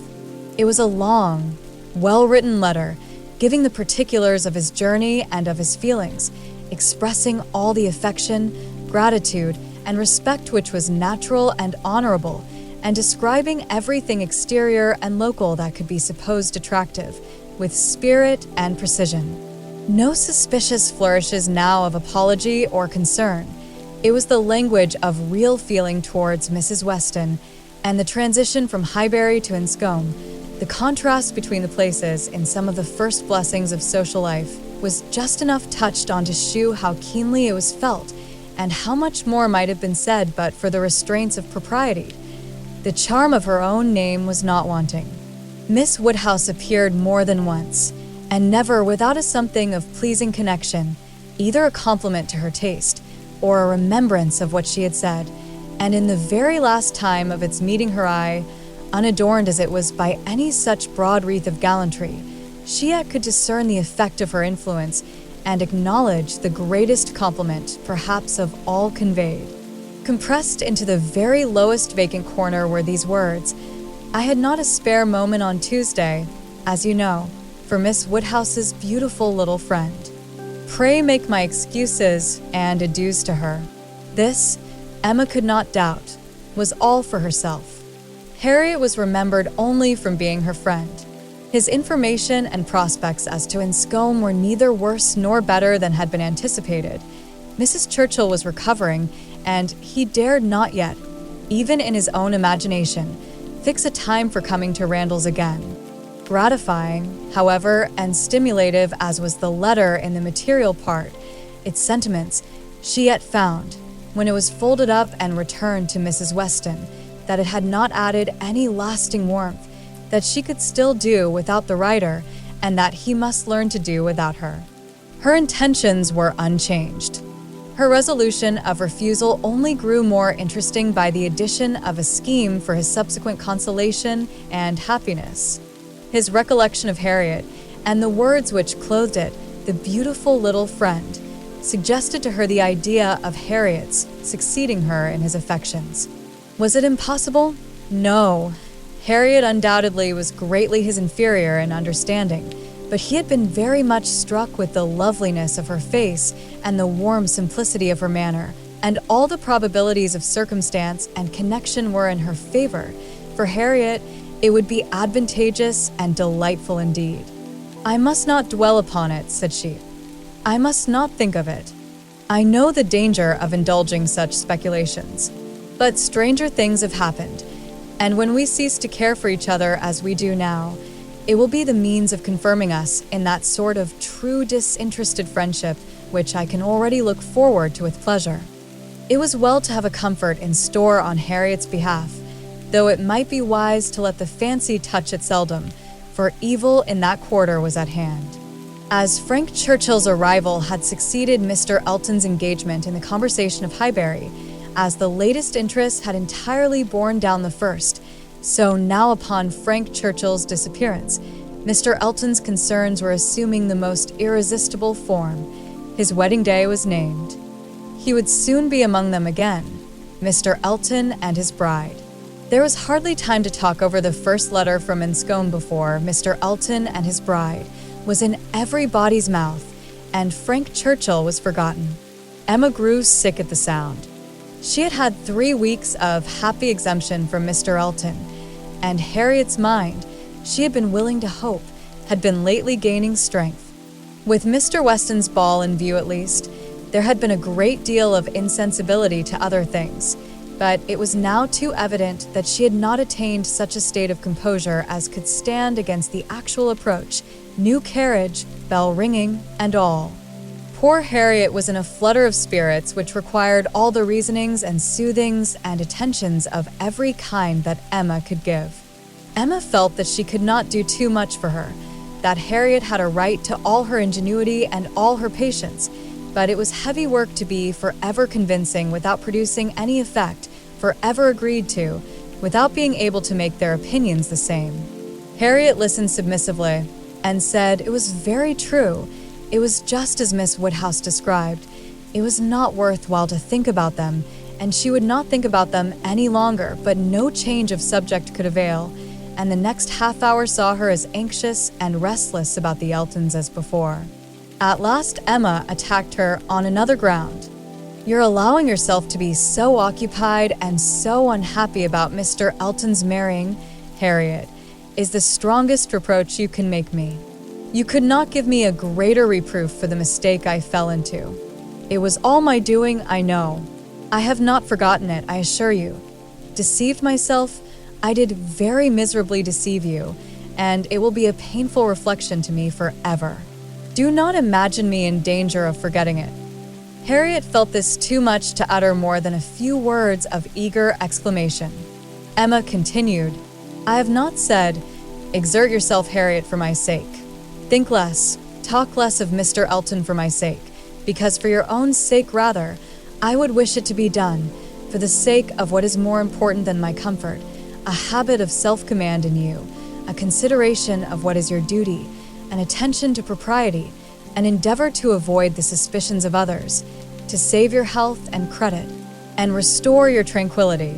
These are the motives which I have been pressing on you. They are very important, and sorry I am that you cannot feel them sufficiently to act upon them. My being saved from pain is a very secondary consideration. I want you to save yourself from greater pain. Perhaps I may sometimes have felt that Harriet would not forget what was due, or rather, what would be kind by me. This appeal to her affections did more than all the rest. The idea of wanting gratitude and consideration for Miss Woodhouse, whom she really loved extremely, made her wretched for a while, and when the violence of grief was comforted away, still remained powerful enough to prompt to what was right and support her in it very tolerably. You, who have been the best friend I ever had in my life, want gratitude to you.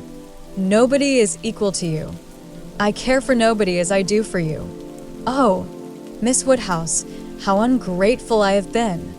Such expressions, assisted as they were by everything that look and manner could do, made Emma feel that she had never loved Harriet so well, nor valued her affections so highly before. There is no charm equal to tenderness of heart, said she afterwards to herself. There is nothing to be compared to it. Warmth and tenderness of heart, with an affectionate, open manner, will beat all the clearness of head in the world. For attraction, I am sure it will. It is tenderness of heart which makes my dear father so generally beloved, which gives Isabella all her popularity. I have it not, but I know how to prize and respect it. Harriet is my superior in all the charm and all the felicity it gives. Dear Harriet, I would not change you for the clearest-headed, longest-sighted, best-judging female breathing. Oh, The coldness of a Jane Fairfax. Harriet is worth 100 such, and for a wife, a sensible man's wife, it is invaluable. I mention no names, but happy the man who changes Emma for Harriet. Chapter 14. Mrs. Elton was first seen at church, but though devotion might be interrupted, curiosity could not be satisfied by a bride in a pew, and it must be left for the visits in form which were then to be paid, to settle whether she were very pretty indeed, or only rather pretty, or not pretty at all. Emma had feelings, less of curiosity than of pride or propriety, to make her resolve on not being the last to pay her respects, and she made a point of Harriet's going with her, that the worst of the business might be gone through as soon as possible. She could not enter the house again, could not be in the same room to which she had with such vain artifice retreated 3 months ago, to lace up her boot, without recollecting. 1,000 vexatious thoughts would recur, compliments, charades, and horrible blunders, and it was not to be supposed that poor Harriet should not be recollecting too, but she behaved very well, and was only rather pale and silent. The visit was of course short, and there was so much embarrassment and occupation of mind to shorten it, that Emma would not allow herself entirely to form an opinion of the lady, and on no account to give one, beyond the nothing-meaning terms of being elegantly dressed and very pleasing. She did not really like her. She would not be in a hurry to find fault, but she suspected that there was no elegance, ease, but not elegance. She was almost sure that for a young woman, a stranger, a bride, there was too much ease. Her person was rather good, her face not unpretty, but neither feature, nor air, nor voice, nor manner were elegant. Emma thought at least it would turn out so. As for Mr. Elton, his manners did not appear, but no, she would not permit a hasty or a witty word from herself about his manners. It was an awkward ceremony at any time to be receiving wedding visits, and a man had need be all grace to acquit himself well through it. The woman was better off. She might have the assistance of fine clothes and the privilege of bashfulness, but the man had only his own good sense to depend on, and when she considered how peculiarly unlucky poor Mr. Elton was in being in the same room at once with the woman he had just married, the woman he had wanted to marry, and the woman whom he had been expected to marry, she must allow him to have the right to look as little wise, and to be as much affectedly, and as little really easy, as could be. "Well, Miss Woodhouse," said Harriet, when they had quitted the house, and after waiting in vain for her friend to begin. "Well, Miss Woodhouse," with a gentle sigh, "what do you think of her? Is not she very charming?" There was a little hesitation in Emma's answer. oh, "Yes, very, very pleasing young woman. I think her beautiful, quite beautiful. Very nicely dressed indeed. A remarkably elegant gown. I am not at all surprised that he should have fallen in love." oh, "No, there is nothing to surprise one at all. A pretty fortune, and she came in his way. "I dare say," returned Harriet, sighing again. I dare say she was very much attached to him. Perhaps she might, but it is not every man's fate to marry the woman who loves him best. Miss Hawkins perhaps wanted a home, and thought this the best offer she was likely to have. "Yes," said Harriet earnestly, "and well she might. Nobody could ever have a better. Well, I wish them happy with all my heart. And now, Miss Woodhouse, I do not think I shall mind seeing them again. He is just as superior as ever. But being married, it is quite a different thing." "No, indeed, Miss Woodhouse, you need not be afraid. I can sit and admire him now without any great misery. To know that he has not thrown himself away is such a comfort. She does seem a charming young woman, just what he deserves. Happy creature. He called her Augusta. How delightful." When the visit was returned, Emma made up her mind. She could then see more and judge better. From Harriet's happening not to be at Hartfield, and her father's being present to engage Mr. Elton, she had a quarter of an hour of the lady's conversation to herself, and could composedly attend to her, and the quarter of an hour quite convinced her that Mrs. Elton was a vain woman, extremely well satisfied with herself, and thinking much of her own importance, that she meant to shine and be very superior, but with manners which had been formed in a bad school, pert and familiar, that all her notions were drawn from one set of people and one style of living, that if not foolish she was ignorant, and that her society would certainly do Mr. Elton no good. Harriet would have been a better match.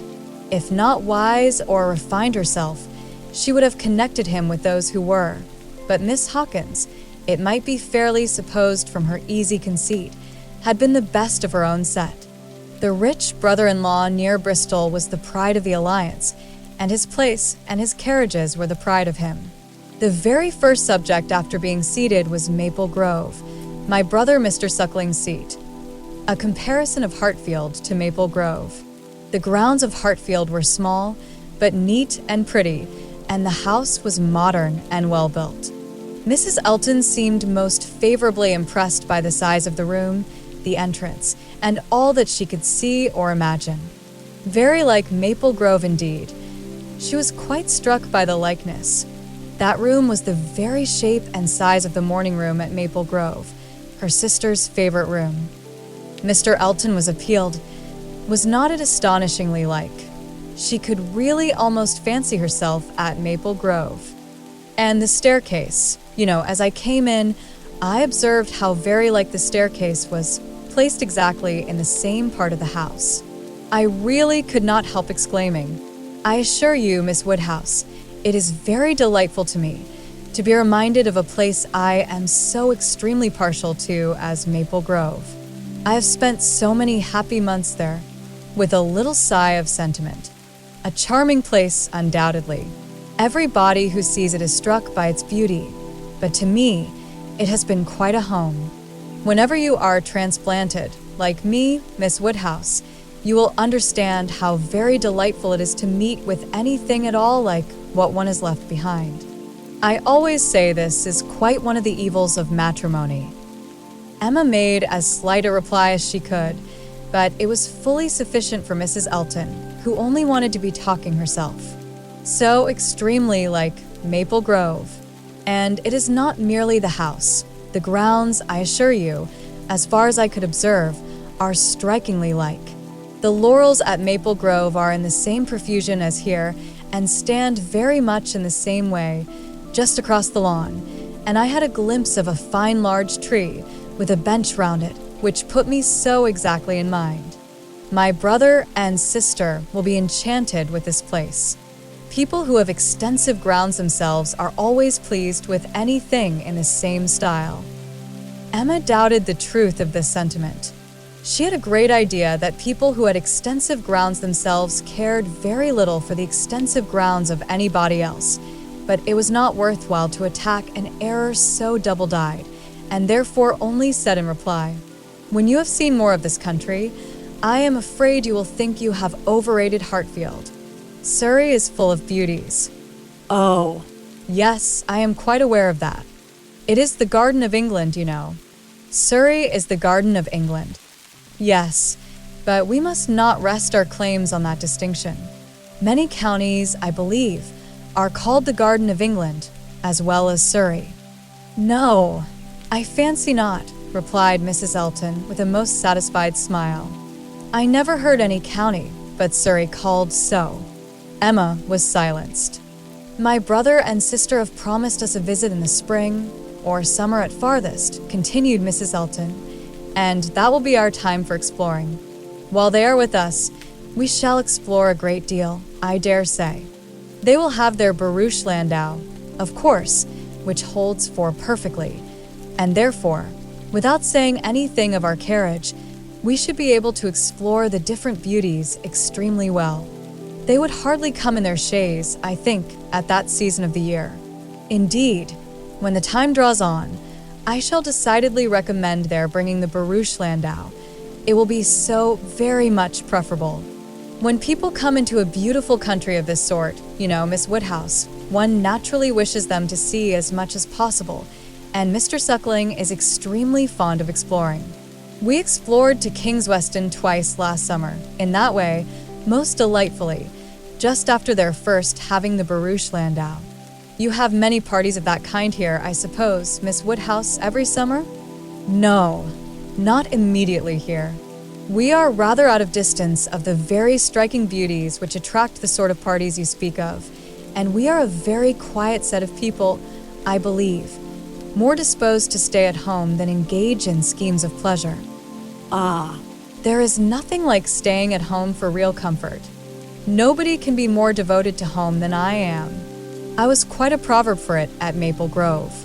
Many a time has Selina said, when she has been going to Bristol, I really cannot get this girl to move from the house.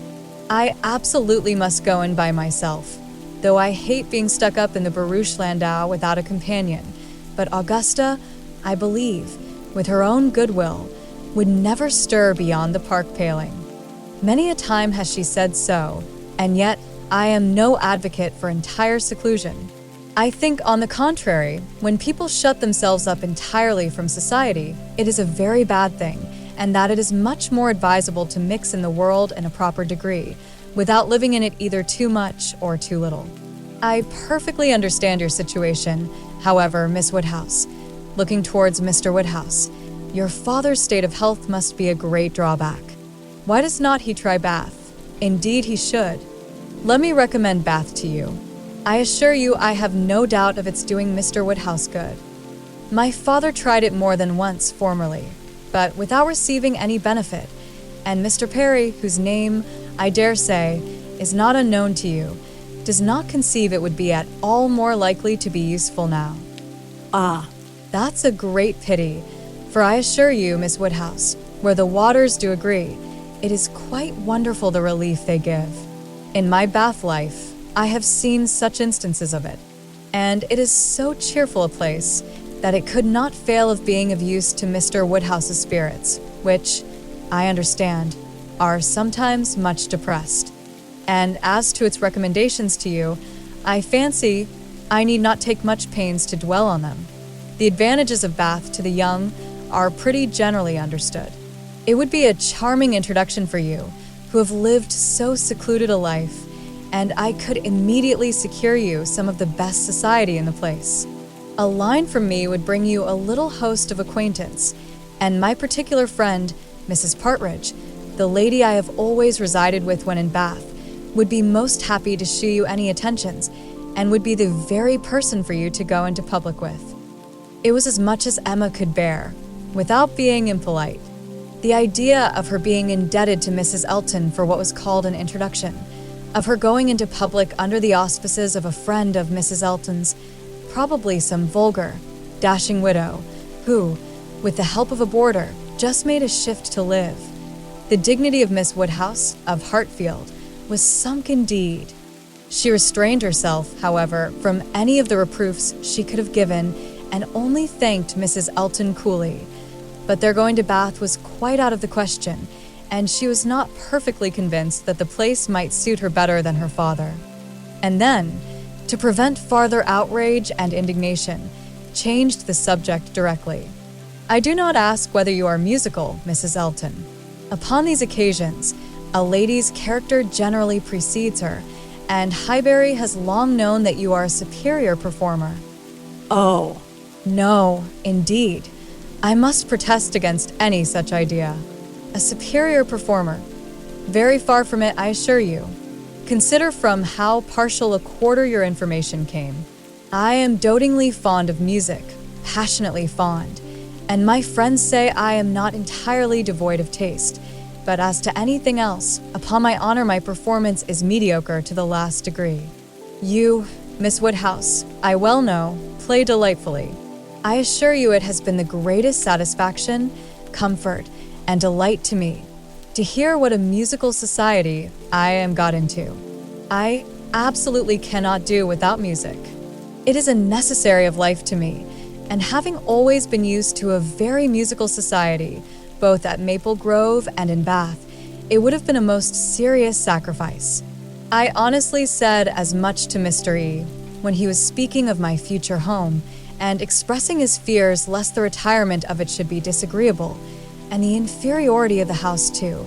Knowing what I had been accustomed to, of course, he was not wholly without apprehension. When he was speaking of it in that way, I honestly said that the world I could give up, parties, balls, plays, for I had no fear of retirement. Blessed with so many resources within myself, the world was not necessary to me. I could do very well without it. To those who had no resources, it was a different thing, but my resources made me quite independent. And as to smaller-sized rooms than I had been used to, I really could not give it a thought. I hoped I was perfectly equal to any sacrifice of that description. Certainly I had been accustomed to every luxury at Maple Grove, but I did assure him that 2 carriages were not necessary to my happiness, nor were spacious apartments. But, said I, to be quite honest, I do not think I can live without something of a musical society. I condition for nothing else, but without music, life would be a blank to me. We cannot suppose, said Emma, smiling, that Mr. Elton would hesitate to assure you of there being a very musical society in Highbury, and I hope you'll not find he has outstepped the truth more than may be pardoned, in consideration of the motive. No, indeed, I have no doubts at all on that head. I am delighted to find myself in such a circle. I hope we shall have many sweet little concerts together. I think, Miss Woodhouse, you and I must establish a musical club and have regular weekly meetings at your house or ours. Will not it be a good plan? If we exert ourselves, I think we shall not be long in want of allies. Something of that nature would be particularly desirable for me, as an inducement to keep me in practice. For married women, you know, there is a sad story against them in general. They are but too apt to give up music. But you, who are so extremely fond of it, there can be no danger, surely? I should hope not, but really when I look around among my acquaintance, I tremble. Selina has entirely given up music, never touches the instrument, though she played sweetly. And the same may be said of Mrs. Jeffreys, Clara Partridge, that was, and of the 2 Millmans, now Mrs. Bird and Mrs. James Cooper, and of more than I can enumerate. Upon my word, it is enough to put one in a fright. I used to be quite angry with Selina, but really I begin now to comprehend that a married woman has many things to call her attention. I believe I was half an hour this morning shut up with my housekeeper. But everything of that kind, said Emma, will soon be in so regular a train. Well, said Mrs. Elton, laughing, we shall see. Emma, finding her so determined upon neglecting her music, had nothing more to say, and after a moment's pause, Mrs. Elton chose another subject. We have been calling at Randall's, said she, and found them both at home, and very pleasant people they seem to be. I like them extremely. Mr. Weston seems an excellent creature, quite a first-rate favorite with me already, I assure you. And she appears so truly good. There is something so motherly and kind-hearted about her that it wins upon one directly. She was your governess, I think. Emma was almost too much astonished to answer, but Mrs. Elton hardly waited for the affirmative before she went on. Having understood as much, I was rather astonished to find her so very ladylike. But she is really quite the gentlewoman.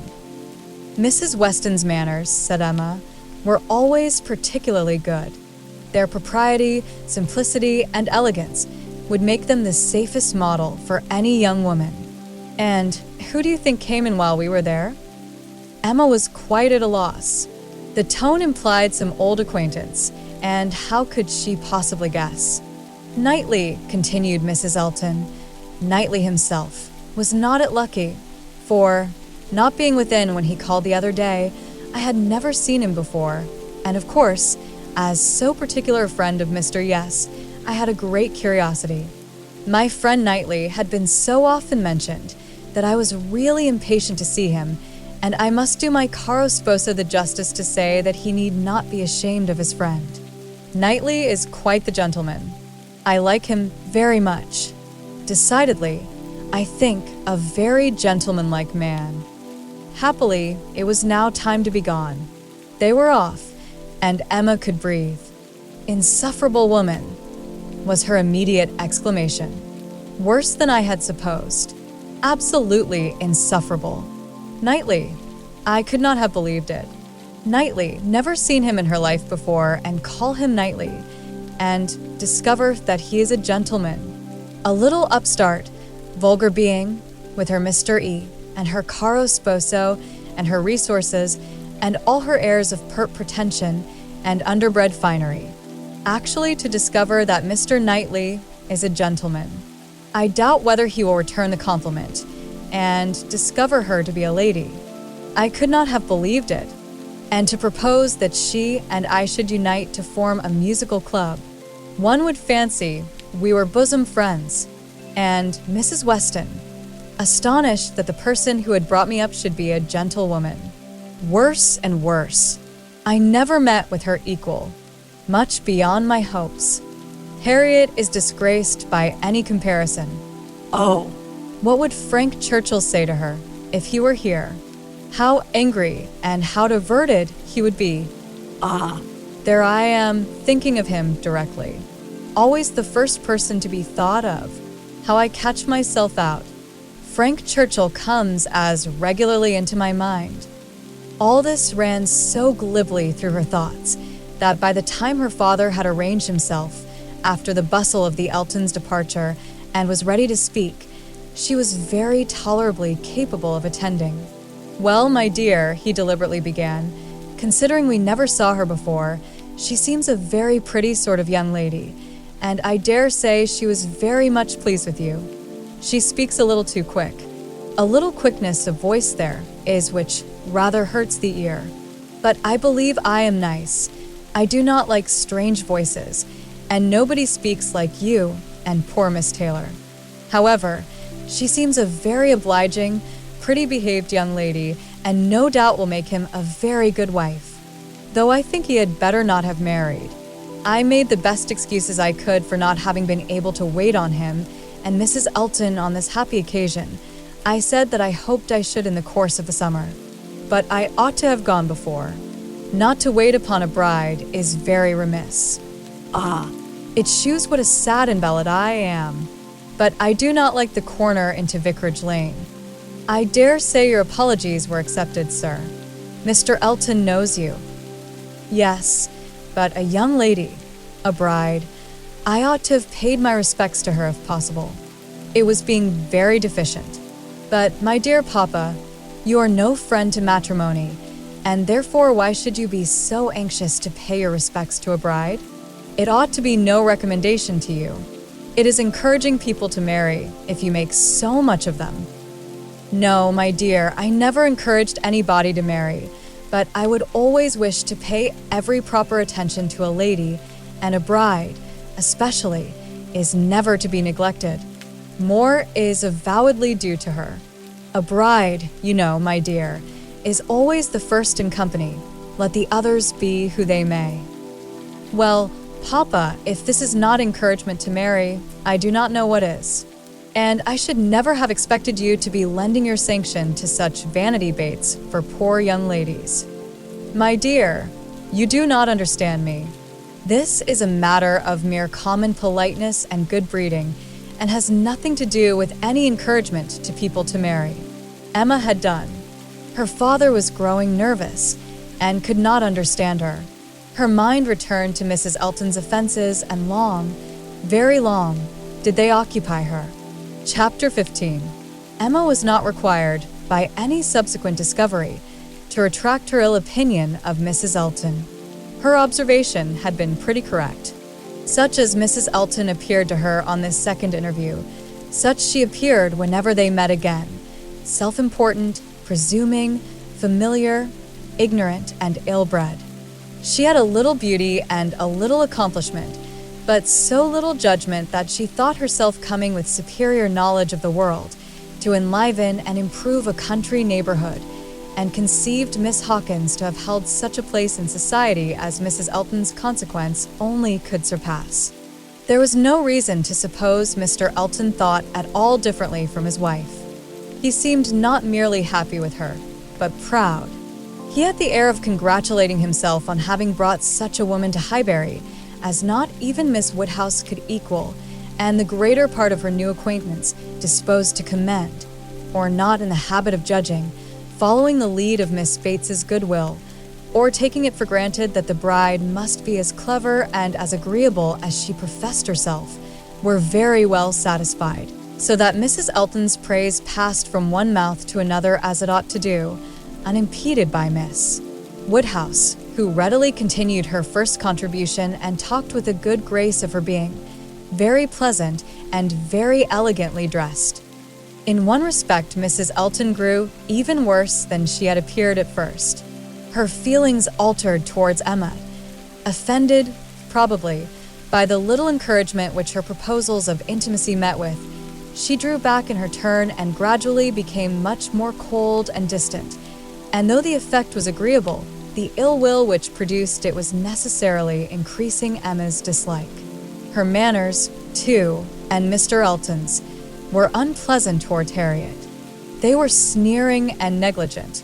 Emma hoped it must rapidly work Harriet's cure, but the sensations which could prompt such behavior sunk them both very much. It was not to be doubted that poor Harriet's attachment had been an offering to conjugal unreserve, and her own share in the story, under a coloring the least favorable to her and the most soothing to him, had in all likelihood been given also. She was, of course, the object of their joint dislike. When they had nothing else to say, it must be always easy to begin abusing Miss Woodhouse, and the enmity which they dared not shew in open disrespect to her found a broader vent in contemptuous treatment of Harriet. Mrs. Elton took a great fancy to Jane Fairfax, and from the first, not merely when a state of warfare with one young lady might be supposed to recommend the other, but from the very first, and she was not satisfied with expressing a natural and reasonable admiration, but without solicitation, or plea, or privilege. She must be wanting to assist and befriend her, before Emma had forfeited her confidence, and about the third time of their meeting, she heard all Mrs. Elton's knight-errantry on the subject. Jane Fairfax is absolutely charming, Miss Woodhouse. I quite rave about Jane Fairfax, a sweet, interesting creature, so mild and ladylike, and with such talents. I assure you I think she has very extraordinary talents. I do not scruple to say that she plays extremely well. I know enough of music to speak decidedly on that point. Oh, she is absolutely charming. You will laugh at my warmth, but upon my word, I talk of nothing but Jane Fairfax, and her situation is so calculated to affect one. Miss Woodhouse, we must exert ourselves and endeavor to do something for her. We must bring her forward. Such talent as hers must not be suffered to remain unknown. I dare say you have heard those charming lines of the poet. Full many a flower is born to blush unseen, and waste its fragrance on the desert air. We must not allow them to be verified in sweet Jane Fairfax. I cannot think there is any danger of it, was Emma's calm answer, And when you are better acquainted with Miss Fairfax's situation and understand what her home has been, with Colonel and Mrs. Campbell, I have no idea that you will suppose her talents can be unknown. Oh. But dear Miss Woodhouse, she is now in such retirement, such obscurity, so thrown away. Whatever advantages she may have enjoyed with the Campbells are so palpably at an end. And I think she feels it. I am sure she does. She is very timid and silent. One can see that she feels the want of encouragement. I like her the better for it. I must confess it is a recommendation to me. I am a great advocate for timidity, and I am sure one does not often meet with it. But in those who are at all inferior, it is extremely prepossessing. Oh. I assure you, Jane Fairfax is a very delightful character and interests me more than I can express. You appear to feel a great deal, but I am not aware how you, or any of Miss Fairfax's acquaintance here, any of those who have known her longer than yourself, can shew her any other attention than. My dear Miss Woodhouse, a vast deal may be done by those who dare to act. You, and I need not be afraid. If we set the example, many will follow it as far as they can, though all have not our situations. We have carriages to fetch and convey her home, and we live in a style which could not make the addition of Jane Fairfax at any time the least inconvenient. I should be extremely displeased if Wright were to send us up such a dinner, as could make me regret having asked more than Jane Fairfax to partake of it. I have no idea of that sort of thing. It is not likely that I should, considering what I have been used to. My greatest danger, perhaps in housekeeping, may be quite the other way, in doing too much and being too careless of expense. Maple Grove will probably be my model more than it ought to be, for we do not at all affect to equal my brother, Mr. Suckling, in income. However, my resolution is taken as to noticing Jane Fairfax. I shall certainly have her very often at my house, shall introduce her wherever I can, shall have musical parties to draw out her talents, and shall be constantly on the watch for an eligible situation. My acquaintance is so very extensive that I have little doubt of hearing of something to suit her shortly.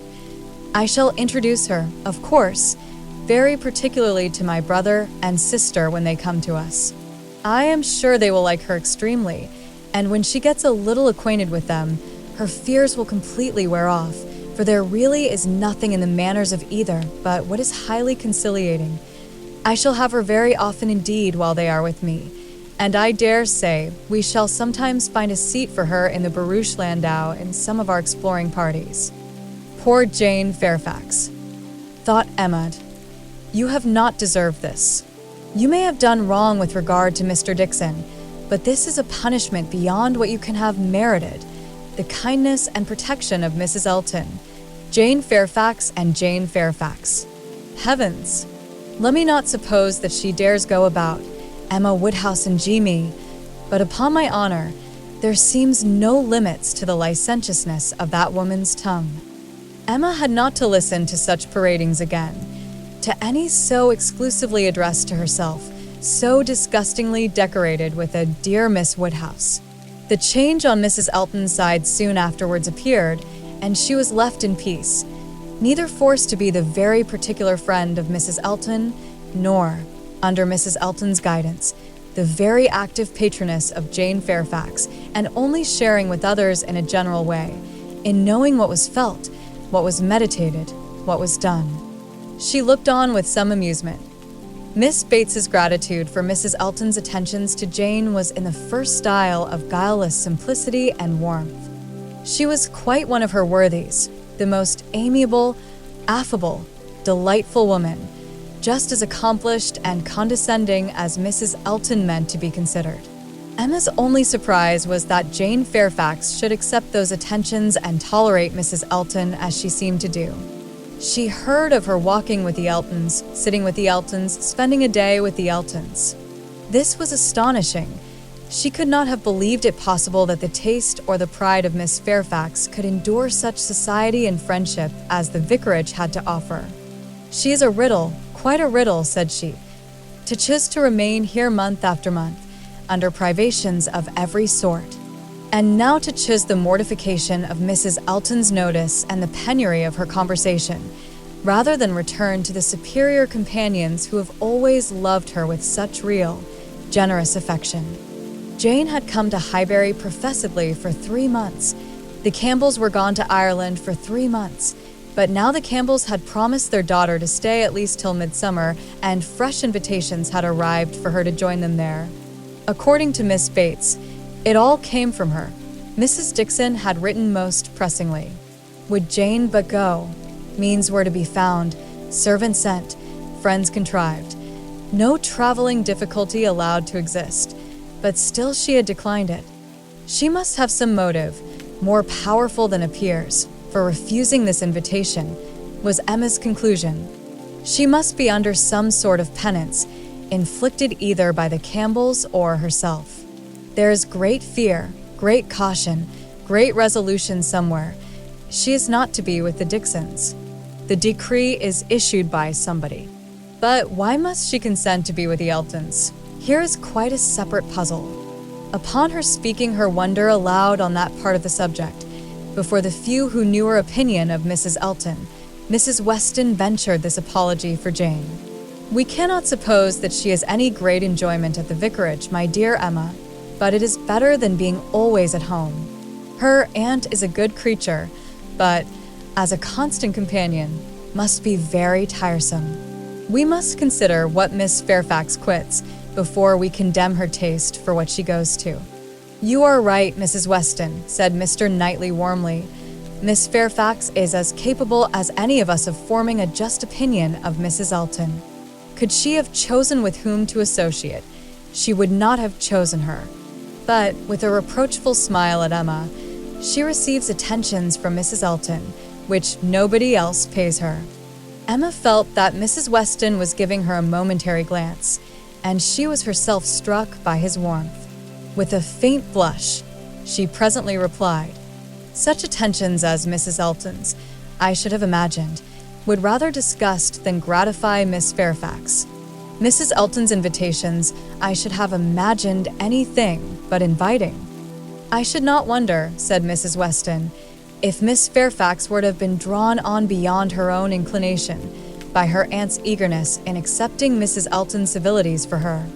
Poor Miss Bates may very likely have committed her niece and hurried her into a greater appearance of intimacy than her own good sense would have dictated, in spite of the very natural wish of a little change." Both felt rather anxious to hear him speak again, and after a few minutes' silence, he said, "Another thing must be taken into consideration, too. Mrs. Elton does not talk to Miss Fairfax as she speaks of her. We all know the difference between the pronouns he or she and thou, the plainest spoken amongst us. We all feel the influence of a something beyond common civility in our personal intercourse with each other, a something more early implanted. We cannot give anybody the disagreeable hints that we may have been very full of the hour before. We feel things differently. And besides the operation of this, as a general principle, you may be sure that Miss Fairfax awes Mrs. Elton by her superiority both of mind and manner, and that, face to face, Mrs. Elton treats her with all the respect which she has a claim to. Such a woman as Jane Fairfax probably never fell in Mrs. Elton's way before, and no degree of vanity can prevent her acknowledging her own comparative littleness in action, if not in consciousness." "I know how highly you think of Jane Fairfax," said Emma. Little Henry was in her thoughts, and a mixture of alarm and delicacy made her irresolute what else to say. "Yes," he replied, "anybody may know how highly I think of her." "And yet," said Emma, beginning hastily and with an arch look, but soon stopping, it was better, however, to know the worst at once, she hurried on. "And yet, perhaps, you may hardly be aware yourself how highly it is. The extent of your admiration may take you by surprise some day or other." Mr. Knightley was hard at work upon the lower buttons of his thick leather gaiters, and either the exertion of getting them together, or some other cause, brought the color into his face, as he answered, "Oh, "Are you there? But you are miserably behindhand. Mr. Cole gave me a hint of it 6 weeks ago." He stopped, Emma felt her foot pressed by Mrs. Weston and did not herself know what to think. In a moment he went on. That will never be, however, I can assure you. Miss Fairfax, I dare say, would not have me if I were to ask her, and I am very sure I shall never ask her. Emma returned her friend's pressure with interest, and was pleased enough to exclaim, You are not vain, Mr. Knightley. I will say that for you. He seemed hardly to hear her.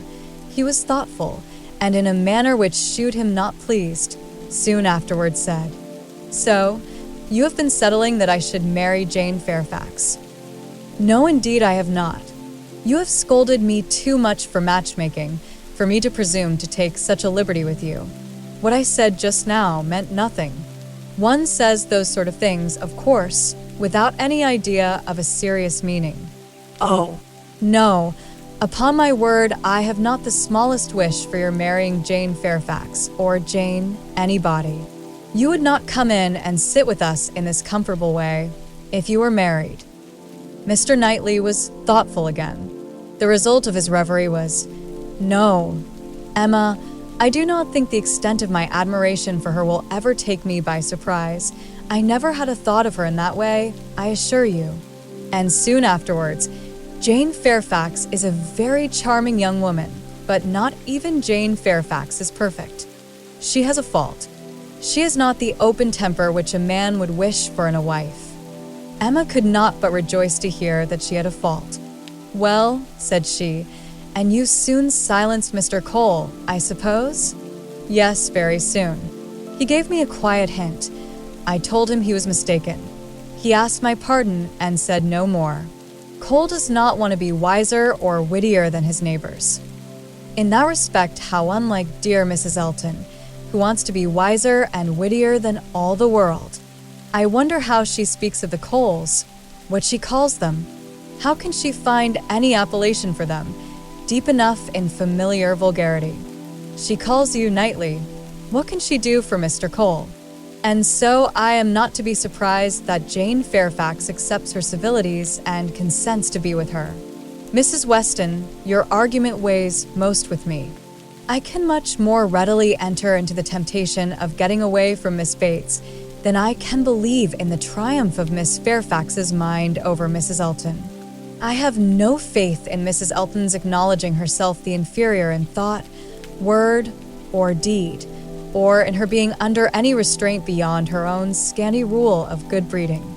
I cannot imagine that she will not be continually insulting her visitor with praise, encouragement, and offers of service, that she will not be continually detailing her magnificent intentions, from the procuring her a permanent situation to the including her in those delightful exploring parties which are to take place in the barouche landau. Jane Fairfax is feeling, said Mr. Knightley. I do not accuse her of want of feeling. Her sensibilities, I suspect, are strong, and her temper excellent in its power of forbearance, patience, self-control, but it wants openness. She is reserved, more reserved, I think, than she used to be, and I love an open temper. No, till Cole alluded to my supposed attachment, it had never entered my head. I saw Jane Fairfax and conversed with her, with admiration and pleasure always, but with no thought beyond. Well, Mrs. Weston, said Emma triumphantly when he left them, what do you say now to Mr. Knightley's marrying Jane Fairfax? Why, really, dear Emma, I say that he is so very much occupied by the idea of not being in love with her that I should not wonder if it were to end in his being so at last. do not beat me. Chapter 16. Everybody in and about Highbury who had ever visited Mr. Elton was disposed to pay him attention on his marriage. Dinner parties and evening parties were made for him and his lady, and invitations flowed in so fast that she had soon the pleasure of apprehending they were never to have a disengaged day. I see how it is, said she. I see what a life I am to lead among you. Upon my word, we shall be absolutely dissipated. We really seem quite the fashion. If this is living in the country, it is nothing very formidable. From Monday next to Saturday, I assure you we have not a disengaged day. A woman with fewer resources than I have, need not have been at a loss. No invitation came amiss to her. Her Bath habits made evening parties perfectly natural to her, and Maple Grove had given her a taste for dinners. She was a little shocked at the want of 2 drawing rooms, at the poor attempt at rout cakes, and there being no ice in the Highbury card parties.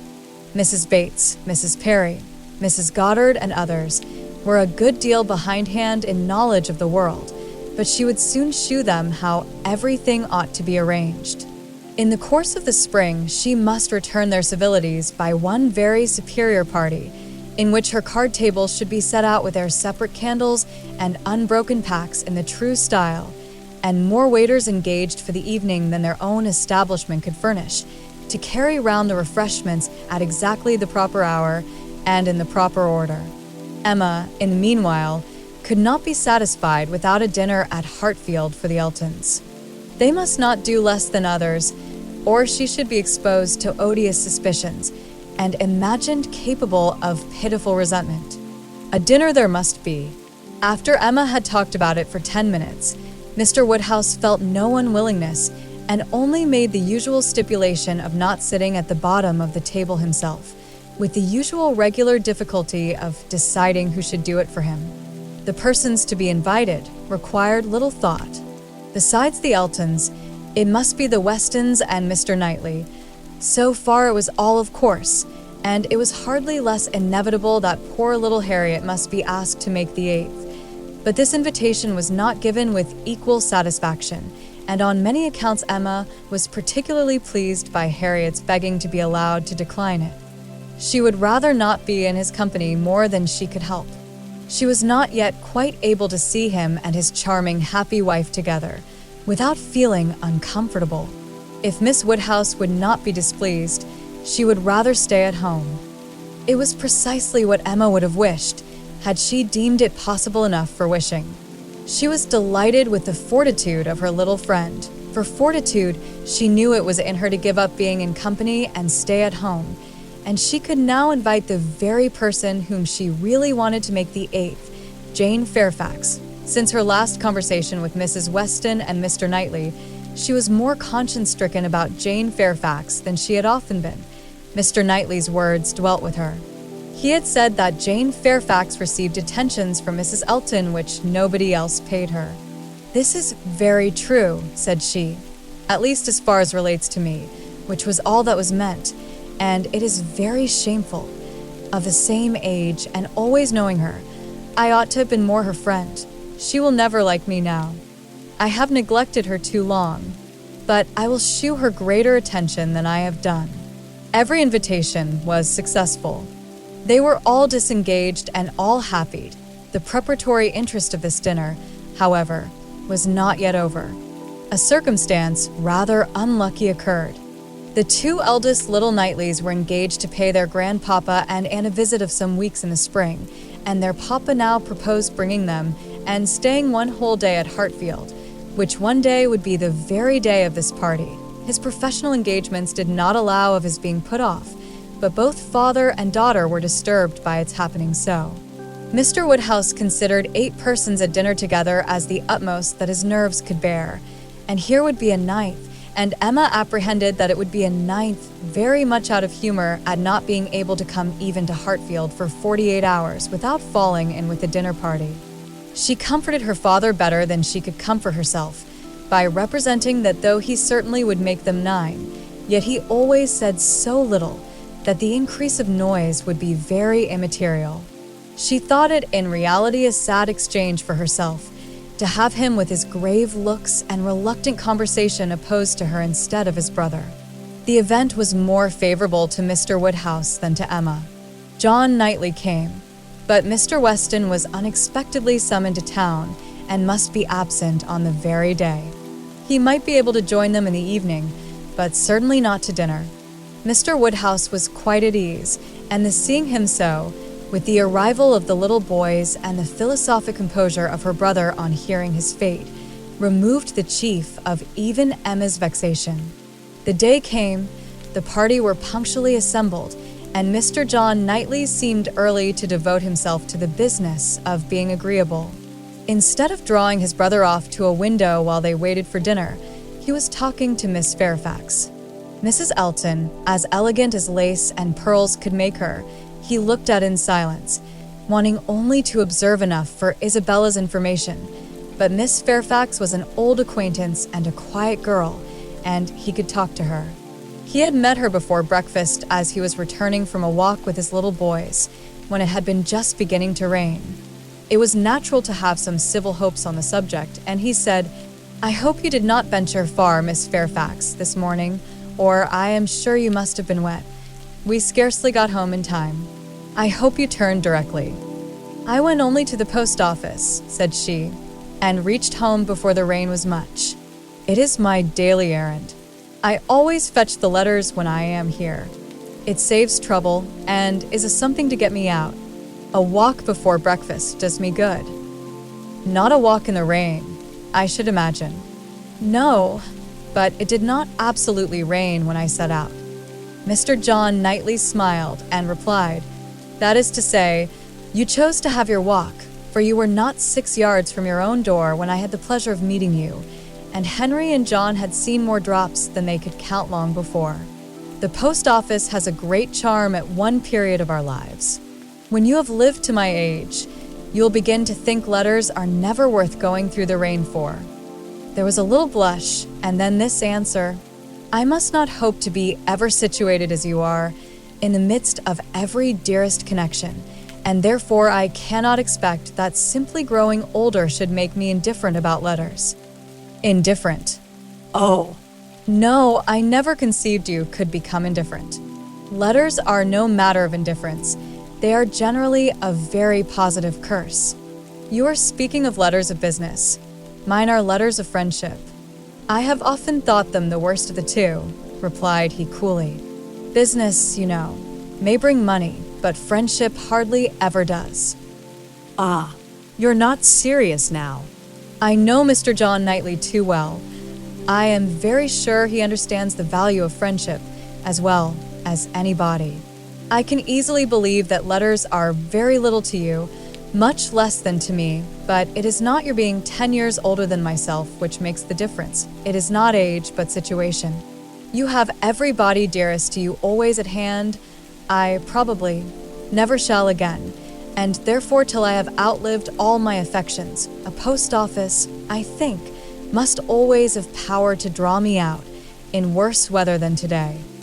"When I talked of your being altered by time, by the progress of years," said John Knightley, "I meant to imply the change of situation which time usually brings. I consider one as including the other. Time will generally lessen the interest of every attachment not within the daily circle, but that is not the change I had in view for you. As an old friend, you will allow me to hope, Miss Fairfax, that 10 years hence you may have as many concentrated objects as I have." It was kindly said and very far from giving offense. A pleasant thank you seemed meant to laugh it off, but a blush, a quivering lip, a tear in the eye, shewed that it was felt beyond a laugh. Her attention was now claimed by Mr. Woodhouse, who being, according to his custom on such occasions, making the circle of his guests and paying his particular compliments to the ladies, was ending with her, and with all his mildest urbanity, said, "Young ladies should take care of themselves. Young ladies are delicate plants. They should take care of their health and their complexion. My dear, did you change your stockings?" "Yes, sir, I did indeed, and I am very much obliged by your kind solicitude about me." "My dear Miss Fairfax, young ladies are very sure to be cared for. I hope your good grandmamma and aunt are well. They are some of my very old friends. I wish my health allowed me to be a better neighbor. You do us a great deal of honor today, I am sure. My daughter and I are both highly sensible of your goodness, and have the greatest satisfaction in seeing you at Hartfield." The kind-hearted, polite old man might then sit down and feel that he had done his duty and made every fair lady welcome and easy. By this time, the walk in the rain had reached Mrs. Elton, and her remonstrances now opened upon Jane. "My dear Jane, what is this I hear? Going to the post office in the rain.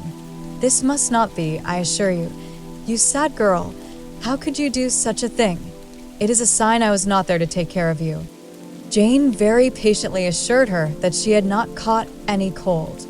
Oh, do not tell me. "You really are a very sad girl and do not know how to take care of yourself. To the post office indeed. Mrs. Weston, did you ever hear the like? You and I must positively exert our authority." "My advice," said Mrs. Weston kindly and persuasively, "I certainly do feel tempted to give. Miss Fairfax, you must not run such risks. Liable as you have been to severe colds, indeed you ought to be particularly careful, especially at this time of year. The spring I always think requires more than common care. Better wait an hour or two, or even half a day for your letters, than run the risk of bringing on your cough again. Now, do not you feel that you had?" "Yes, I am sure you are much too reasonable. You look as if you would not do such a thing again." "Oh, "She shall not do such a thing again," eagerly rejoined Mrs. Elton. "We will not allow her to do such a thing again." And nodding significantly, "There must be some arrangement made. There must indeed. I shall speak to Mr. E., the man who fetches our letters every morning. One of our men, I forget his name, shall inquire for yours too and bring them to you. That will obviate all difficulties, you know. And from us, I really think, my dear Jane, you can have no scruple to accept such an accommodation." "You are extremely kind," said Jane, "but I cannot give up my early walk. I am advised to be out of doors as much as I can. I must walk somewhere, and the post office is an object. And upon my word, I have scarcely ever had a bad morning before." "My dear Jane, say no more about it. The thing is determined, that is, laughing affectedly, as far as I can presume to determine anything without the concurrence of my lord and master. You know, Mrs. Weston, you and I must be cautious how we express ourselves. But I do flatter myself, my dear Jane, that my influence is not entirely worn out. If I meet with no insuperable difficulties, therefore, consider that point as settled." "Excuse me," said Jane earnestly, "I cannot by any means consent to such an arrangement, so needlessly troublesome to your servant. If the errand were not a pleasure to me, it could be done, as it always is when I am not here, by my grandmammas." "Oh, "My dear, but so much as Patty has to do, and it is a kindness to employ our men." Jane looked as if she did not mean to be conquered, but instead of answering, she began speaking again to Mr. John Knightley. "The post office is a wonderful establishment," said she, "the regularity and dispatch of it. If one thinks of all that it has to do, and all that it does so well, it is really astonishing. It is certainly very well regulated. So seldom that any negligence or blunder appears. So seldom that a letter, among the thousands that are constantly passing about the kingdom, is even carried wrong, and not one in a million, I suppose, actually lost. And when one considers the variety of hands, and of bad hands too, that are to be deciphered, it increases the wonder. The clerks grow expert from habit. They must begin with some quickness of sight and hand, and exercise improves them. If you want any farther explanation," continued he, smiling, "they are paid for it. That is the key to a great deal of capacity. The public pays, and must be served well." The varieties of handwriting were farther talked of, and the usual observations made. "I have heard it asserted," said John Knightley, "that the same sort of handwriting often prevails in a family, and where the same master teaches, it is natural enough. But for that reason, I should imagine the likeness must be chiefly confined to the females, for boys have very little teaching after an early age, and scramble into any hand they can get. Isabella and Emma, I think, do write very much alike. I have not always known their writing apart." "Yes," said his brother hesitatingly, "there is a likeness. I know what you mean, but Emma's hand is the strongest." "Isabella and Emma both write beautifully," said Mr. Woodhouse, "and always did.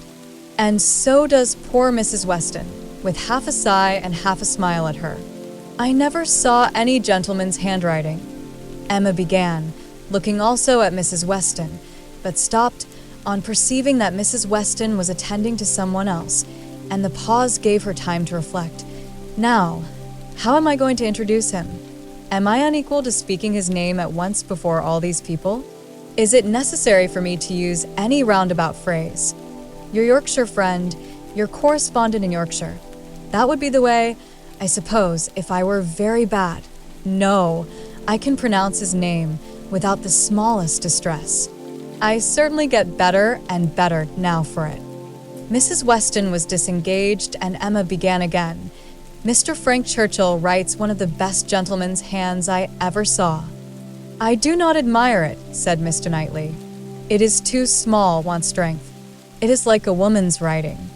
This was not submitted to by either lady. They vindicated him against the base aspersion. No, it by no means wanted strength. It was not a large hand, but very clear and certainly strong. Had not Mrs. Weston any letter about her to produce?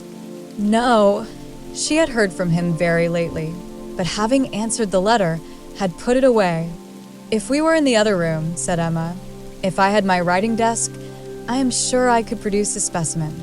I have a note of his. Do not you remember, Mrs. Weston, employing him to write for you one day? He chose to say he was employed. Well, I have that note, and can shew it after dinner to convince Mr. Knightley. Oh, When a gallant young man, like Mr. Frank Churchill, said Mr. Knightley dryly, writes to a fair lady like Miss Woodhouse, he will, of course, put forth his best.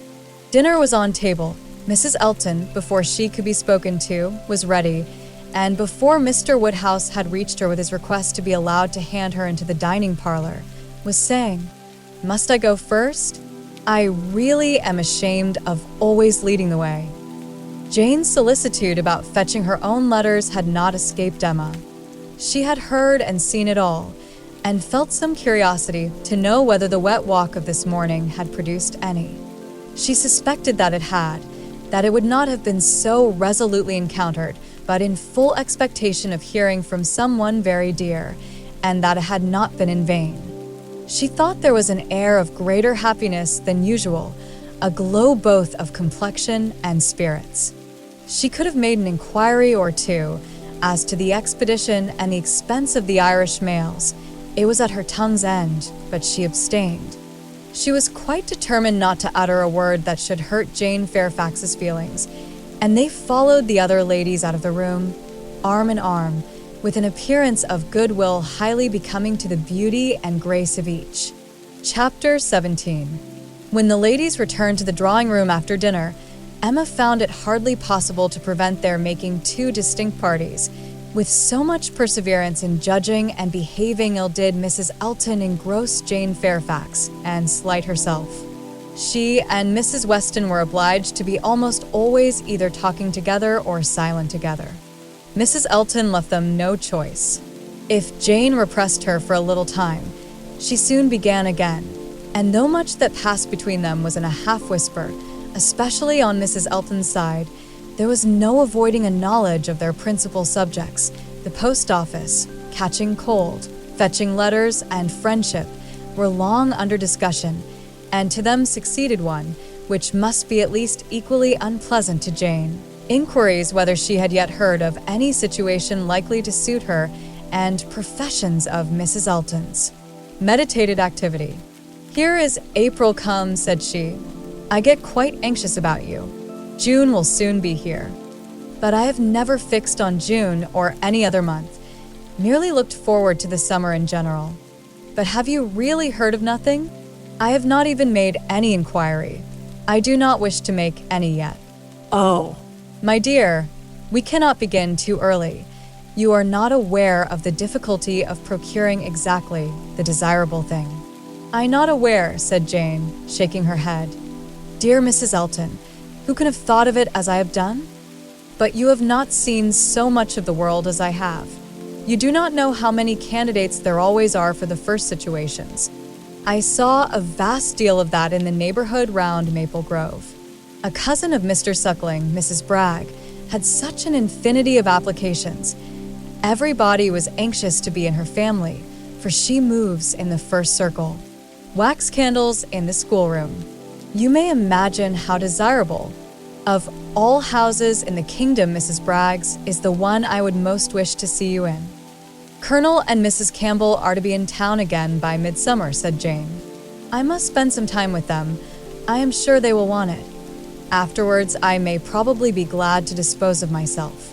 But I would not wish you to take the trouble of making any inquiries at present. Trouble. I know your scruples.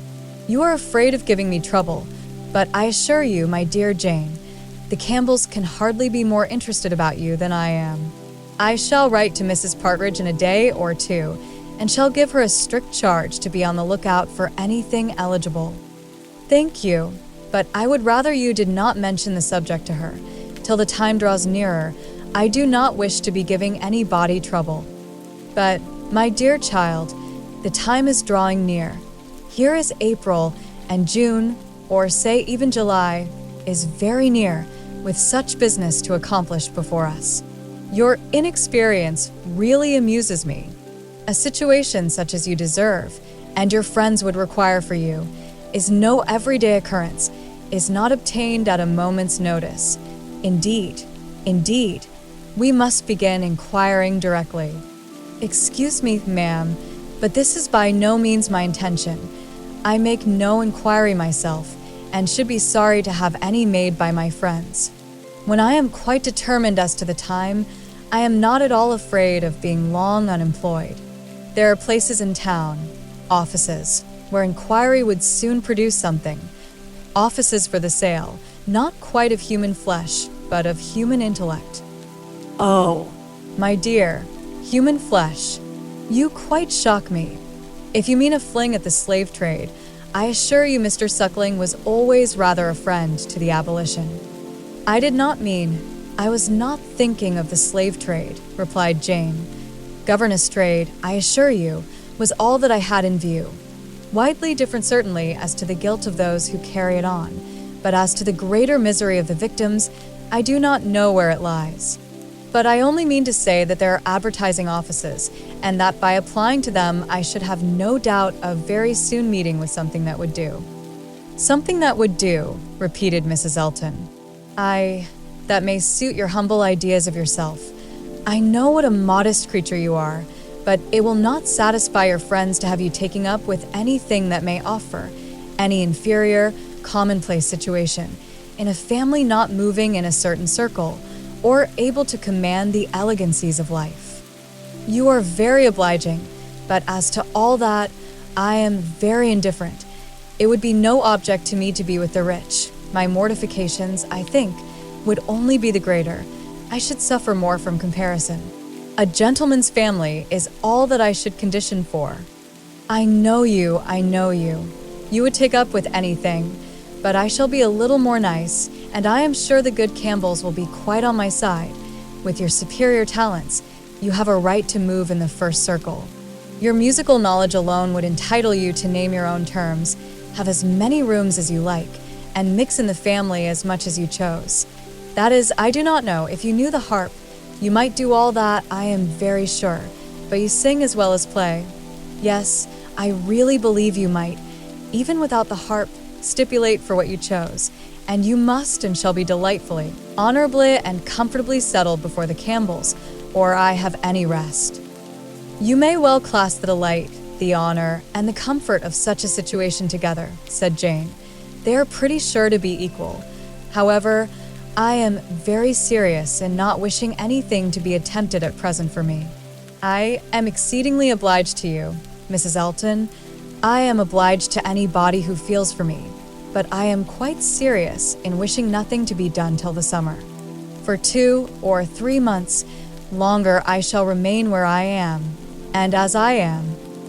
And I am quite serious too, I assure you, replied Mrs. Elton gaily, in resolving to be always on the watch, and employing my friends to watch also, that nothing really unexceptionable may pass us. In this style she ran on, never thoroughly stopped by anything till Mr. Woodhouse came into the room. Her vanity had then a change of object, and Emma heard her saying in the same half-whisper to Jane, Here comes this dear old beau of mine, I protest. Only think of his gallantry in coming away before the other men. What a dear creature he is. I assure you I like him excessively. I admire all that quaint, old-fashioned politeness. It is much more to my taste than modern ease. Modern ease often disgusts me. But this good old Mr. Woodhouse, I wish you had heard his gallant speeches to me at dinner. Oh, I assure you I began to think my caro sposo would be absolutely jealous. I fancy I am rather a favorite. He took notice of my gown. How do you like it? Selina's choice. Handsome, I think, but I do not know whether it is not over-trimmed. I have the greatest dislike to the idea of being over-trimmed, quite a horror of finery. I must put on a few ornaments now because it is expected of me. A bride, you know, must appear like a bride, but my natural taste is all for simplicity. A simple style of dress is so infinitely preferable to finery. But I am quite in the minority, I believe. Few people seem to value simplicity of dress. Show and finery are everything. I have some notion of putting such a trimming as this to my white and silver poplin. Do you think it will look well? The whole party were but just reassembled in the drawing room when Mr. Weston made his appearance among them. He had returned to a late dinner and walked to Hartfield as soon as it was over. He had been too much expected by the best judges for surprise, but there was great joy. Mr. Woodhouse was almost as glad to see him now as he would have been sorry to see him before. John Knightley only was in mute astonishment that a man who might have spent his evening quietly at home after a day of business in London should set off again and walk half a mile to another man's house for the sake of being in mixed company till bedtime, of finishing his day in the efforts of civility and the noise of numbers, was a circumstance to strike him deeply. A man who had been in motion since 8 o'clock in the morning and might now have been still, who had been long talking and might have been silent, who had been in more than one crowd, and might have been alone, such a man, to quit the tranquility and independence of his own fireside, and on the evening of a cold, sleety April day rush out again into the world. Could he by a touch of his finger have instantly taken back his wife? There would have been a motive, but his coming would probably prolong rather than break up the party. John Knightley looked at him with amazement, then shrugged his shoulders and said, "I could not have believed it even of him." Mr. Weston, meanwhile, perfectly unsuspicious of the indignation he was exciting, happy and cheerful as usual, and with all the right of being principal talker, which a day spent anywhere from home confers, was making himself agreeable among the rest, and having satisfied the inquiries of his wife as to his dinner, convincing her that none of all her careful directions to the servants had been forgotten, and spread abroad what public news he had heard, was proceeding to a family communication, which, though principally addressed to Mrs. Weston, he had not the smallest doubt of being highly interesting to everybody in the room. He gave her a letter. It was from Frank, and to herself. He had met with it in his way, and had taken the liberty of opening it. Read it," said he. "It will give you pleasure. Only a few lines. Will not take you long. Read it to Emma." The two ladies looked over it together, and he sat smiling and talking to them the whole time, in a voice a little subdued, but very audible to everybody. "Well, he is coming, you see. Good news, I think. Well, what do you say to it? I always told you he would be here again soon, did not I? And, my dear, did not I always tell you so, and you would not believe me? In town next week, you see, at the latest, I dare say, for she is as impatient as the black gentleman when anything is to be done. Most likely they will be there tomorrow or Saturday. As to her illness, all nothing, of course. But it is an excellent thing to have Frank among us again, so near as town. They will stay a good while when they do come, and he will be half his time with us. This is precisely what I wanted. Well, pretty good news, is not it? Have you finished it? Has Emma read it all? Put it up. We will have a good talk about it some other time, but it will not do now. I shall only just mention this circumstance to the others in a common way. Mrs. Weston was most comfortably pleased on the occasion. Her looks and words had nothing to restrain them. She was happy, she knew she was happy, and knew she ought to be happy. Her congratulations were warm and open, but Emma could not speak so fluently. She was a little occupied in weighing her own feelings and trying to understand the degree of her agitation, which she rather thought was considerable.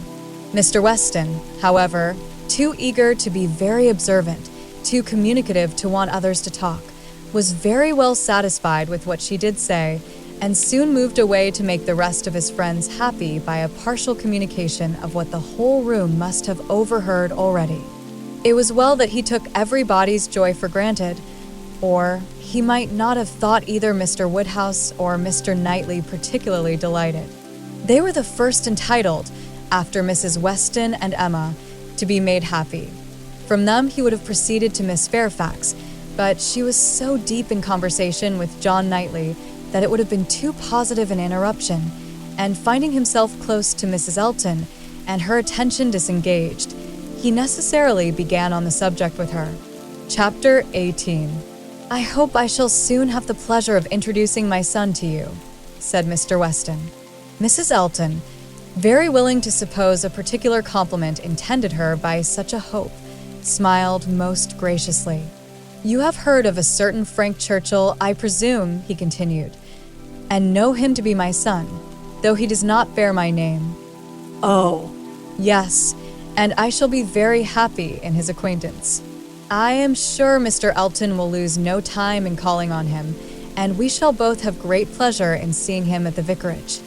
"You are very obliging. Frank will be extremely happy, I am sure. He is to be in town next week, if not sooner. We have notice of it in a letter today. I met the letters in my way this morning, and seeing my son's hand, presumed to open it, though it was not directed to me. It was to Mrs. Weston. She is his principal correspondent, I assure you. I hardly ever get a letter." "And so you absolutely opened what was directed to her?" oh, Mr. Weston, laughing affectedly, "I must protest against that. A most dangerous precedent indeed. I beg you will not let your neighbors follow your example. Upon my word, if this is what I am to expect, we married women must begin to exert ourselves." "Oh, Mr. Weston, I could not have believed it of you. We men are sad fellows. You must take care of yourself, Mrs. Elton. This letter tells us. It is a short letter, written in a hurry, merely to give us notice. It tells us that they are all coming up to town directly, on Mrs. Churchill's account. She has not been well the whole winter, and thinks Inscombe too cold for her, so they are all to move southward without loss of time." "Indeed. From Yorkshire, I think. Inscombe is in Yorkshire?" "Yes, they are about 190 miles from London, a considerable journey." "Yes, upon my word, very considerable. 65 miles farther than from Maple Grove to London. But what is distance, Mr. Weston, to people of large fortune?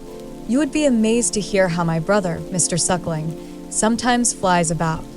You will hardly believe me, but twice in 1 week he and Mr. Bragg went to London and back again with 4 horses. The evil of the distance from Inscombe, said Mr. Weston, is that Mrs. Churchill, as we understand, has not been able to leave the sofa for a week together. In Frank's last letter she complained, he said, of being too weak to get into her conservatory without having both his arm and his uncle's. This, you know, speaks a great degree of weakness, but now she is so impatient to be in town that she means to sleep only 2 nights on the road. So Frank writes word. Certainly, delicate ladies have very extraordinary constitutions, Mrs. Elton. You must grant me that. No, indeed, I shall grant you nothing. I always take the part of my own sex. I do indeed. I give you notice, you will find me a formidable antagonist on that point. I always stand up for women, and I assure you, if you knew how Selina feels with respect to sleeping at an inn, you would not wonder at Mrs. Churchill's making incredible exertions to avoid it. Selina says it is quite horror to her, and I believe I have caught a little of her nicety. She always travels with her own sheets, an excellent precaution. Does Mrs. Churchill do the same? Depend upon it, Mrs. Churchill does everything that any other fine lady ever did. Mrs. Churchill will not be second to any lady in the land for. Mrs. Elton eagerly interposed with, Oh, Mr. Weston, do not mistake me. Selina is no fine lady, I assure you. Do not run away with such an idea. Is not she? Then she is no rule for Mrs. Churchill, who is as thorough a fine lady as any body ever beheld. Mrs. Elton began to think she had been wrong in disclaiming so warmly. It was by no means her object to have it believed that her sister was not a fine lady. Perhaps there was want of spirit in the pretense of it, and she was considering in what way she had best retract, when Mr. Weston went on. Mrs. Churchill is not much in my good graces, as you may suspect, but this is quite between ourselves. She is very fond of Frank, and therefore I would not speak ill of her. Besides, she is out of health now, but that indeed, by her own account, she has always been. I would not say so to everybody, Mrs. Elton, but I have not much faith in Mrs. Churchill's illness. If she is really ill, why not go to Bath, Mr. Weston? To Bath or to Clifton? She has taken it into her head that Enscombe is too cold for her. The fact is, I suppose, that she is tired of Enscombe. She has now been a longer time stationary there than she ever was before, and she begins to want change. It is a retired place. A fine place, but very retired. I like Maple Grove, I dare say. Nothing can stand more retired from the road than Maple Grove. Such an immense plantation all round it. You seem shut out from everything in the most complete retirement, and Mrs. Churchill probably has not health or spirits like Selina to enjoy that sort of seclusion. Or perhaps she may not have resources enough in herself to be qualified for a country life. I always say a woman cannot have too many resources, and I feel very thankful that I have so many myself as to be quite independent of society. Frank was here in February for a fortnight, so I remember to have heard. He will find an addition to the Society of Highbury when he comes again. That is, if I may presume to call myself an addition. But perhaps he may never have heard of there being such a creature in the world. This was too loud a call for a compliment to be passed by, and Mr. Weston, with a very good grace, immediately exclaimed, My dear madam, nobody but yourself could imagine such a thing possible. Not heard of you. I believe Mrs. Weston's letters lately have been full of very little else than Mrs. Elton. He had done his duty and could return to his son. When Frank left us, continued he, it was quite uncertain when we might see him again, which makes this day's news doubly welcome. It has been completely unexpected. That is, I always had a strong persuasion he would be here again soon. I was sure something favorable would turn up, but nobody believed me. He and Mrs. Weston were both dreadfully desponding. How could he contrive to come? And how could it be supposed that his uncle and aunt would spare him again? And so forth. I always felt that something would happen in our favor, and so it has, you see. I have observed, Mrs. Elton, in the course of my life, that if things are going untowardly one month, they are sure to mend the next. Very true, Mr. Weston. Perfectly true. It is just what I used to say to a certain gentleman in company in the days of courtship, when, because things did not go quite right, did not proceed with all the rapidity which suited his feelings, he was apt to be in despair, and exclaim that he was sure at this rate it would be May before Hymen's saffron robe would be put on for us. Oh, the pains I have been at to dispel those gloomy ideas and give him cheerfuler views. The carriage. We had disappointments about the carriage. One morning, I remember, he came to me quite in despair. She was stopped by a slight fit of coughing, and Mr. Weston instantly seized the opportunity of going on. You were mentioning May. May is the very month which Mrs. Churchill is ordered, or has ordered herself, to spend in some warmer place than Enscombe. In short, to spend in London, so that we have the agreeable prospect of frequent visits from Frank the whole spring, precisely the season of the year which one should have chosen for it, days almost at the longest, weather genial and pleasant, always inviting one out, and never too hot for exercise. When he was here before, we made the best of it, but there was a good deal of wet, damp, cheerless weather. There always is in February, you know, and we could not do half that we intended. Now will be the time. This will be complete enjoyment, and I do not know, Mrs. Elton, whether the uncertainty of our meetings, the sort of constant expectation there will be of his coming in today or tomorrow, and at any hour, may not be more friendly to happiness than having him actually in the house. I think it is so. I think it is the state of mind which gives most spirit and delight. I hope you will be pleased with my son, but you must not expect a prodigy. He is generally thought a fine young man, but do not expect a prodigy. Mrs. Weston's partiality for him is very great, and, as you may suppose, most gratifying to me. She thinks nobody equal to him. And I assure you, Mr. Weston, I have very little doubt that my opinion will be decidedly in his favor. I have heard so much in praise of Mr. Frank Churchill. At the same time, it is fair to observe that I am one of those who always judge for themselves and are by no means implicitly guided by others. I give you notice that as I find your son, so I shall judge of him. I am no flatterer. Mr. Weston was musing.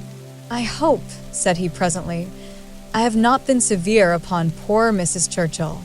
If she is ill, I should be sorry to do her injustice, but there are some traits in her character which make it difficult for me to speak of her with the forbearance I could wish. You cannot be ignorant, Mrs. Elton, of my connection with the family, nor of the treatment I have met with, and, between ourselves, the whole blame of it is to be laid to her. She was the instigator. Frank's mother would never have been slighted as she was, but for her. Mr. Churchill has pride, but his pride is nothing to his wife's. His is a quiet, indolent, gentlemanlike sort of pride that would harm nobody and only make himself a little helpless and tiresome. But her pride is arrogance and insolence. And what inclines one less to bear? She has no fair pretense of family or blood. She was nobody when he married her, barely the daughter of a gentleman. But ever since her being turned into a Churchill, she has out-Churchilled them all in high and mighty claims. But in herself, I assure you, she is an upstart. Only think! Well, that must be infinitely provoking. I have quite a horror of upstarts. Maple Grove has given me a thorough disgust to people of that sort, for there is a family in that neighborhood who are such an annoyance to my brother and sister from the airs they give themselves. Your description of Mrs. Churchill made me think of them directly. People of the name of Tupman, very lately settled there and encumbered with many low connections, but giving themselves immense airs and expecting to be on a footing with the old established families. A year and a half is the very utmost that they can have lived at West Hall, and how they got their fortune nobody knows. They came from Birmingham, which is not a place to promise much, you know, Mr. Weston. One has not great hopes from Birmingham. I always say there is something direful in the sound, but nothing more is positively known of the Tupmans, though a good many things I assure you are suspected, and yet by their manners they evidently think themselves equal even to my brother, Mr. Suckling, who happens to be one of their nearest neighbors. It is infinitely too bad. Mr. Suckling, who has been 11 years a resident at Maple Grove, and whose father had it before him, I believe, at least, I am almost sure that old Mr. Suckling had completed the purchase before his death. They were interrupted. Tea was carrying round, and Mr. Weston, having said all that he wanted, soon took the opportunity of walking away. After tea, Mr. and Mrs. Weston and Mr. Elton sat down with Mr. Woodhouse to cards. The remaining 5 were left to their own powers, and Emma doubted their getting on very well, for Mr. Knightley seemed little disposed for conversation. Mrs. Elton was wanting notice, which nobody had inclination to pay, and she was herself in a worry of spirits, which would have made her prefer being silent. Mr. John Knightley proved more talkative than his brother. He was to leave them early the next day, and he soon began with, "Well, Emma, I do not believe I have anything more to say about the boys. but you have your sister's letter, and everything is down at full length there, we may be sure. My charge would be much more concise than hers, and probably not much in the same spirit. All that I have to recommend being comprised in, do not spoil them, and do not physic them. I rather hope to satisfy you both, said Emma, for I shall do all in my power to make them happy, which will be enough for Isabella, and happiness must preclude false indulgence and physic. And if you find them troublesome, you must send them home again. That is very likely. You think so, do not you? I hope I am aware that they may be too noisy for your father, or even may be some encumbrance to you, if your visiting engagements continue to increase as much as they have done lately. Increase? Certainly. You must be sensible that the last half year has made a great difference in your way of life. Difference? No, indeed, I am not. There can be no doubt of your being much more engaged with company than you used to be. Witness this very time. Here am I come down for only one day, and you are engaged with a dinner party. When did it happen before, or anything like it? Your neighborhood is increasing, and you mix more with it. A little while ago, every letter to Isabella brought an account of fresh gaieties, dinners at Mr. Cole's, or balls at the Crown. The difference which Randall's alone makes in your goings-on is very great. Yes, said his brother quickly. It is Randall's that does it all. Very well, and as Randall's, I suppose, is not likely to have less influence than heretofore, it strikes me as a possible thing, Emma, that Henry and John may be sometimes in the way. And if they are, I only beg you to send them home. No, cried Mr. Knightley, that need not be the consequence. Let them be sent to Donwell. I shall certainly be at leisure. Upon my word, exclaimed Emma, you amuse me. I should like to know how many of all my numerous engagements take place without your being of the party, and why I am to be supposed in danger of wanting leisure to attend to the little boys. These amazing engagements of mine, what have they been? Dining once with the Coles, and having a ball talked of, which never took place. I can understand you, nodding at Mr. John Knightley. Your good fortune in meeting with so many of your friends at once here delights you too much to pass unnoticed. But you, turning to Mr. Knightley, who know how very, very seldom I am ever 2 hours from Hartfield, why you should foresee such a series of dissipation for me, I cannot imagine. And as to my dear little boys, I must say that if Aunt Emma has not time for them, I do not think they would fare much better with Uncle Knightley, who is absent from home about 5 hours where she is absent one, and who, when he is at home, is either reading to himself or settling his accounts. Mr. Knightley seemed to be trying not to smile, and succeeded without difficulty upon Mrs. Elton's beginning to talk to him.